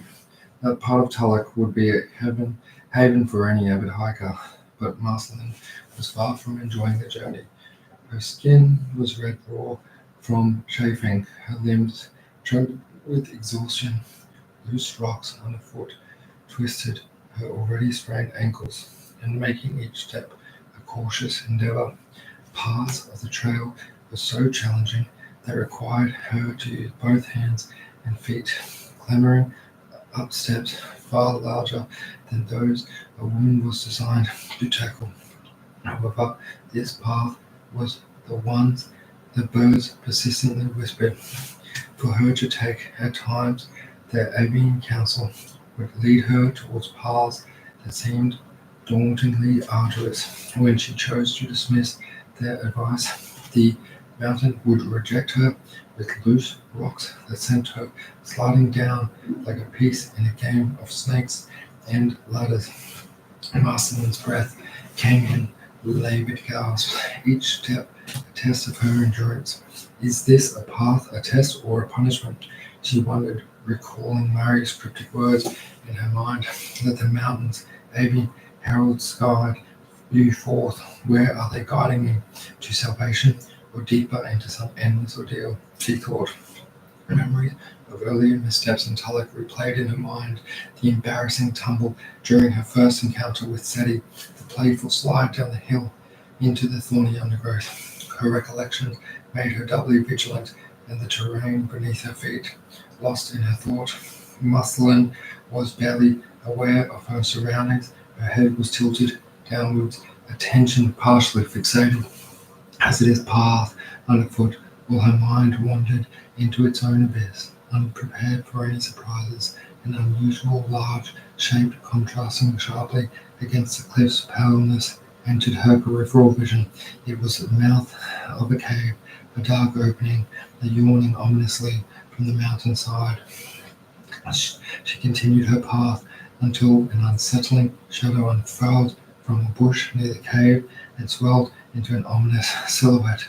Her heart threw itself against her chest as she instantly recognized it as one of the Queen's menacing henchmen. Overwhelmed by panic, her limbs gave out, causing her to crumple on the ground like a marionette, severed from its strings. And she let out a muffled squeal, a primal sound of fear, before hastily scrambling into a patch of short grass beside the path and pulling herself behind the safety of a large boulder. Huddling against the boulder, Marceline strove to minimize her size, trying to merge her form with the cold, hard rock. The ground vibrated with every heavy football of the unseen beast, each tremor causing her to flinch and sending icy waves to fear up her spine. She held her breath, hoping the beast was moving away and not closing in.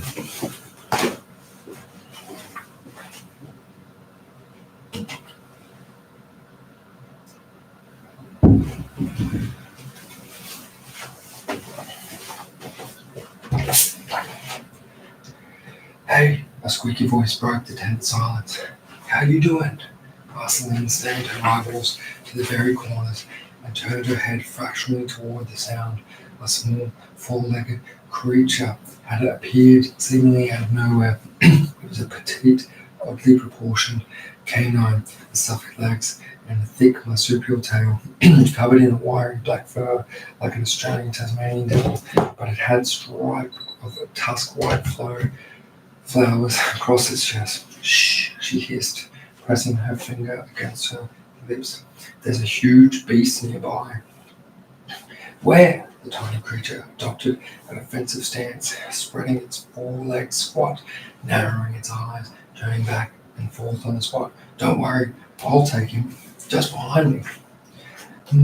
The Tassie devil seemed to consider this briefly, before rolling her eyes dismissively, then shouting to someone nearby. He said, hey, also, do you know this girl? Shh, protested Marceline.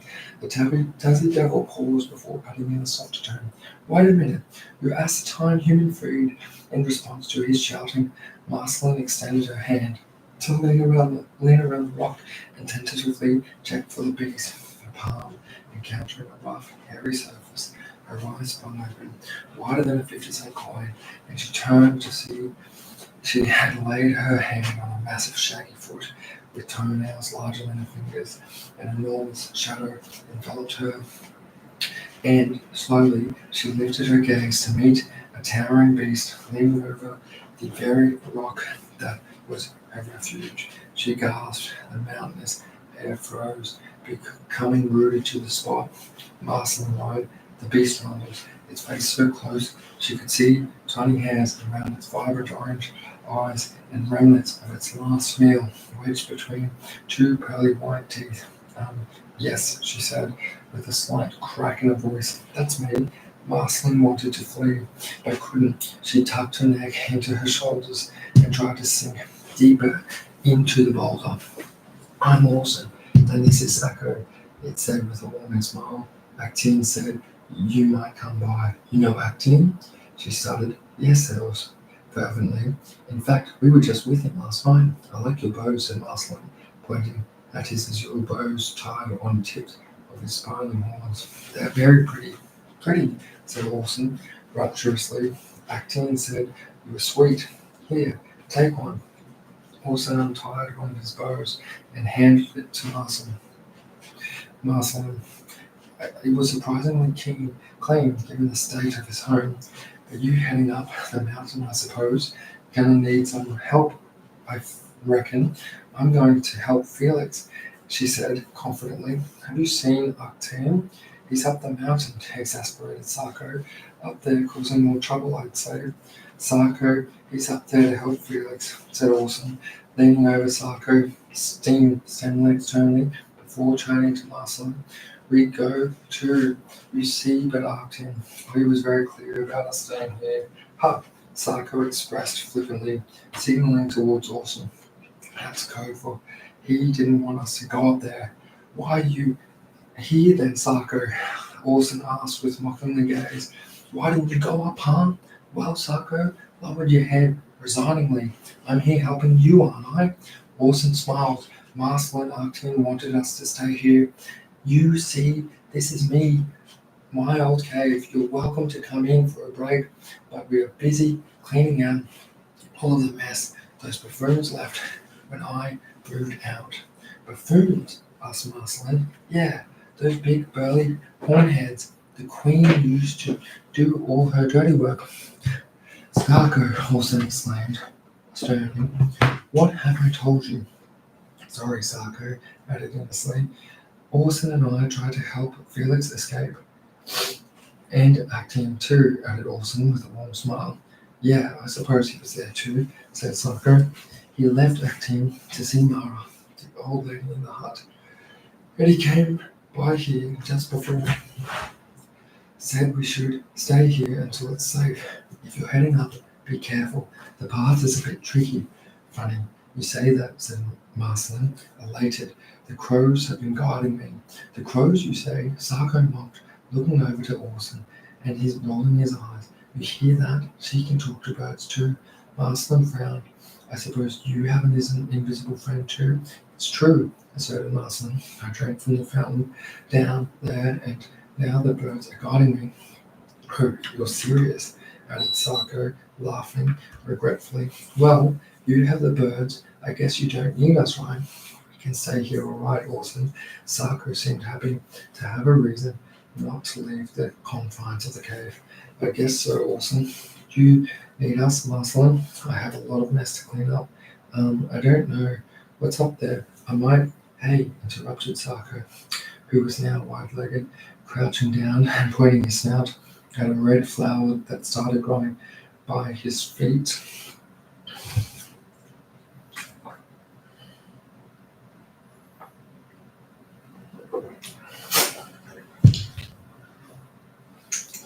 They're coming! Who? Asked Marceline, as she lowered herself behind the rock.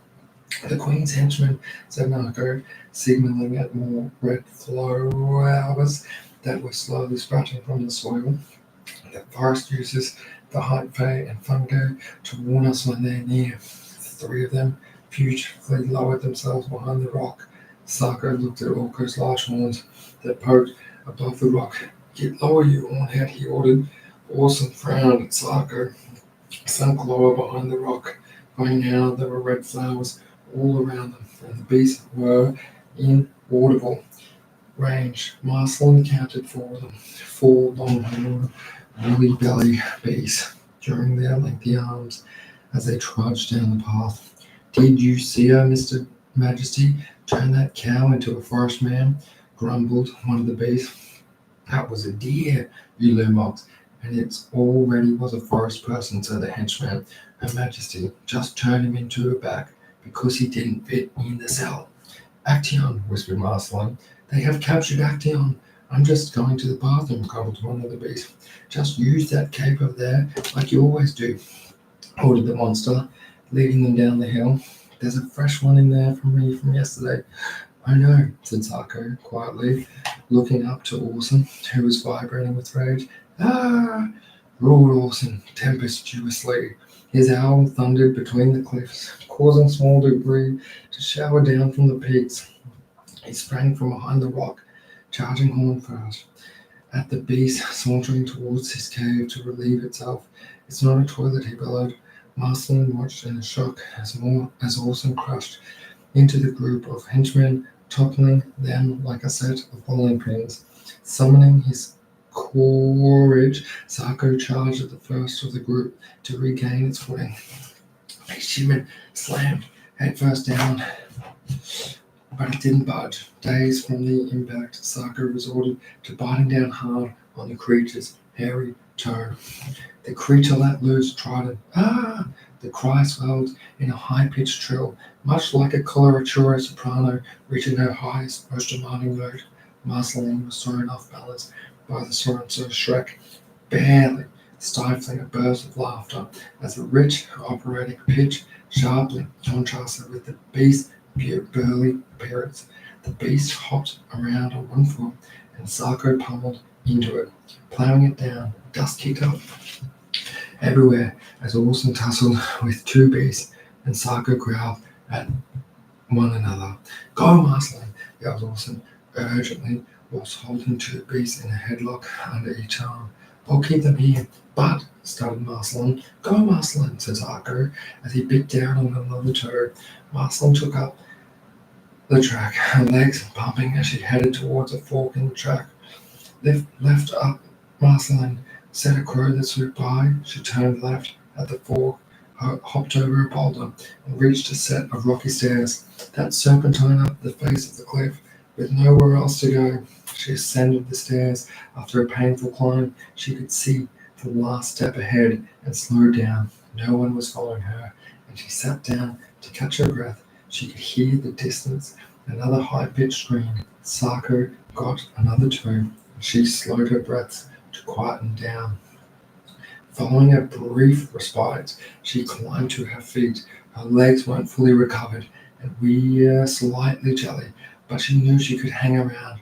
She started climbing the last few steps, and the wind began whistling delicately, and the broomer thinged. The peak of a large tower slowly revealed itself, and Marceline had finally conquered the mountain. Chapter 11. Marceline now stood on the precipice she had first seen upon entering the cave of Tulloch. An 18 or 1900-foot drop yawned behind her, while in front a castle towered. A thick wall rose from the peak of the mountain, largely concealed by rampant vines that obscured the details of the ancient stone bricks. She thought back to Hunter confronting the dragon, rescuing the princess, and the book her father had read to her all those years ago. Felix, I'm coming, she declared, emboldened by newfound bravery.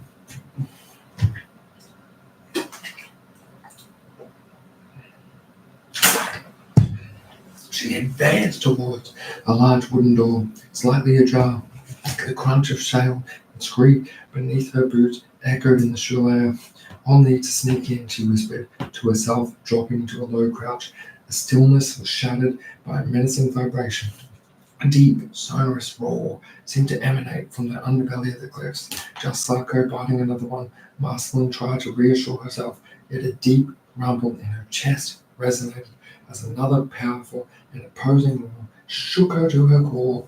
Slowly, Marceline turned and retracted her steps to the cliff's edge below. The valley of the Tulloch was veiled by a thick, opaque fog, just skimming the treetops. A slithering motion caught her eye, and a monstering black fin broke the surface of the foggy blanket. Another roar rang out, turning Marceline's stomach to stone. She watched the fin cut through the fog, matching the rhythm of the unseen beast below. Before it appeared back into the misty depths, Marceline's gaze swept the foggy expanse, scanning the obscured depths below. And a dragon, as big as a double-decker bus, broke through the fog like a shark breaching water. It unleashed a centaurian roar that echoed off the cliffs, and a jet of flame erupted from its jaws. Marceline fell backwards into her bottom as it swooped past the cliff's edge. The beast flew high above, trailing a black cloud of smoke, and, glowing embers, it landed heavily on the edge of the cliff, shaking around its claws, the size of a bear, cracking the rock beneath. Go! It bellowed, twisting its massive head to glare at Marceline, amber drips of salivation flowing from its gleaming teeth. For a moment, Marceline was bathed in a cool shadow as the dragon's colossal form eclipsed the strange sun. She felt a bead of panic sweat trickle down her forehead, her heart pounding in her chest.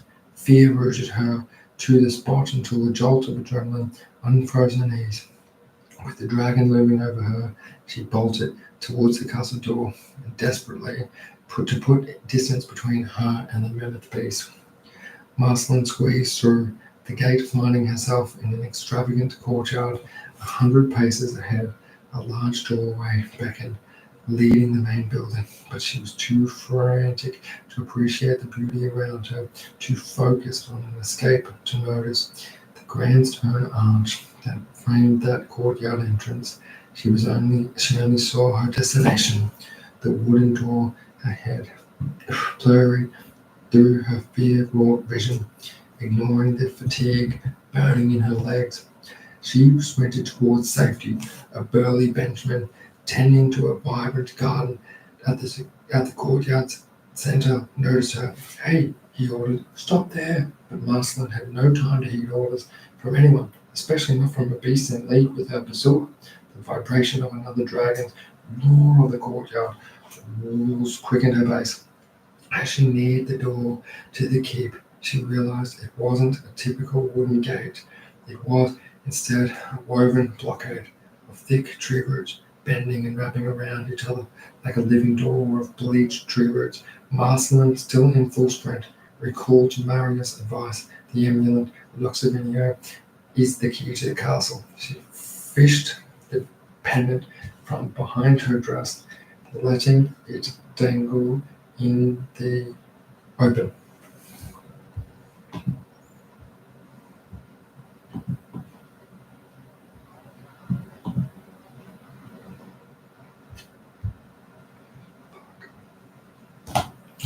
The woven door grew closer, and she could only hope her plan would work. She could sense the dragon bearing down on her and felt its cold shadow casting over, but refused to glance back, fearing it would slow her or cause her to stumble. Bracing for impact, she sprinted towards the knotted roots. At the last possible moment, the roots creaked and moaned, parting just enough for Marceline to slip through into the castle. Marceline found herself in a grand hall, pillars towering on either side of moldy dirt, strewn rug stretching up to a lofty stone throne. A thunderous thud sounded from outside, the unmistakable landing of the dragon. It propelled her forward down the length of the cavernous space, her footsteps clapping on the stone walls. As the door's living roots groaned shut behind her, a tall, slender silhouette of a woman emerged, seeing the doorway near the throne. Marceline bolted towards it, descending a winding stone stairwell that led into the castle's depths. Every so often, a door presented itself. Each time she tried the handle in vain, only to find it stubbornly locked. The elongated shadow of the woman, her high-set hair crowned in darkness, stalked her down the stairwell. Finally, at the bottom of the descent, a wooden door greeted her. Please, please, please, she whispered, gripping the cold handle with a satisfying click. It turned. Yes, Marceline exhaled, lunging through the threshold and into a circular chamber. Only a few steps in, she skidded to a halt. A gaping circular chasm yawned at her feet, appearing to plunge into infinity, arms windmilling for balance. She peered into the depths where flickers of light illuminated what seemed to be molten lava flowing below. The heat grazed her face as she staggered backwards from the perilous edge, but the looming shadow behind her indicated that danger had already entered the room. She turned her eyes, meeting the silhouette of the tall woman, Malavoria, Marceline breathed. Marceline kept the pit at her back, sidestepping until she was on the opposite side of the queen. The menacing silhouette in the doorway was backlit by the threshold though, as the queen advanced into the room. Her face caught the flicker from torches. Out circular chambers, walls. Nowhere to go now, girl, said Malavoria in a deep, chilling voice that seemed to swallow all the warmth in the room. Tears welled up in Marceline's eyes. What do you want from me?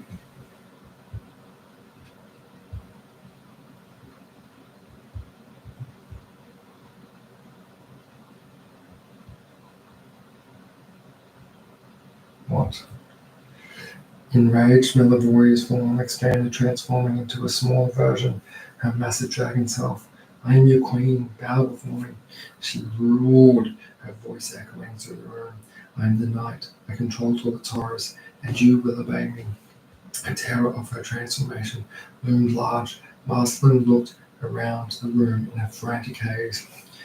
Iron barred cells lined the walls of the transformed queen, blocked the only exit. She felt weak and dizzy. The pain in her chest grew stronger and restricted. Her breathing in the room began to rumble. Marceline's racing mind paused. Rumble? Her ears had never rumbled. The queen's threatening dragon from withered, retreating back to her slender human silhouette. She spun towards the doorway, her ear acutely tuned to the echoing rumble from within the stairwell above. She turned back to Marceline, a furrowed brow darkening her expression. You drank from the fountain, didn't you? She asked wrathfully. No sooner had she spoken than a wall of crows erupted from the darkness of the stairwell, a black avalanche that sent Malavoria reeling over the gaping pit at the room center. The room was thrown into chaos. A relentless surge of crows swirling, a deafening cacophony of flapping wings and cawing cries echoing off the stone walls. Marceline fell to her belly for cover, her head precariously dangling over the edge of the hole below. She saw the queen plummet, arrested mid-fall by her transformation into a dragon just large enough to spread her wings and use the sharp barbs on the joints to latch onto the walls. As the cyclone of crows retreated, the room Marceline scrambled to her feet in their wake, but in their exit, the airborne turmoil slammed the door shut. She lunged for the handle, but it was too late. The latch had fallen into place, locking her in. The ominous thumps of the dragon echoed, growing louder as it fought its way up. In a panic, she tore off her necklace and rapped against the lock. Please, she pleaded, please open. But it remained defiantly secure. Her rattled mind slowed, and she delved into her satchel, her fingers dancing over her recently acquired items until they had closed around a familiar oblong shape. Aha! She crowed, retrieving Mariana's potion. Within the dragon steadily climbing, she squared herself at the pit's edge, taking a firm white stance. Drawing a deep breath, she drew back her arm and hurled the potion with all of her strength, aiming straight at the ascending beast. The ampule traced an uncertain arc through the air, wavering left and right as it descended towards its target. Merceline gaze never was averted, locked into the vial, listed it to the right, mere 20 meters above its intended target. It skimmed the side of the rugged stone of the well, and she gritted her teeth. At 15 meters at the far left, the erratic motion caused her heart to lurch in her chest.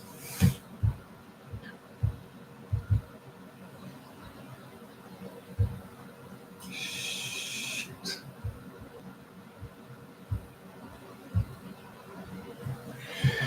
At 10 meters, the vial spun into a dizzying tumble, seemingly spiraling, veering away of course, that aligned itself once more before finally being millimeters from its target. It struck the beast square between the eyes. Fragile Alexa shattered on impact, dousing the dragon queen's scaled face with its contents for a moment. Confusion mirrored on both their faces. Had the potion failed? Then the dragon faltered at its failed to push its barbed joints into the wall. It was like watching a Spider-Man gradually lose its grip, moments after being hit with a bug spray. Upon noticing this, the dragon looked at its wing.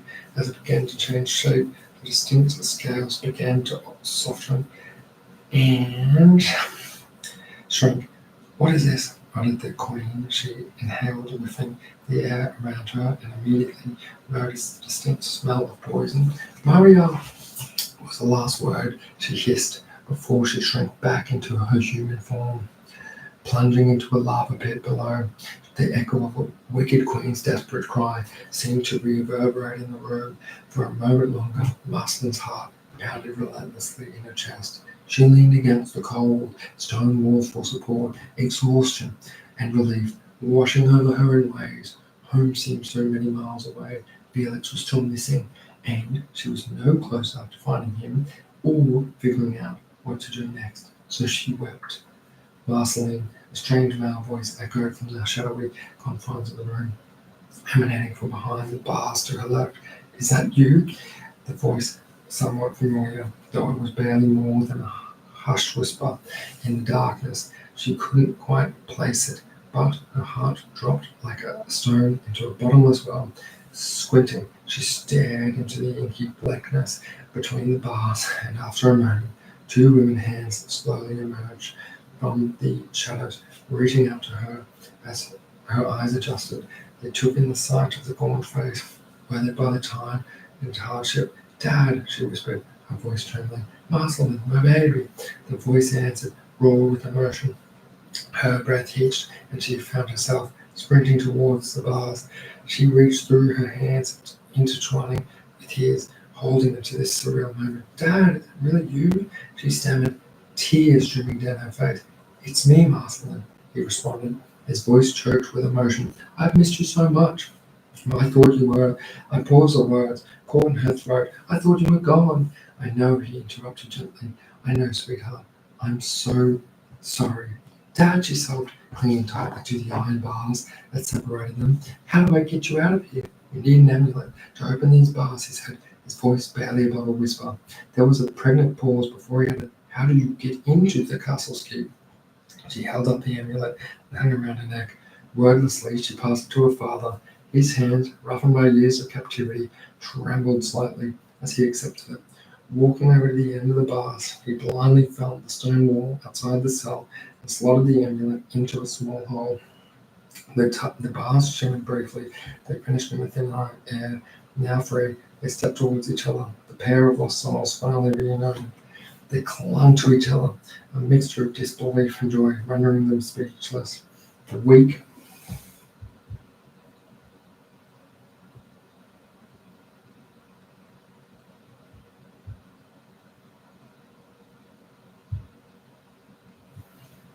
pitiful moan echoed from the corner, breaking their silence. Felix was huddled there, his body dirty and battered. With the jolt, Marceline released her father and rushed over to him. "Felix," she whispered, her fingers gently combing through his matted hair. "We did it, Felix. She's gone. You won't believe who's here with me." As she spoke, she turned to see her father approaching with a wooden ladle of water in his hand, he crouched down beside, a tender smile gracing his face as he helped Felix drink. Felix groaned, blinked, opened his eyes, and his gaze landed on Marslin's father, Lyndon. "My king," he managed to croak out. "Hunter, I found Marslin." "What?" Marslin grasped her eyes, darting from Felix to her father. "Your Hunter?" Lyndon nodded with a rueful smile. "Yes, dear. The stories I read to you as a child, they were mine." Marslin held up the book of Tulloch, her eyes shining with astonishment. "It tells a story of me now, Dad, just like it does for you. It did for you," the exhausted Lyndon added. The joy in Marslin's heart turned bitter at her father's confession. "But why did you leave me?" she demanded, her voice shaking with barely suppression emotion. Lyndon's face fell, pain etched into his features. "It's a long story, a little one. I didn't leave you. That night we finished. Your mother and I were captured. The Queen trapped me here. I threatened to harm you.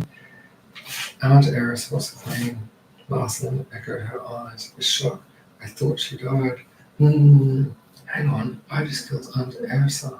Langdon nodded. "She was your aunt, Marceline, and she didn't die the other day. She just returned to Tulloch to continue ruling as a tyrant." The shock quickly gave way to worry. "But where's Mum?" She asked the question. "That's for not true." Langdon shook his head, his eyes full of sorrow. "She's not in Tulloch, Marceline. There's so much to tell you. She's alive, but I don't know where. Now, let's get out of here. Let's go home." "But the cave closed on me when I entered Tulloch," she said, her head lowered. "Even if we do get out of here, we can't get back home." "It's okay, darling.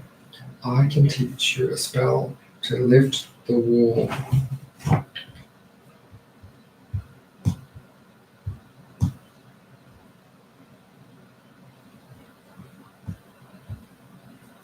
Forward. Heroes can be regarded as a continuation to my book, Mythos, which told the story of the beginning of everything, the birth of the titans and gods, and the creation of mankind. You don't need to have my mythos to follow, and I hope you enjoy this book. But plenty of footnotes will point you by paperback page number to stories, characters, and mythical events that were covered in Mythos, which can be encountered there in fuller detail. Some people find footnotes distractions, but I find I've been told that plenty of readers enjoyed them from them last time around, so I hope you will navigate them with pleasure as and when the mood makes you. I know how off-putting some Greek names can be, all of those Y's, K's, and PH's. There's a way possible, I've suggested the easiest way for our English-speaking mouths to form them. One could be astonished by what we do to their full names. In German, French, American, and other readers who have their own ways with ancient Greeks will wonder at some of my suggestions, but that is all they are, suggestions. Whether you like to say Oedipus or Oedipus, Eudorus or Ibidus, Philoctetes, the characters and stories remain the same. Introduction. Zeus sits on his throne. He rules the sky and the world. His sister wife Hera rules him. Duties and domains in the mortal sphere are parceled out to his family. The other 10 Olympians. Gods. In the early days of gods and men, the divine trod the earth with mortals, befriended them, ravished them, couples with them, punished them, tormented them, transformed them into flowers, trees, birds, and bugs, and in all ways interacted, intersected, intertwined, interbred, interpenetrated, and interfered with us. But over time, as age has succeeded age and humankind has grown and prospered, the intensity of these interrelations has slowly diminished. In the age we have entered now, the gods are still very much around, favouring and disfavouring, directing and disturbing. But Prometheus' gift of fire has given humankind the ability to run its own affairs, build up its distant city-states, kingdom, and dynasties. The fire is real and hot in the world and has given mankind the power to smelt, forge, fabricate, and make. But it is an inner fire too. Thanks to Prometheus, we are now endowed with the divine spark, the creative fire, the consciousness that once belonged to the gods.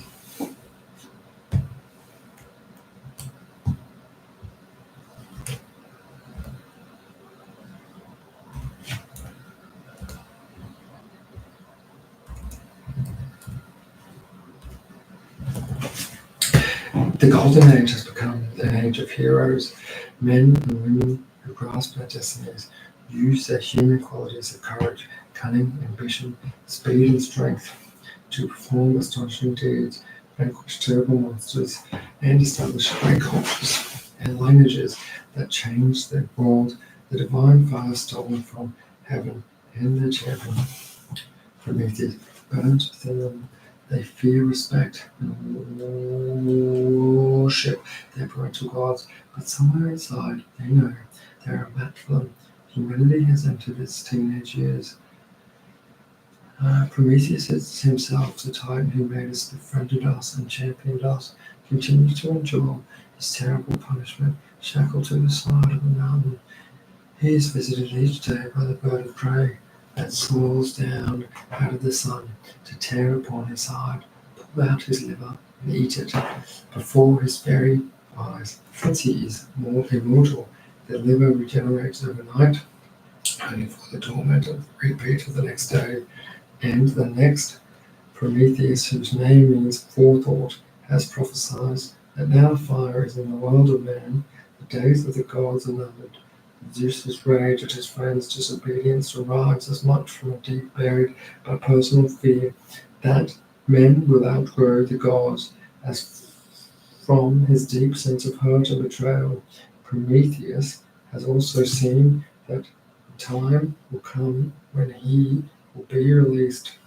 A mortal human hero will arrive at the mountain, shatter his manacles, and set to the Titan free. Together, we will save the Olympians. But why should gods need saving? For hundreds of generations, a deep resentment of smouldering beneath the earth when Kronos the Titan castrated his father, the primordial sky god Uranus, and hurled the genitals across all of Greece. A race of giants sprang from nowhere. The drops of blood, the seed fell, their scythonic being. These creatures sprung from the earth. Believe the time will come when they can wrest power from their arrogant, upstart children of Kronos, the Olympian gods. The giants await the start when they can rise up to conquer Olympus and begin their own rule. Prometheus squints into the sun and awaits the moment mankind, meanwhile, gets on with the mortal business of serving, toiling, living, loving, and dying in a world populated with more or less benevolent nymphs, fauns, satyrs, and other spirits of the seas, rivers, mountain meadows, forests, and fields, but bristling too with the chair of serpents and dragons, many of them descendants of the primordial Gaia, the earth's goddess, and Tartarus, god of the depths beneath the earth. Their offspring, Monstrum, Echidna, Typhon, has born a multitude of venomous, mutant creatures that ravage the countryside. Humans are trying to tame. To survive in such a world, mortals have left the need to supplicate and submit themselves to the gods, to sacrifice to them, and flatter them with the praise and prayer.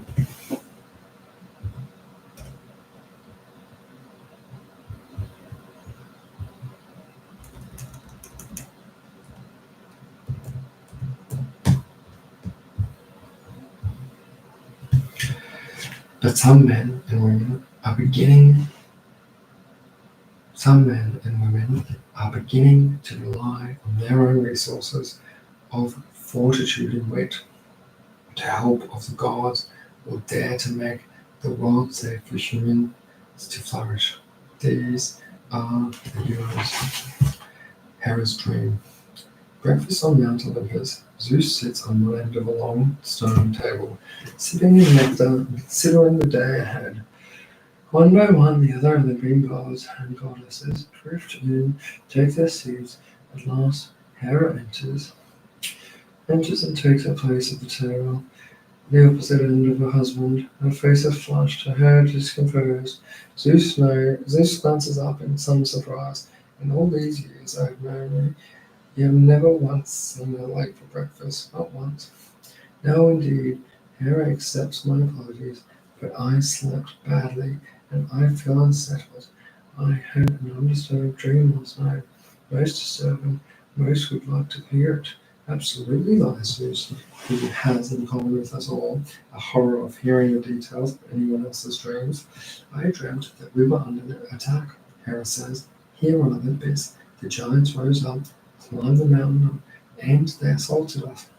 My, but it was serious, Zeus. The whole race of them started streaming up and attacked us, and your thunderbolts glanced as harmless of them as if they were pioneers. The giant's leader, the largest and strongest, came for me personally and tried to compose himself. Dear me, how very upsetting, said Zeus. But it was after all only a dream. Was it though? Was it? It was also clear it had more feeling of vision of a prophecy perhaps I have had before. You know I have. This was true. Hera's role as goddess of matrimony, family, decorum, and good order made it easy to forget that she was also powerfully endowed with insight. How did it all end? Strangely, we were saved by our friend Prometheus. He's not my friend, snapped Zeus. Any mention of Prometheus is barred on Olympus. To Zeus, the sound of him, once dear friend, named like a lemon juice on a cut. If you say so, my dear, I am merely telling you what I dreamed and what I saw. You know the strange thing is that Prometheus had him a normal man, and it was this human that pulled the giant off me, drew him down from Olympus, and saved us all.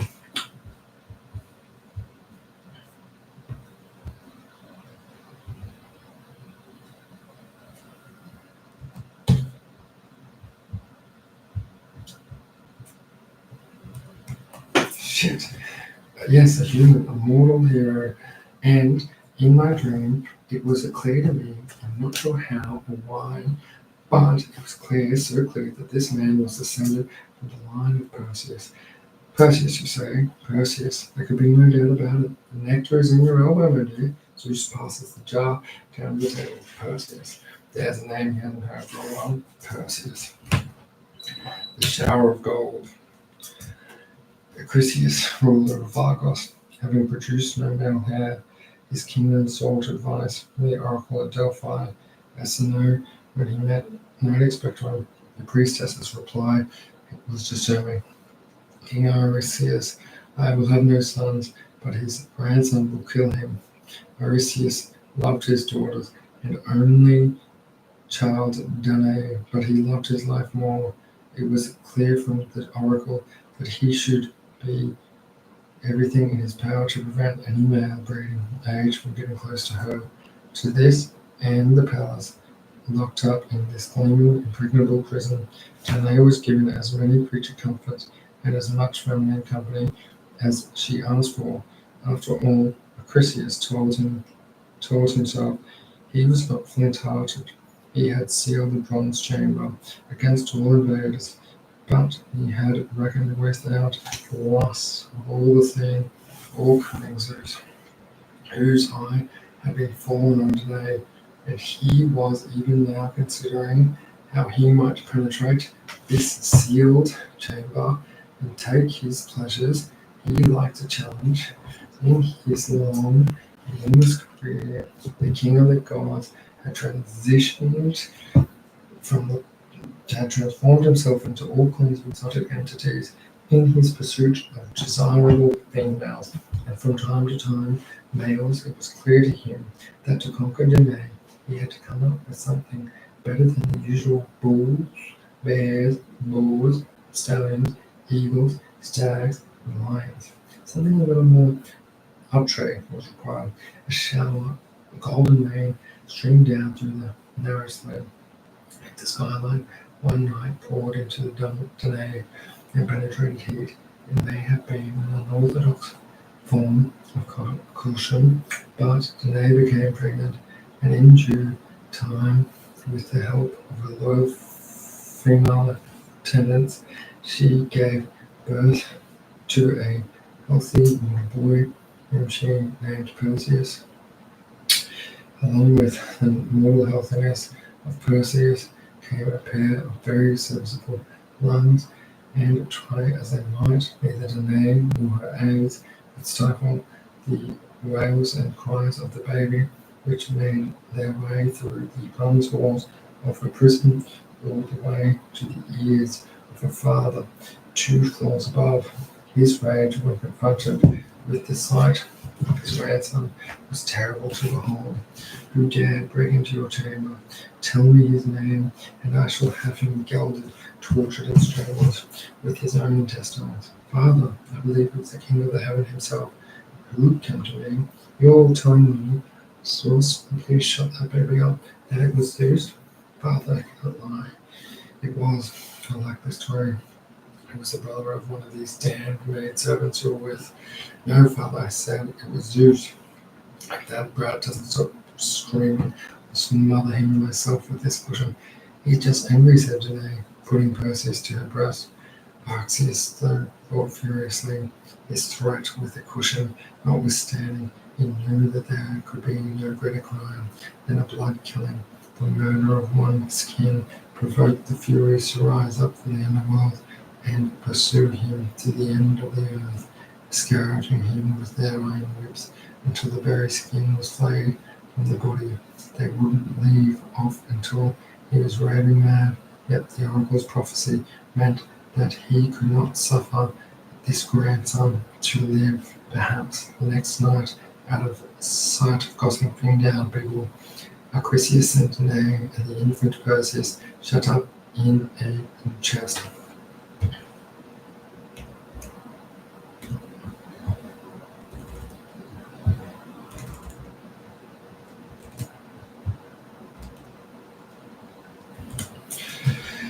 And Christian going to the sea. There, said Acrisius, dusting off his hands as if to clear himself of all responsibility. If they perish, they surely will. No one can say that I was the direct cause. It will be the fault of the sea, the rocks, and the sharks. It will be the fault of the gods. With these weasel words and comforting, Acrisius watched the chest bob out of sight. The wooden chest tossed in the wild waves, and the sea, the wooden box, bounced and buffeted its way from coast to coast, neither breaking up on the rocks nor beaching safely on the soft sands. Inside the darkness of the chest, Danae suckled her child and waited for the end to come. On the second day of their heaving, pitching voyage, he felt a great lurch and then a terrible bang. After a few moments of stillness, she heard the lid of the box creak and shift. All at once, daylight poured in, accompanied by a strong smell of fish and the cry of gulls. Well, well, well, said a friendly voice. Here's a catch, they said. They had been caught in a fisherman's nets, and the owner of the voice extended a strong hand to help Danae out of the chest. Don't be frightened, he said, though in the world he was with the one who felt fear. What could happen all this portent? My name is Dictes, and these are my crewmen, who mean you no harm. The other fishermen crowded around, smiling shyly, but Dictes pushed them away. Let the lady breathe, can't you? See, she's worn out. Some bread and some wine. 2 days later, they landed at Dictes' home, island of Seriphos. They took Danae and Perseus to his small cottage behind the dunes. My wife gave birth to a boy, so perhaps Poseidon has sent you to take their place. Not that I mean he added in hasty confusion. I would not, of course, expect to make no demands. Danae laughed. The atmosphere of unaffected kindness and simplicity was just what she needed for rearing her child. Guileless amiability had been in short supply in her life. "You are too kind," she said. "We accept your offer, don't we, Perseus?" "Yes, mother, whatever you say." "No, this is not the miracle of the talking baby. 17 years have now passed since Seriphos. Perseus has grown into a fine, strong young man. He is, thanks to his adopted father, Dictys, confident and skilled fisherman, standing in a boat, swelling seas. He can spear, darting swordfish, and he can lick up a trout from the fast waters of the stream with his fingers. He runs faster, throws further, and jumps higher than any other young man in Seriphos.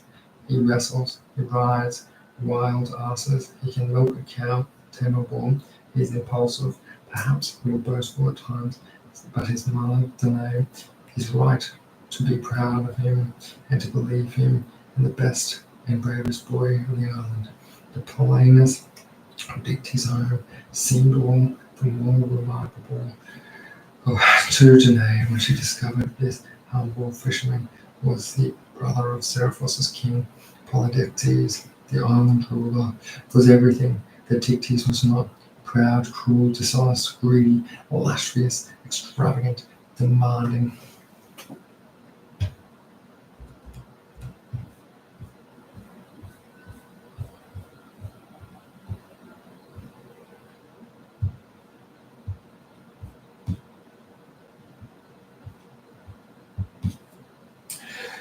At first he had paid no particular attention to Dicty's house guest. Over the last few years, however, his black heart had become more and more troubled with feelings of attraction for the beautiful mother of that boy, that impertinent boy. Perseus had an instinctive way of imposing himself between his mother and the king. That was what most aggravating. Polydictus was in this habit of calling round when he knew that his brother would be out, but every time he did, the pestilent Perseus would be there. "Mum, Mum, have you seen my running sandals? Mum, Mum, come out to the rock pool and tie me while I held her." It was too irritating. At last, Polydectes hit on a way of sending Perseus far away. He would exploit the youth's vanity, pride, and bluster. A message was sent to all the young men of the islands, inviting them to the palace for a feast, celebrating Polydectes' resolution to seek the hand in marriage of Hippodamia, daughter of the king of venomous Pisa. That was a bold and surprising move, just as an oracle had prophesied. The king of Chryseis of Argos would be killed by a grandson, so it had to be told Ormus that would be killed by a son-in-law to prevent his daughter ever marrying. The king challenged every applicant for her hand to a chariot race. The loser to forfeit his life. Ormus was the finest charioteer and in the land. So far, the heads of more than a dozen hopeful young men adorned the wooden stakes that fenced the racing field. Hippodamia was very beautiful. Peter was very rich, and the suitors kept coming. Renee was delighted to hear that Polydectes had thrown in his hat in the room. She had long felt uncomfortable in his presence, and the surprising news that his heart was elsewhere came as a great relief. How gracious of him to invite her son to a feast and show that there were no hard feelings. It is thank him for his impossibility and politeness. Don't drink too much and try not to talk with your mouth full. Polydectes sat young Perseus in the seat of honor, to his right, filling and refilling his cup with strong wine. He played the young man just as Perseus himself would have played a fish. "Yes, the chariot race will certainly be a challenge," he said, "but the best families in Seriphos have each promised me a horse for my team. May I look to you and your mother?" Perseus flushed. His poverty had always been the source of mortification. The young men with whom he played at sports, wrestled, and hunted and chased girls all had servants and stables. He still lived in a stone fisherman's cottage behind the dunes. His friend Pharaoh had a slave to fan him in his bed when the nights were warm. Perseus slept out on the stand and was more likely to be woken by a nip from a crab than by a serving girl with a cup of fresh milk. I don't really have a horse as such, said Perseus. A horse as much? I'm not sure I know what a horse as such might be. I don't really own anything much more than the clothes I wear. Oh, I do have a collection of seashells that I've been told might be quite valuable one day. Oh dear, I quite understand. Of course I do. Polydictys's sympathetic smile cut Perseus deeper than any sneer. It was too much to expect you to help me. But I want to help you, Perseus said, a little too loudly. Anything I can do for you, I will do it. Really? There's one thing. What? Oh no, it's not too much. Tell me what it is. I've always hoped that one day someone would bring me. I can't ask you, you're just a boy. Perseus banged to bring you what? Say the word. Strong. Just a little bit. I know what I'm saying. Perseus rose unsteadily to his feet. He sent a voice away in the hall. Tell me what you want, and I will bring it. David. Well, said Polydictys, with a rueful shrug at her feet. As one forced into a corner, sits our young hero, insists one thing I've always wanted. Could you bring me the head of Medusa, I wonder? No problem, said Perseus. The head of Medusa? It's yours. Really? You mean that?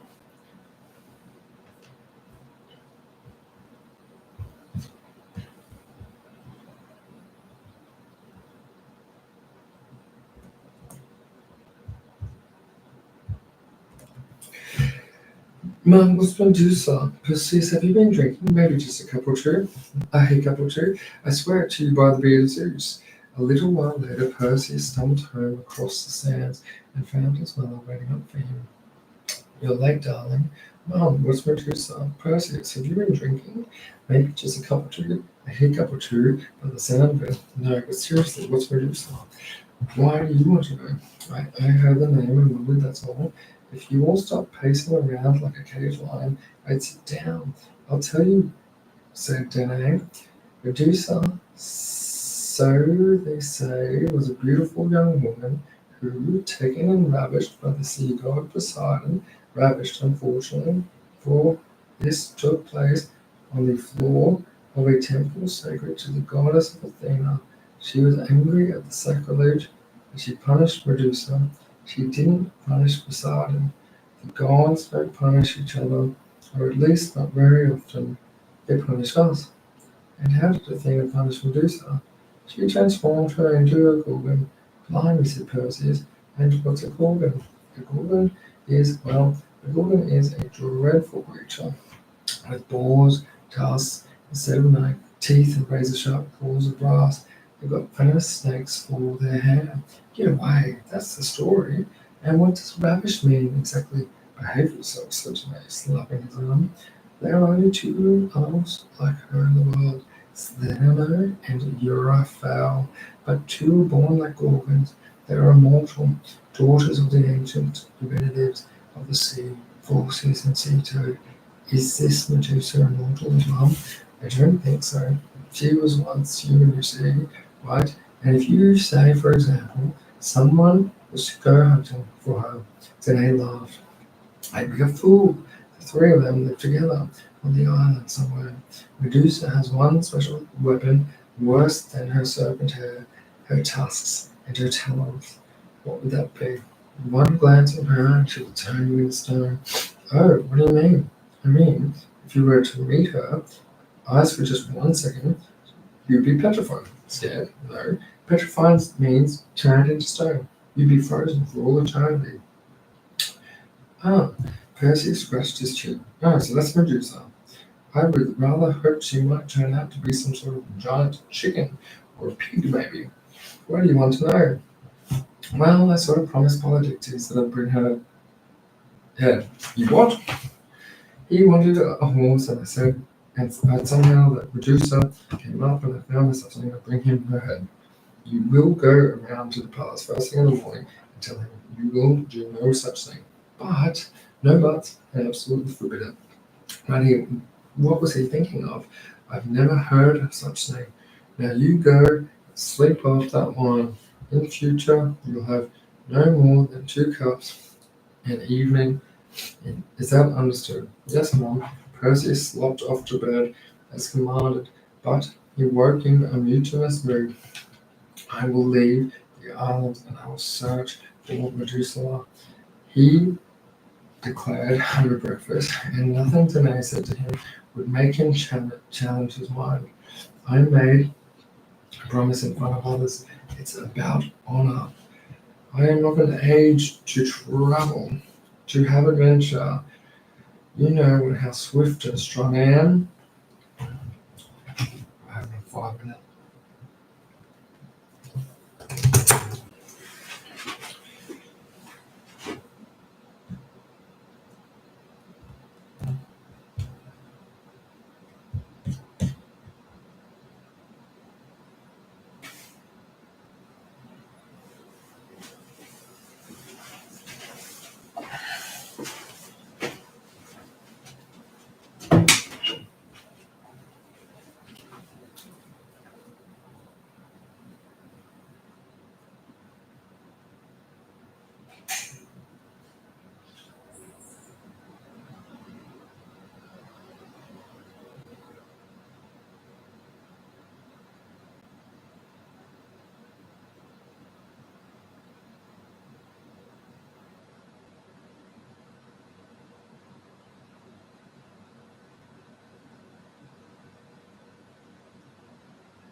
cunning and resourceful.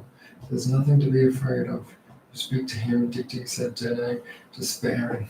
Dictys and Bertis walked along the beach for most of the morning. Dene was not pleased when they returned. It's like he says, Dene, he's old enough to make his own decisions. He'll never find Medusa, of course, if she even exists. Let him go to the mainland and try out life for a while. He'll be back before long. He's well able to look after himself. The farewell between mother and son was all tears and distress on the one side, the hand-pity and reassurance from the other. I'll be fine, mother. Ever seen anyone who can run faster than me? What harm could come to me? I'll never forget Polydictes, never. That at least thought Dictys was something. He took Perseus by boat to the mainland. Don't trust anyone who offers you anything for free, he warned. There'll be plenty who want to befriend you. They might be trustworthy, they might not. Don't gaze around you as if it's the first time you've ever been in a busy port or a city. Look bored and confident, as if you know your way around, and don't be afraid to seek guidance from the oracles. How much of this excellent advice Perseus was likely to heed, Dictys could not tell. He was fond of the boy, and even fond of his mother, and it grieved him to be complicit in so foolhardy an adventure. But as he had told May, Perseus was set on it, and if they parted with hot words, his absence would be all the harder to bear. When they arrived on the mainland, Perseus thought that Dictys' fishing boat looked very small and shabby inside. The great ships moored at the harbour. The man he had called father since he had been able to speak suddenly looked very small and shabby too. Perseus embraced him with a fierce affection and accepted the silver coins slipped into his palm. He promised to try and send word to the island as soon as he had any news worth imparting, and he was patient enough to stand on the quayside and wave Dictys and his little boat goodbye, even though he was desperate to get going, explore the strange new world of mainland Greece. The two strangers in the Ochre Grove. Perseus was confounded and confused by the cosmopolitan clamour of the mainland. No one seemed to care who he was, unless it was trying to con him out of his new pieces of silver.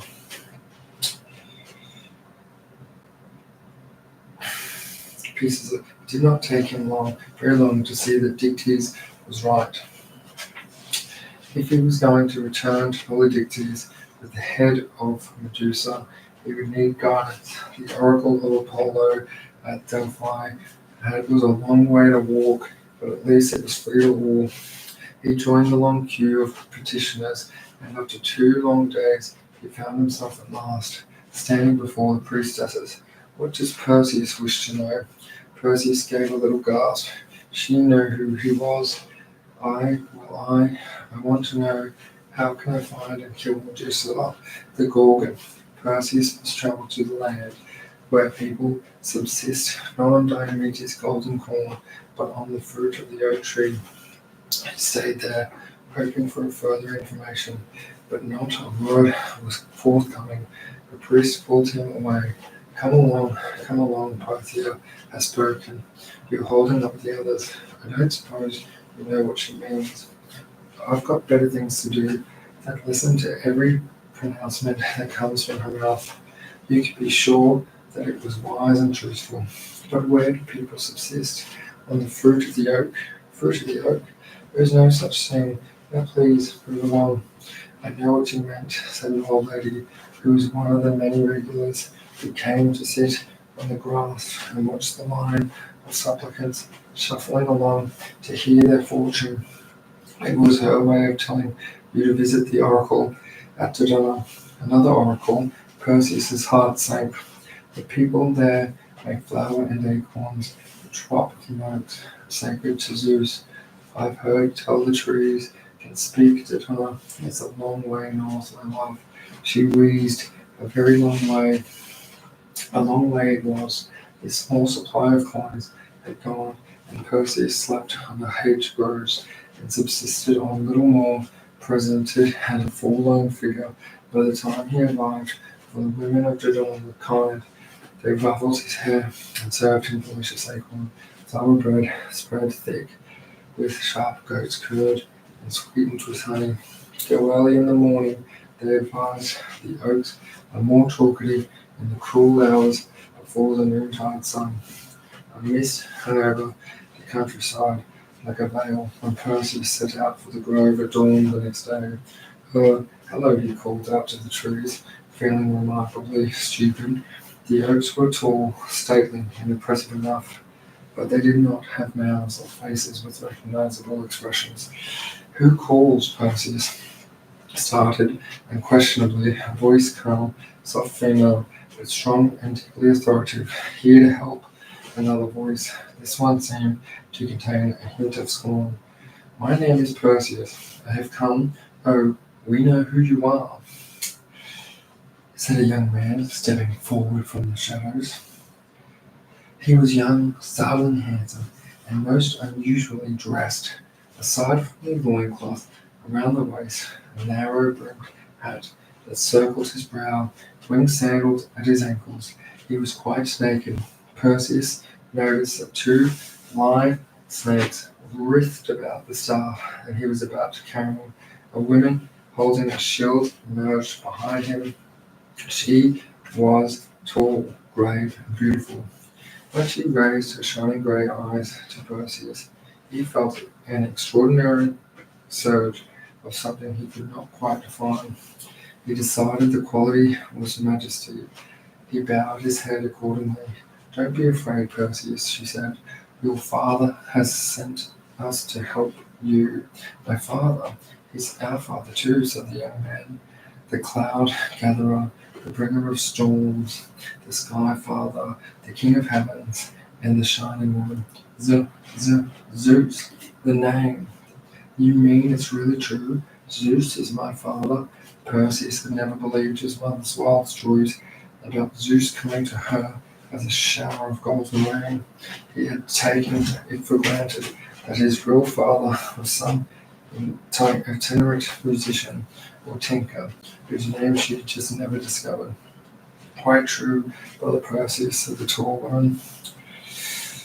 The two Olympians now told him that Zeus had been keeping an eye on him since his birth. He had been guarded the wooden chest into the net of Dictys. He had watched Perseus grow up. He admired his boldness, and he had sent his two favorite children to assist their half-brother in the quest for the head of Medusa. You're going to help me, said Perseus. This was so much more than he could have hoped for. We can't slay the Gorgon for you, said Hermes, but we can help tilt the odds a little in your favor. You might find these helpful. He looked down and addressed the sandals at his feet. To my mother, Perseus, he commanded. The sandals unwrapped themselves from the god's ankles and flew to Perseus. Take your feet off first. Perseus did so, and at once the sandals attached themselves to his feet. We'll have plenty of time to get used to them, said Athena, watching in some amusement as Perseus looked in the air like a dancer. You're confusing them, said Hermes. You don't have to flap your feet and fly. Just think. Perseus closed his eyes and strained, not like you taking a crap. Just picture yourself in the air. That's it. You've got it. Perseus opened his eyes and discovered that he had risen above into the air. He dropped down again with a jarring bump. Practice, that's the key. Now here is a hood for you from Uncle Hades. Wear this, and no one will be able to see you. Perseus took the hood in his hands. I have something for you too, said Athena. Oh, said Perseus, putting the hood down and taking an object she was offering to him, a satchel. You might find it useful after flying sandals and a cap of invisibility. A plain brown leather satchel seemed something of a disappointment, but Perseus tried not to show it. That's very kind of you. I'm sure it will come in useful. It will, said Athena, but I have more for you. Take this. She passed him a short, bladed weapon, curved like a scythe. Be very careful. The blade is very sharp. You're not wrong, said Perseus, sucking blood from his son. It's called a harp, and you can cut through anything.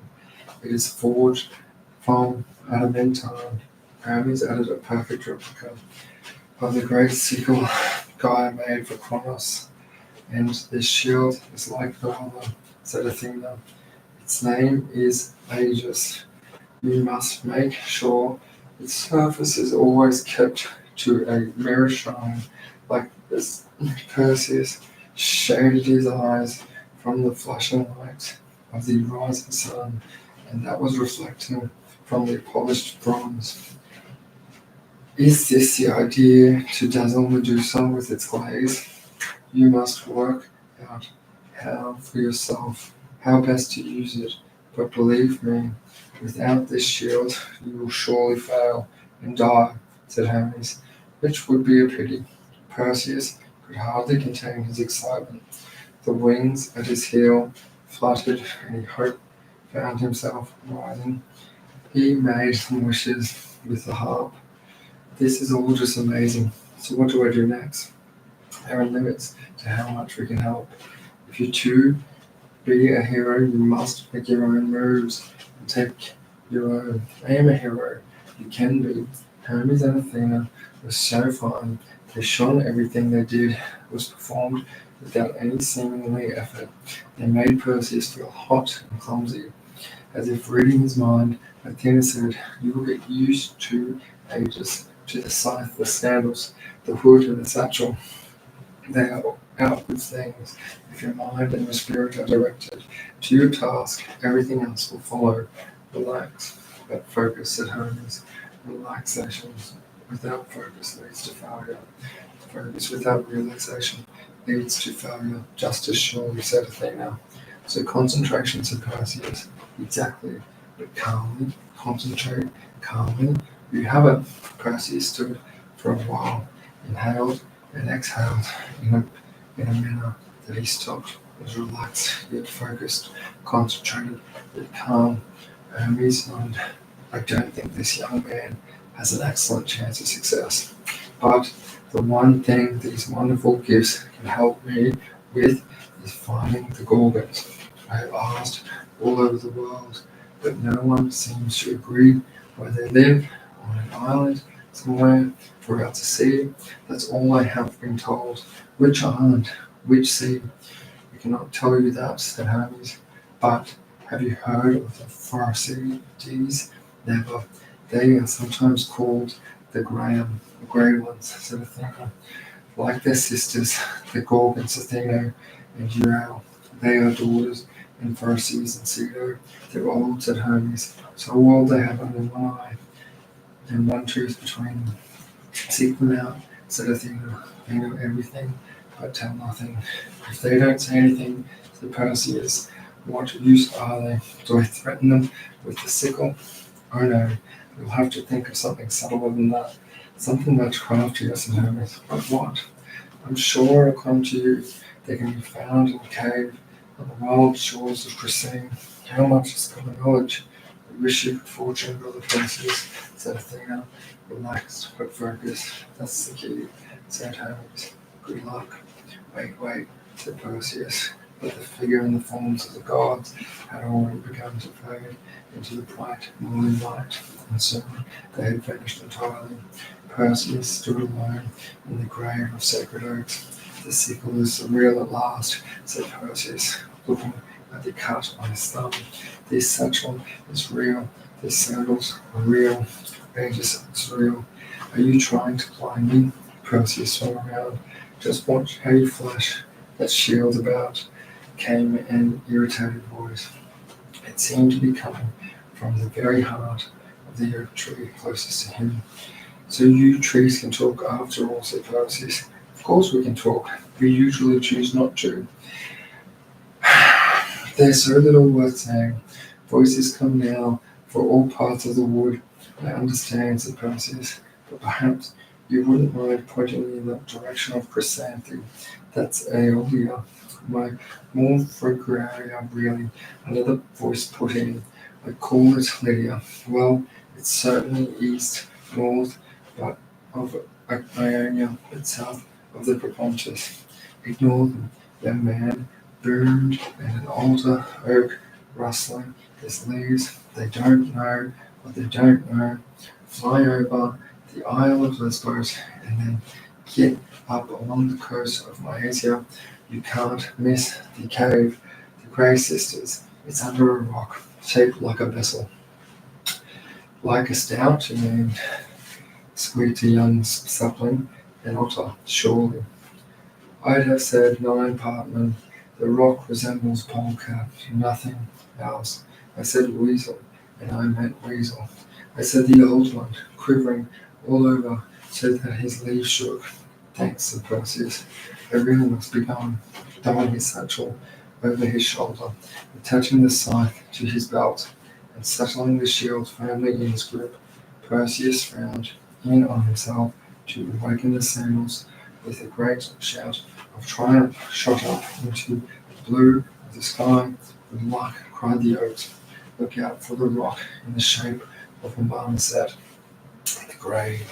By the time Perseus landed neatly, toes down on the Mysian shore, outside a cave whose outer formation resembled his eyes at least a squashed rat, the day was all about spent. Looking westwards, he could see that Helios' sun chariot was turned from copper to red as it nearly the land of the Hesperides and the end of its daily round. As Perseus approached the mouth of the cave, he slipped on the cap that Hermes had given him, the hood of Hades.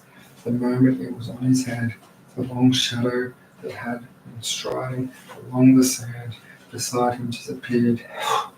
Everything was darker and a little misty with that hood over his eyes, but he could see well enough. I won't be needing these, he said to himself. Satchel and shields and the sand outside the cave, he followed the murmur of voices and glimmering of light through a long, winding passageway.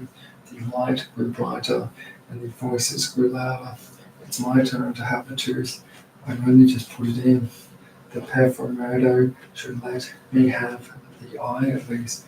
Oh, stop moaning, and you. As Perseus entered the chamber, he saw held in the flickering light of the lamp that hung over them 3 fantastically old women, their ragged clothes struggling, their sagging flesh were as grey as the stones of the cave.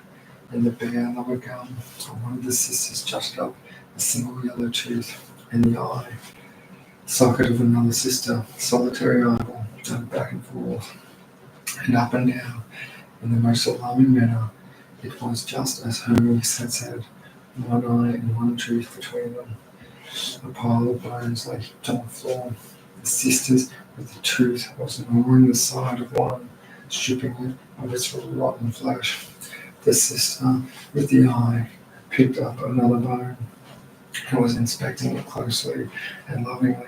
The third sister with no eye tooth raised her head with a jerk and sniffed the air sharply.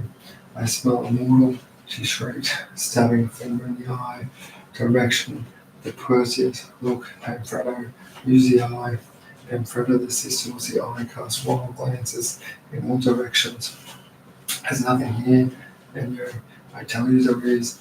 Immortal, I smell it, called Enu. Bite it, Enu. Use your tooth. Bite it to death. Perseus stole silently closer, talked to great care not to step on any cast-off bones. Give me the eye, Pamphredo. I swear to you, I smell mortal flesh. Here, take it, Pamphredo. Anya stretched out her hand greedily to receive it. The stepping forward, Perseus snatched up the eye himself. What was that? Who? What? Perseus had brushed over the sister with the tooth. Taking advantage of her open mouth astonishment, he plucked the tooth from her mouth and stepped back with a wild, loud, "Good evening, ladies. The tooth! The tooth! Someone had taken the tooth. Where is the tooth? Who has the eye? I gave you your tooth, sisters, and they have your eye too. Give them back. You have no right. All in good time," said Perseus. "I could return this cloudy old eye to this rotten old tooth. I have no use for them. Of course, I could just as easily throw it in the ocean or the sea." "Beg? No, it all depends on you," said Perseus, walking around and around them. As he passed, they shot out their bony arms to try and grab him, but he was always too quick. "What do you want? Information? You are old, you know things. What would you have us tell you? How to find your sisters, the Gorgons? What do you want them with them? He'd like to take Medusa home with me, part of her at least." "How, you fool, she will petrify you. That's turn you to stone." "I'm not ignorant. I know what petrify means," said Perseus. "You let me worry about all that, and you just tell me where to find the island, where they live. You mean our lovely sisters harm. Tell me where I threw the first eye and the tooth into the sea." "Libya," cried and called Enya. "The island is off the coast of Libya. Are you satisfied? They'll kill you and feast on your flesh, and then we shall hear of it and cheer," screeched Anya. "Now, give us our eye and our tooth." "Certainly," said Perseus. "These hags might be old," he told himself, "but they have sharp claws and they are fierce, vengeful. I'd better buy myself some time. Tell you what, let's make a game of it," he said. "Close your eye and count to 100. "Oh, of course, no need to close your eye. Just count to 100 while I hide the tooth in the eye. There'll be something in the cave, I promise. No cheating. 1, 2, 3, 4. Damn you, child of Prometheus.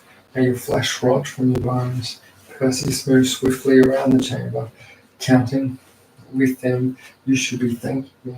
19, 20, not cursing me," he said, as they hurled fouler and filthy obscenities at him. 45, 46. "Surely this is the most exciting thing to have happened to you for centuries.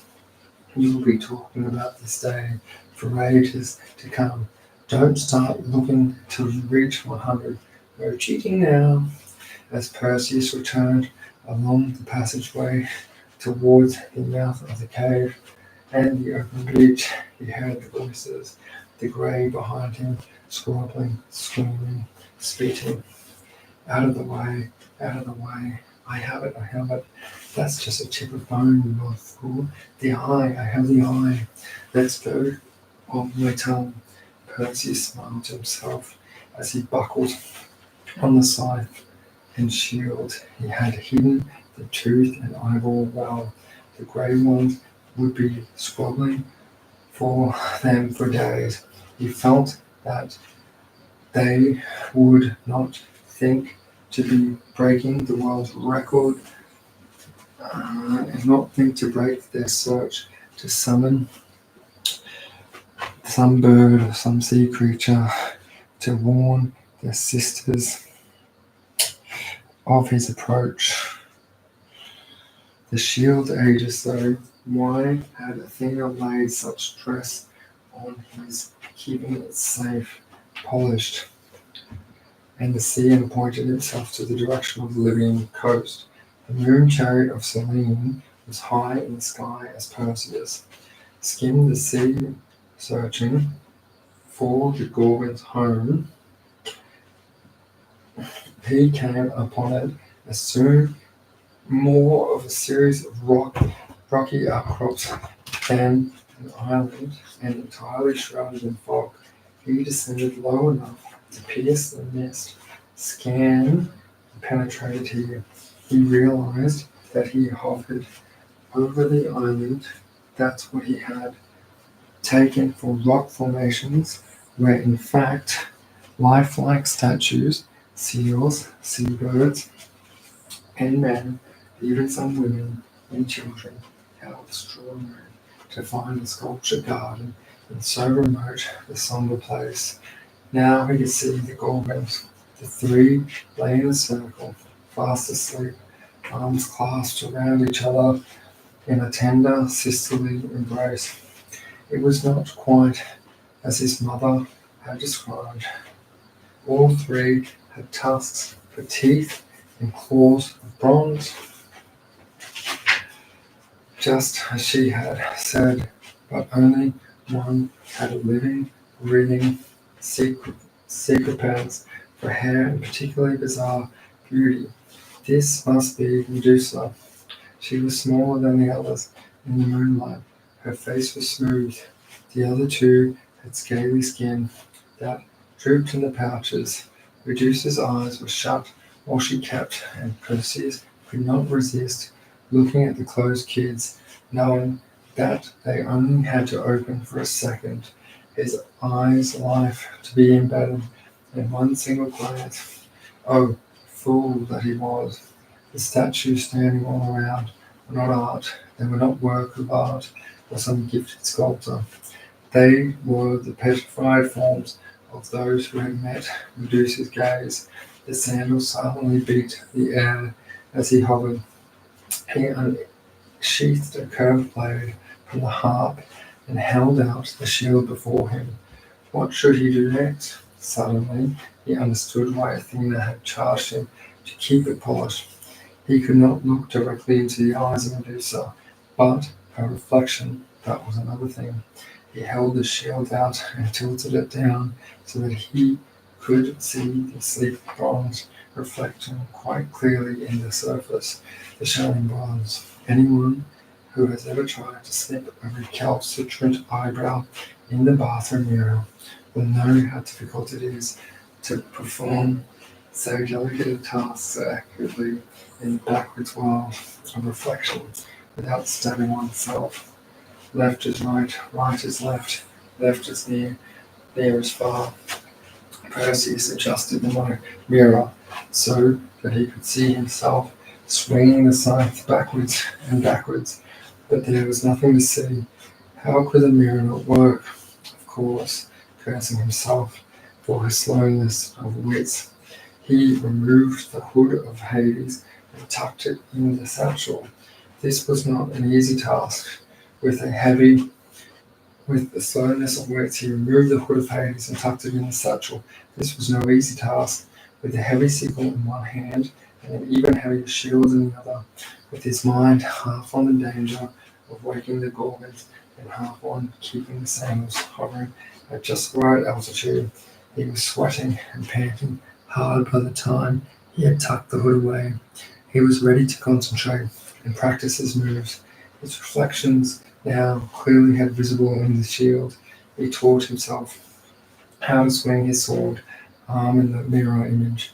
Without knowing, it had dropped a little lower. The swishing of the blade woke up the vipers on Medusa's head, and then they began to spit in the air, changing the angle of the shield. Perseus saw that they were looking directly at him and hissing.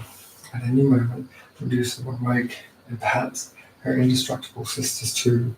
He closed in on Medusa's head, sleeping form, weapons at the ready.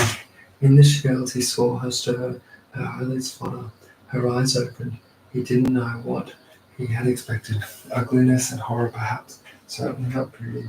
But Medusa's beauties, for all their blaze and fury, had a quality that made him want to turn from the reflected image and look deep into them. He pushed the feelings down and raised his blade higher. Medusa was staring into the shield. She lifted her head to look at Perseus directly, giving him a clear line of sight at her throat. The harpy swept through the air, and he felt the blade slice through the flesh of her neck. He lunged down to snatch away the head and pushed it into the satchel before him. the rashing, dying snakes could fix their fangs on him, he'd try to fly up and away, but something was tugging at his ankle. The other Gorgons, Steno and Urail, awake and screaming, he was pulling down them. With a mighty effort, he kicked and kicked and kicked. The screeches of the outraged sisters rang in his ears as he rocketed through the ceiling of the fog and into the clear moonlit sky, with never a backward glance. Perhaps he should have looked back. The most remarkable sight would have met his eyes. Since the day Poseidon violated her in Athens' temple, Medusa and had held in her womb twins from that union. With the head removed, she had at last a place from which they could be born. The first to rise out of the gaping wound was a young man named bearing a weapon of shining gold. His name would be Kryazor, which means golden sword. Another form now emerged from the open throat of the dead Medusa. Not since the lovely Aphrodite rose from the frothing seed and the blood of Uranus, severed testicles was something so tragically, transcendently beautiful, born of something so appallingly foul. Crass's twin was a shimmering white winged horse. It pawed the air and flew up into the sky, leaving its brothers and the two shrieking sisters behind. The name of the horse was Pegasus. I did it! I did it! I did it! Perseus shouted to the moon. Indeed he had, with Medusa's head safely stored inside the satchel he had originally dismissed as so uninteresting. He flew on in a state of intoxicated excitement. Indeed, so excited he was, so high on the top of his achievement, that he took a wrong turn. Instead of turning left, he turned right, and soon found himself flying along a strange coastline. Mile after mile he flew, not tiring, becoming increasingly bewildered by the unfamiliar shore. And suddenly, in the first light of dawn, the most extraordinary sight met his eyes. A beautiful girl, naked, chained to a rock. He flew up to her. What are you doing here? What does it look like I'm doing? And I'll thank you to keep your eyes up on my face if you don't mind. Ooh, I'm sorry. I couldn't help wondering. Is there any way I can help you? My name's Perseus. Andromeda. Pleased to meet you. How are you staying up in the air? It's a long story, but more to the point, why did you chain to this rock? Well, Andromeda said, it was my mother really. It's a long story too. I've nothing better to do, so I might as well tell you my parents, Cyphus and Cassiopeia, are the king and queen. Where are we exactly? Ethiopia. Where did you think we were? Sorry, go on. It was all my mother's fault. She remarked out loud one day, I was more beautiful than all of the Nereids and Oceanids in the world. Well, you are, said Perseus. Oh, shush, Poseidon heard this boast, and he was so outraged, he sent a monstrous sea dragon called Cyphus to ravage the shoreline. No shipping could get through, and the people began to starve. We rely on trade, you see. The priests and the priestesses were consulted, and they told my parents that the only way to appease God and call off Cetus was to have me chained naked to the rocks. Cetus would devour me, but the kingdom would be saved. Oh no, there he is now. Look, look.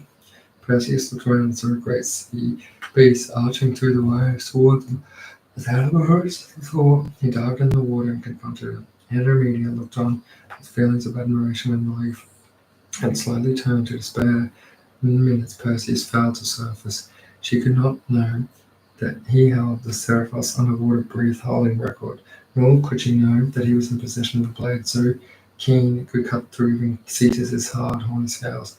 She let out a great cry of relief when Perseus cheerfully and triumphantly face burst up out of the waves, and surrounded by a boiling vessel of blubber and blood, he waved shyly before flying up to Andromeda once more. I just can't believe, she said. I just can't believe it. How did you do that? Oh well, said Perseus, breaking her shackles with two swift strokes. The harp, I've always been at home in the water, just swam underneath him with the blade up to a silence through his belly. Fancy lift? By the time they landed at the royal palace of Andromeda, was hopelessly in love with him as he was with her. Cecropia was overjoyed to see her daughter go alive, thrilled to think the handsome young hero becoming her son-in-law. Cepheus the king said meekly, "Don't forget, my dear, that Andromeda is already promised to my brother Phineas." "Oh, pooh, Cassiopeia, a loose agreement, no kind of binding engagement. He'll understand." Phineas did not understand. As a brother of Archipelago, a descendant of Nihilus, he believed that an alliance with Andromeda would allow him to unite the most powerful kingdoms in the Nile. He was not about to let some puppy with a scythe take that away from him. The rumors of the puppy being able to fly he discounted. So it was the music and the laughter and the betrothal banquet in the great hall of the Ethiopian palace was silence when Phineas and a large body of men stormed in. "Where is he?" roared Phineas. "Where is the boy who dares come up between me and my own Andromeda?"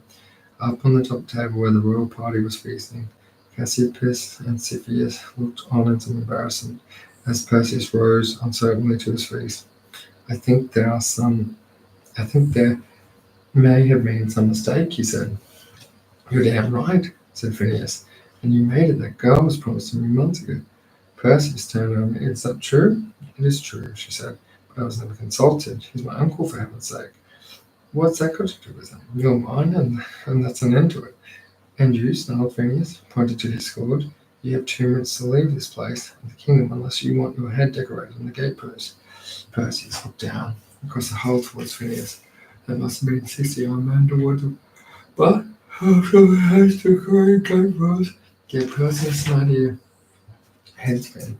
"No," he said, "I'll give you 2 minutes to leave this palace unless you want all of your men to be decorations for this wall." Phineas blew out his lips in amused contempt. "You've got nerve. I'll give you that. A purse of gold to be the first to fire an arrow through this brat's heart." The armed men roared in delight, started to draw their bows. Those with me, get behind me," shouted Perseus, opening the satchel and bringing out the head of Medusa.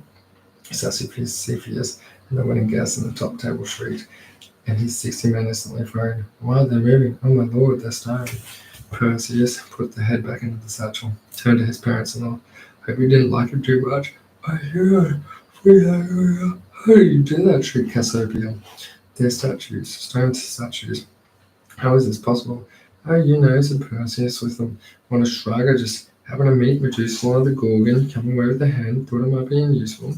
Perseus hid the extremity of his relief, had by no means been certain that the gaze of Gorgon's head eyes would have retained the power to petrify, but an inner voice had told him that it was worth trying. Whether the inner voice was his own inspiration, or whether it was the whispered advice of Athena, he would have never known. Cepheus put on a hand of Perseus' shoulder. "Always hated Phineas, doing me a great service. Don't know how to thank you. The hand of my daughter Rose is all the thanks I need. I hope you will allow me to fly to my home island of Seriphos to meet my mother." "No!" Perseus slapped Queen Cassiopeia's hand, which had inched forward to lift the flap of the satchel. "Not a good idea." "Oh, mother," said Andromeda, "will you ever learn?" The return of Seriphos. "It's not a palace," Perseus warned Andromeda as they flashed across the sea toward Seriphos. "Just a simple cottage. It's where you grow up. I know. I'll adore it. I love you. Of course you do." But when they landed on the beach, they found Dicty's cottage had been burned to the ground. What can have happened? Where is everyone? Perseus found a group of fishermen, and I shook their heads sadly, denying Dicty had been taken prisoner by Polydictes. They even say the king is holding a great feast at the place even now. Some announcements to make, they say. Perseus grabbed Andromeda's hand, and they flew with her to the palace.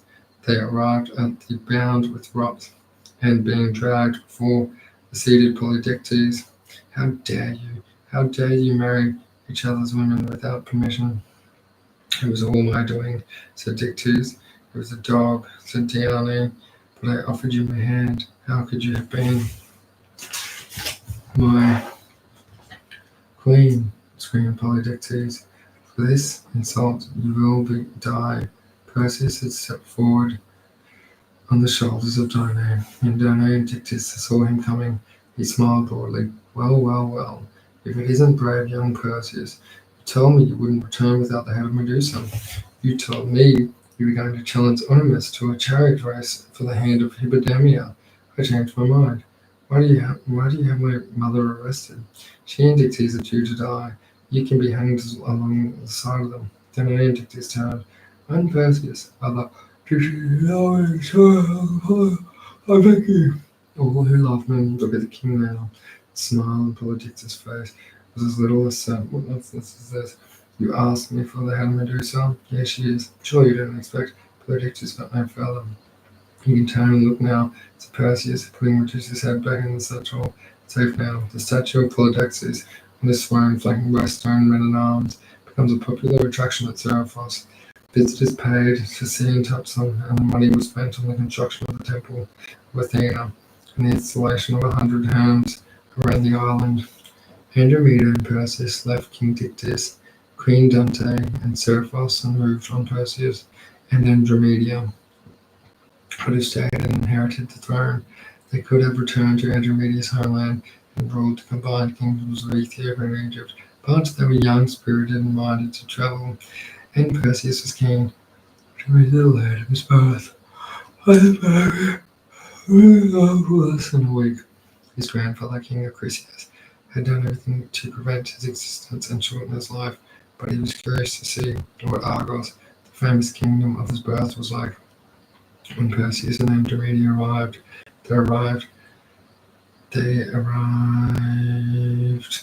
after casting his daughter and grandson onto the waters in their chest all those years ago. He turned dark, cruel, and debossed. Never a popular ruler, he had never soon been toppled from his throne. Nobody knew where he was now. The people of Argos, having heard of Perseus' astonishing feats, invited him to fill the vacant throne. Uncertain what to do or where to settle, the young people coupled thanks with agrees, thanks for the time to consider it. He wandered about mainland Greece, Perseus finding the travels, the prize money, and the athletic movements that the king of Larissa was holding, and the richest games of the year made their way to North Thessaly to compete. The finest athletes in Greece were taking part, and great would be the honors and awards and the competitors who won the most events. One by one, Perseus prevailed in every event and competition. He came at least two to the discussion. Perseus threw his 4 and shot over the longest mark, cleared the stadium, and longest amongst the spectators. The great roar of delight, the astounding feat in the crew, turned to be a groan of horror. The discus had struck someone in the crowd. Perseus ran to the place. An old man was lying on the ground, blood streaming from his face. He gasped, "Head!" Perseus called his arms. "I'm so sorry," he said, "so terribly sorry. I don't know how my own strength. May the gods forgive me." To Perseus' astonishment, the old man smiled and even managed to cough out a laugh. "Don't worry," he said. "It's funny, really. I defeated. How many can you say that? I said it wouldn't be killed by my grandson, and here I am instead, felled by some clumsy oaf of an athlete." The old man attended pushed Perseus away. "Give his majesty air." "His majesty? Don't you know this is King Arceus of Argos? Accidental or not, preordained or not, it was a blood crime." Perseus and Andromeda made a sad pilgrimage to Mount Selene in Arcadia, to the temple of Hermes, and stood near the cave where the god was born. On the altar they laid their hood of invisibility and their talia and the winged sandals as they left the temple. 3-6, after a brief prayer to the god, they turned back at the altar. The hood and sandals had disappeared. "We did the right thing," said Andromeda. Now they made their way to Athens, and in the deepest recesses of the temple of Athena, they hid their sickle and shield, and then the satchel that held the head of Medusa. Athena herself appeared, before them and blessed them. You did well, Perseus. Our father is always pleased with you. She raised the shield, and they saw that the face of Medusa, startled, dismayed, sad, and somehow beautiful, stared out forever, trapped within the shining surface of the bronze. From that time on, the shield was the aegis outside her standing and her warning in the world. It can be said of Perseus and Andromeda, and of no other great heroes I can think of, that they lived happily ever after. After their wandering, they returned to Peloponnesia, the large southwest peninsula connected to the mainland of Greece by the land bridge of Isthmus and Corinth. Founded Merceline, a great kingdom that in time, under the name of Argolis and Argolid, absorbing neighboring Arcadia, Corinth, as well as the Perseus' kingdom, Argos to the south. Through their son Perseus, the bloodline founded the Persian nation. After their long lives, Persian and Andromeda were awarded the greatest prize that Zeus could bestow on mortals.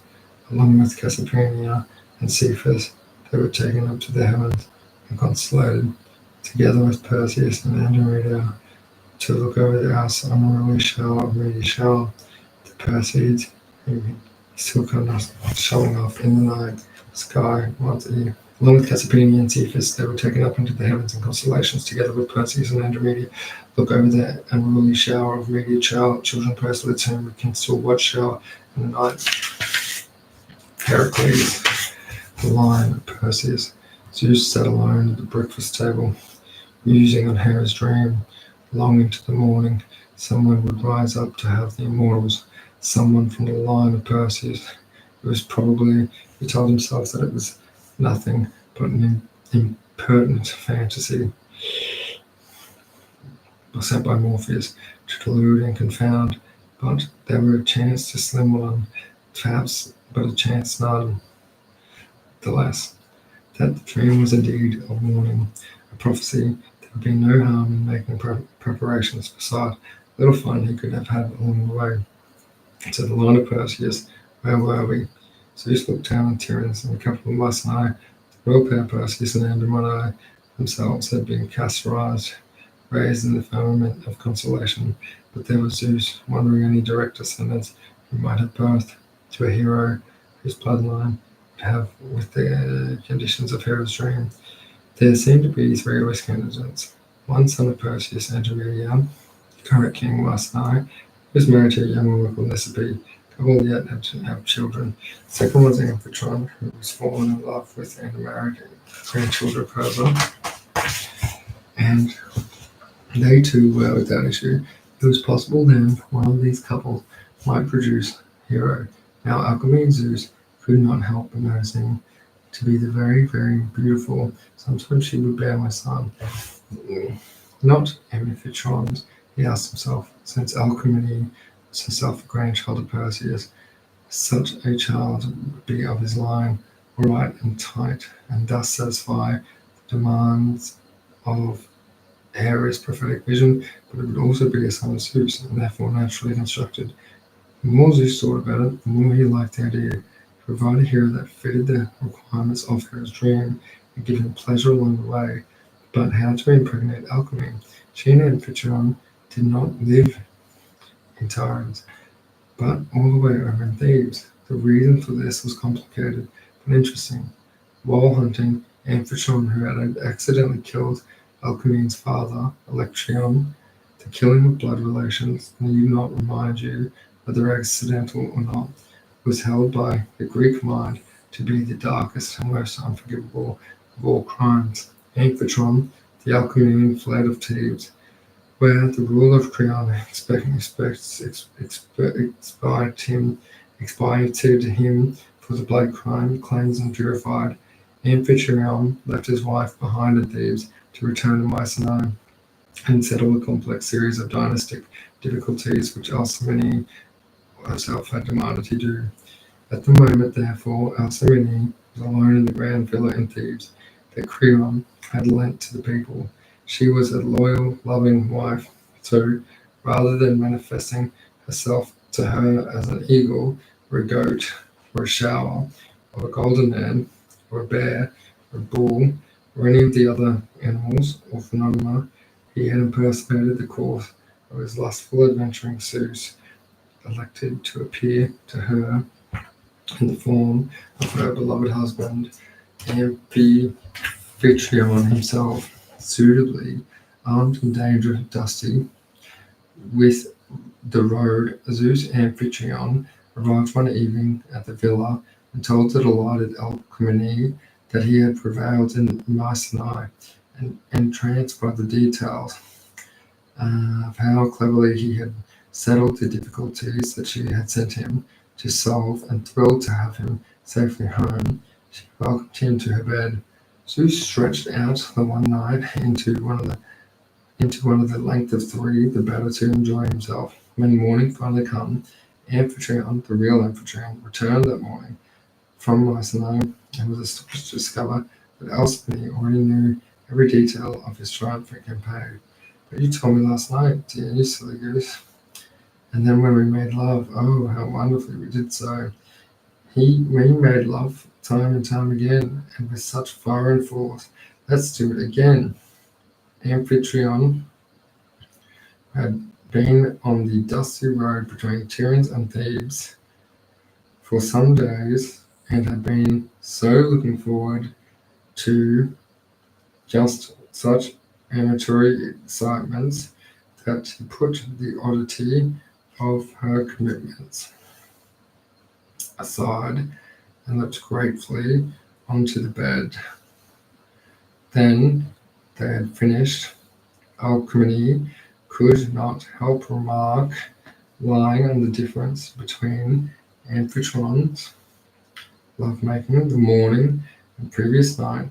You're joking, said Amphitryon. Last night I was still on the road past my troops, but they had long conversations between themselves and decided that was wise and insightful enough to be able to shed some light on.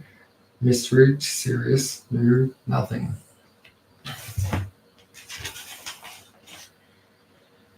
With his eyes, but everything with his prophetic mind, the blind Theban seer listened to the separate account of the events of the last day. The first visitor to your bed was the sky father Zeus. He told Alcmene, and now something remarkable has happened inside you. He was quite right. Having slept with Zeus and Amphitryon in rapid succession, she was made pregnant by each of them. Twins were forming in her womb, 2 sons gathered by Zeus, and the other one by Amphitryon. This Amphinon canon polyspermy is common enough in littering mammals like cats, dogs, and pigs, but it is rare in humans. Rare but not unknown, it rejoices in the name heteropaternal superfunction. Up in Mount Olympus, none of this was lost on her. Never had the Queen of Heaven had been so infuriated by one of her husband's dalliances. In her mind, her affairs of her husband were dalliances. Only 10 Callisto, Dene, Leda, and Europa were as nothing to the monstrous, humiliating betrayal. Maybe it was infidelity, maybe the amorous straw that broke the camel's back. Maybe she felt Zeus's real affections had really been engaged. Maybe she felt most especially mortified because it had all come about on account of the dream he watched Alcmene. A union. Hera could rely, of course she could, on her husband's vanity to provide the first opportunity for revenge. It came the night before Alcmene was due to give birth, when the king of gods was in his cups on Mount Olympus. Zeus, being Zeus, could not help himself. The next child, born of the house of Perseus, will result in Argolis. He blurted out, "You mean that husband?" said Hera quickly. "Certainly I mean it. I swear it before all, really. If you mean it, swear it." "Very well," said Zeus, puzzled by this earnestness, but confident that nothing could go wrong. Alcmene was ready to give birth at any moment. "After all, I proclaimed before you," he said in a loud, clear voice, "that the next child to be born of the line of Perseus shall rule the Argoloid. You will remember Perseus's other son. 7 months on, that circumstance would not have been enough to stymie most people, but Hera was not most people. She was the goddess of material fertility, the queen of heaven, and more than that, a wronged wife. While she had a will, and no one ever had a keener one, she would find a way. She summoned her daughter, Elizabethia, goddess of childbirth, and commanded her to go once at Thebes, sit by herself on a chair outside with her legs firmly crossed, and to remain in that position until further notice. Posture in such close proximity to the pregnant woman would prevent Alcmene from opening her own legs to give birth, which Hera knew must in time suffocate and kill the children trapped in her womb.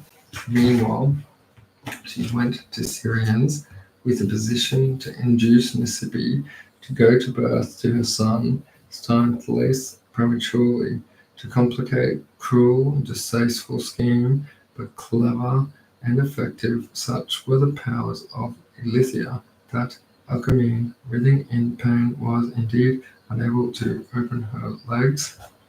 Its tyrants, Nycpe, was successfully delivered of a healthy boy when she and Sthenelus, called Eurystheus, Hera, returned to Olympus in triumph.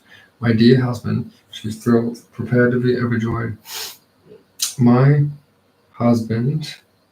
dear husband," she thrilled, prepared to be overjoyed. "My boy has been born, a direct descendant of Perseus, no less." Zeus smiled broadly.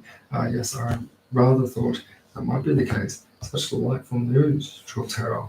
"I'm so happy for you. But Nycpe's lineage is example too, quite a pedigree. Descendant not only of the Pelops, but also, wait, Nycpe, what in the hell's name? Have they got anything to do with anything? Why didn't I say?" Hera looked surprised. "Is it Nycpe and Sthenelus who have given the world a son? But was there ever such splendid news? And how, just as you have sworn by Eurystheus, by name, son of Sthenelus, and a grandson of Perseus, will grow up now to be Argoloid. But, just as you have sworn," Hera repeated in her sweetest tones, "in front of everyone, and I know you will ensure that no harm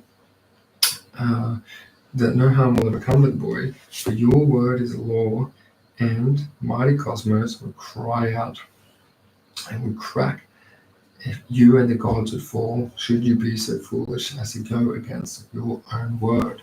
Aye, mouth is open, darling, and there's a string of drool dribbling out from your beard right now. It's most unappealing. Would you like Ganymede to find you a napkin, Zeus?" I had been outmaneuvered in masterly fashion. Hera knew, and he knew, that he would be forced to honor the oath and allow his wholly unlooked for grandson of Perseus, this Eurystheus, to rule over the Argoloid, Argos, the united lands of Mycenae, Corinth, Arcadia, and Argos. All the plans Zeus had formed from his son by Alcmene now threatened to come to nothing. The wretched boy would be stillborn, and Hera would win. No warring husband and wife would ever let the other win in a battle of wills if they could help it. But Zeus could not think about what to do next. He sat on his throne and brooded darkly. Fortunately for Zeus. And for history, Alcmene was a lovely in manner, and she was in looks, good people, attract, loyal. No more loving than these two women for attending to Atlantis and histories for 7 days and 7 nights. They had watched their poor friend and mistress writhing in pain at the growing burden inside her, at least Historis, who was a pain daughter. Okay. Alright guys, getting some sleep at the moment. We're going to sleep for an hour and a half, come back, shower with 15 minutes, and we're going to start the other stream.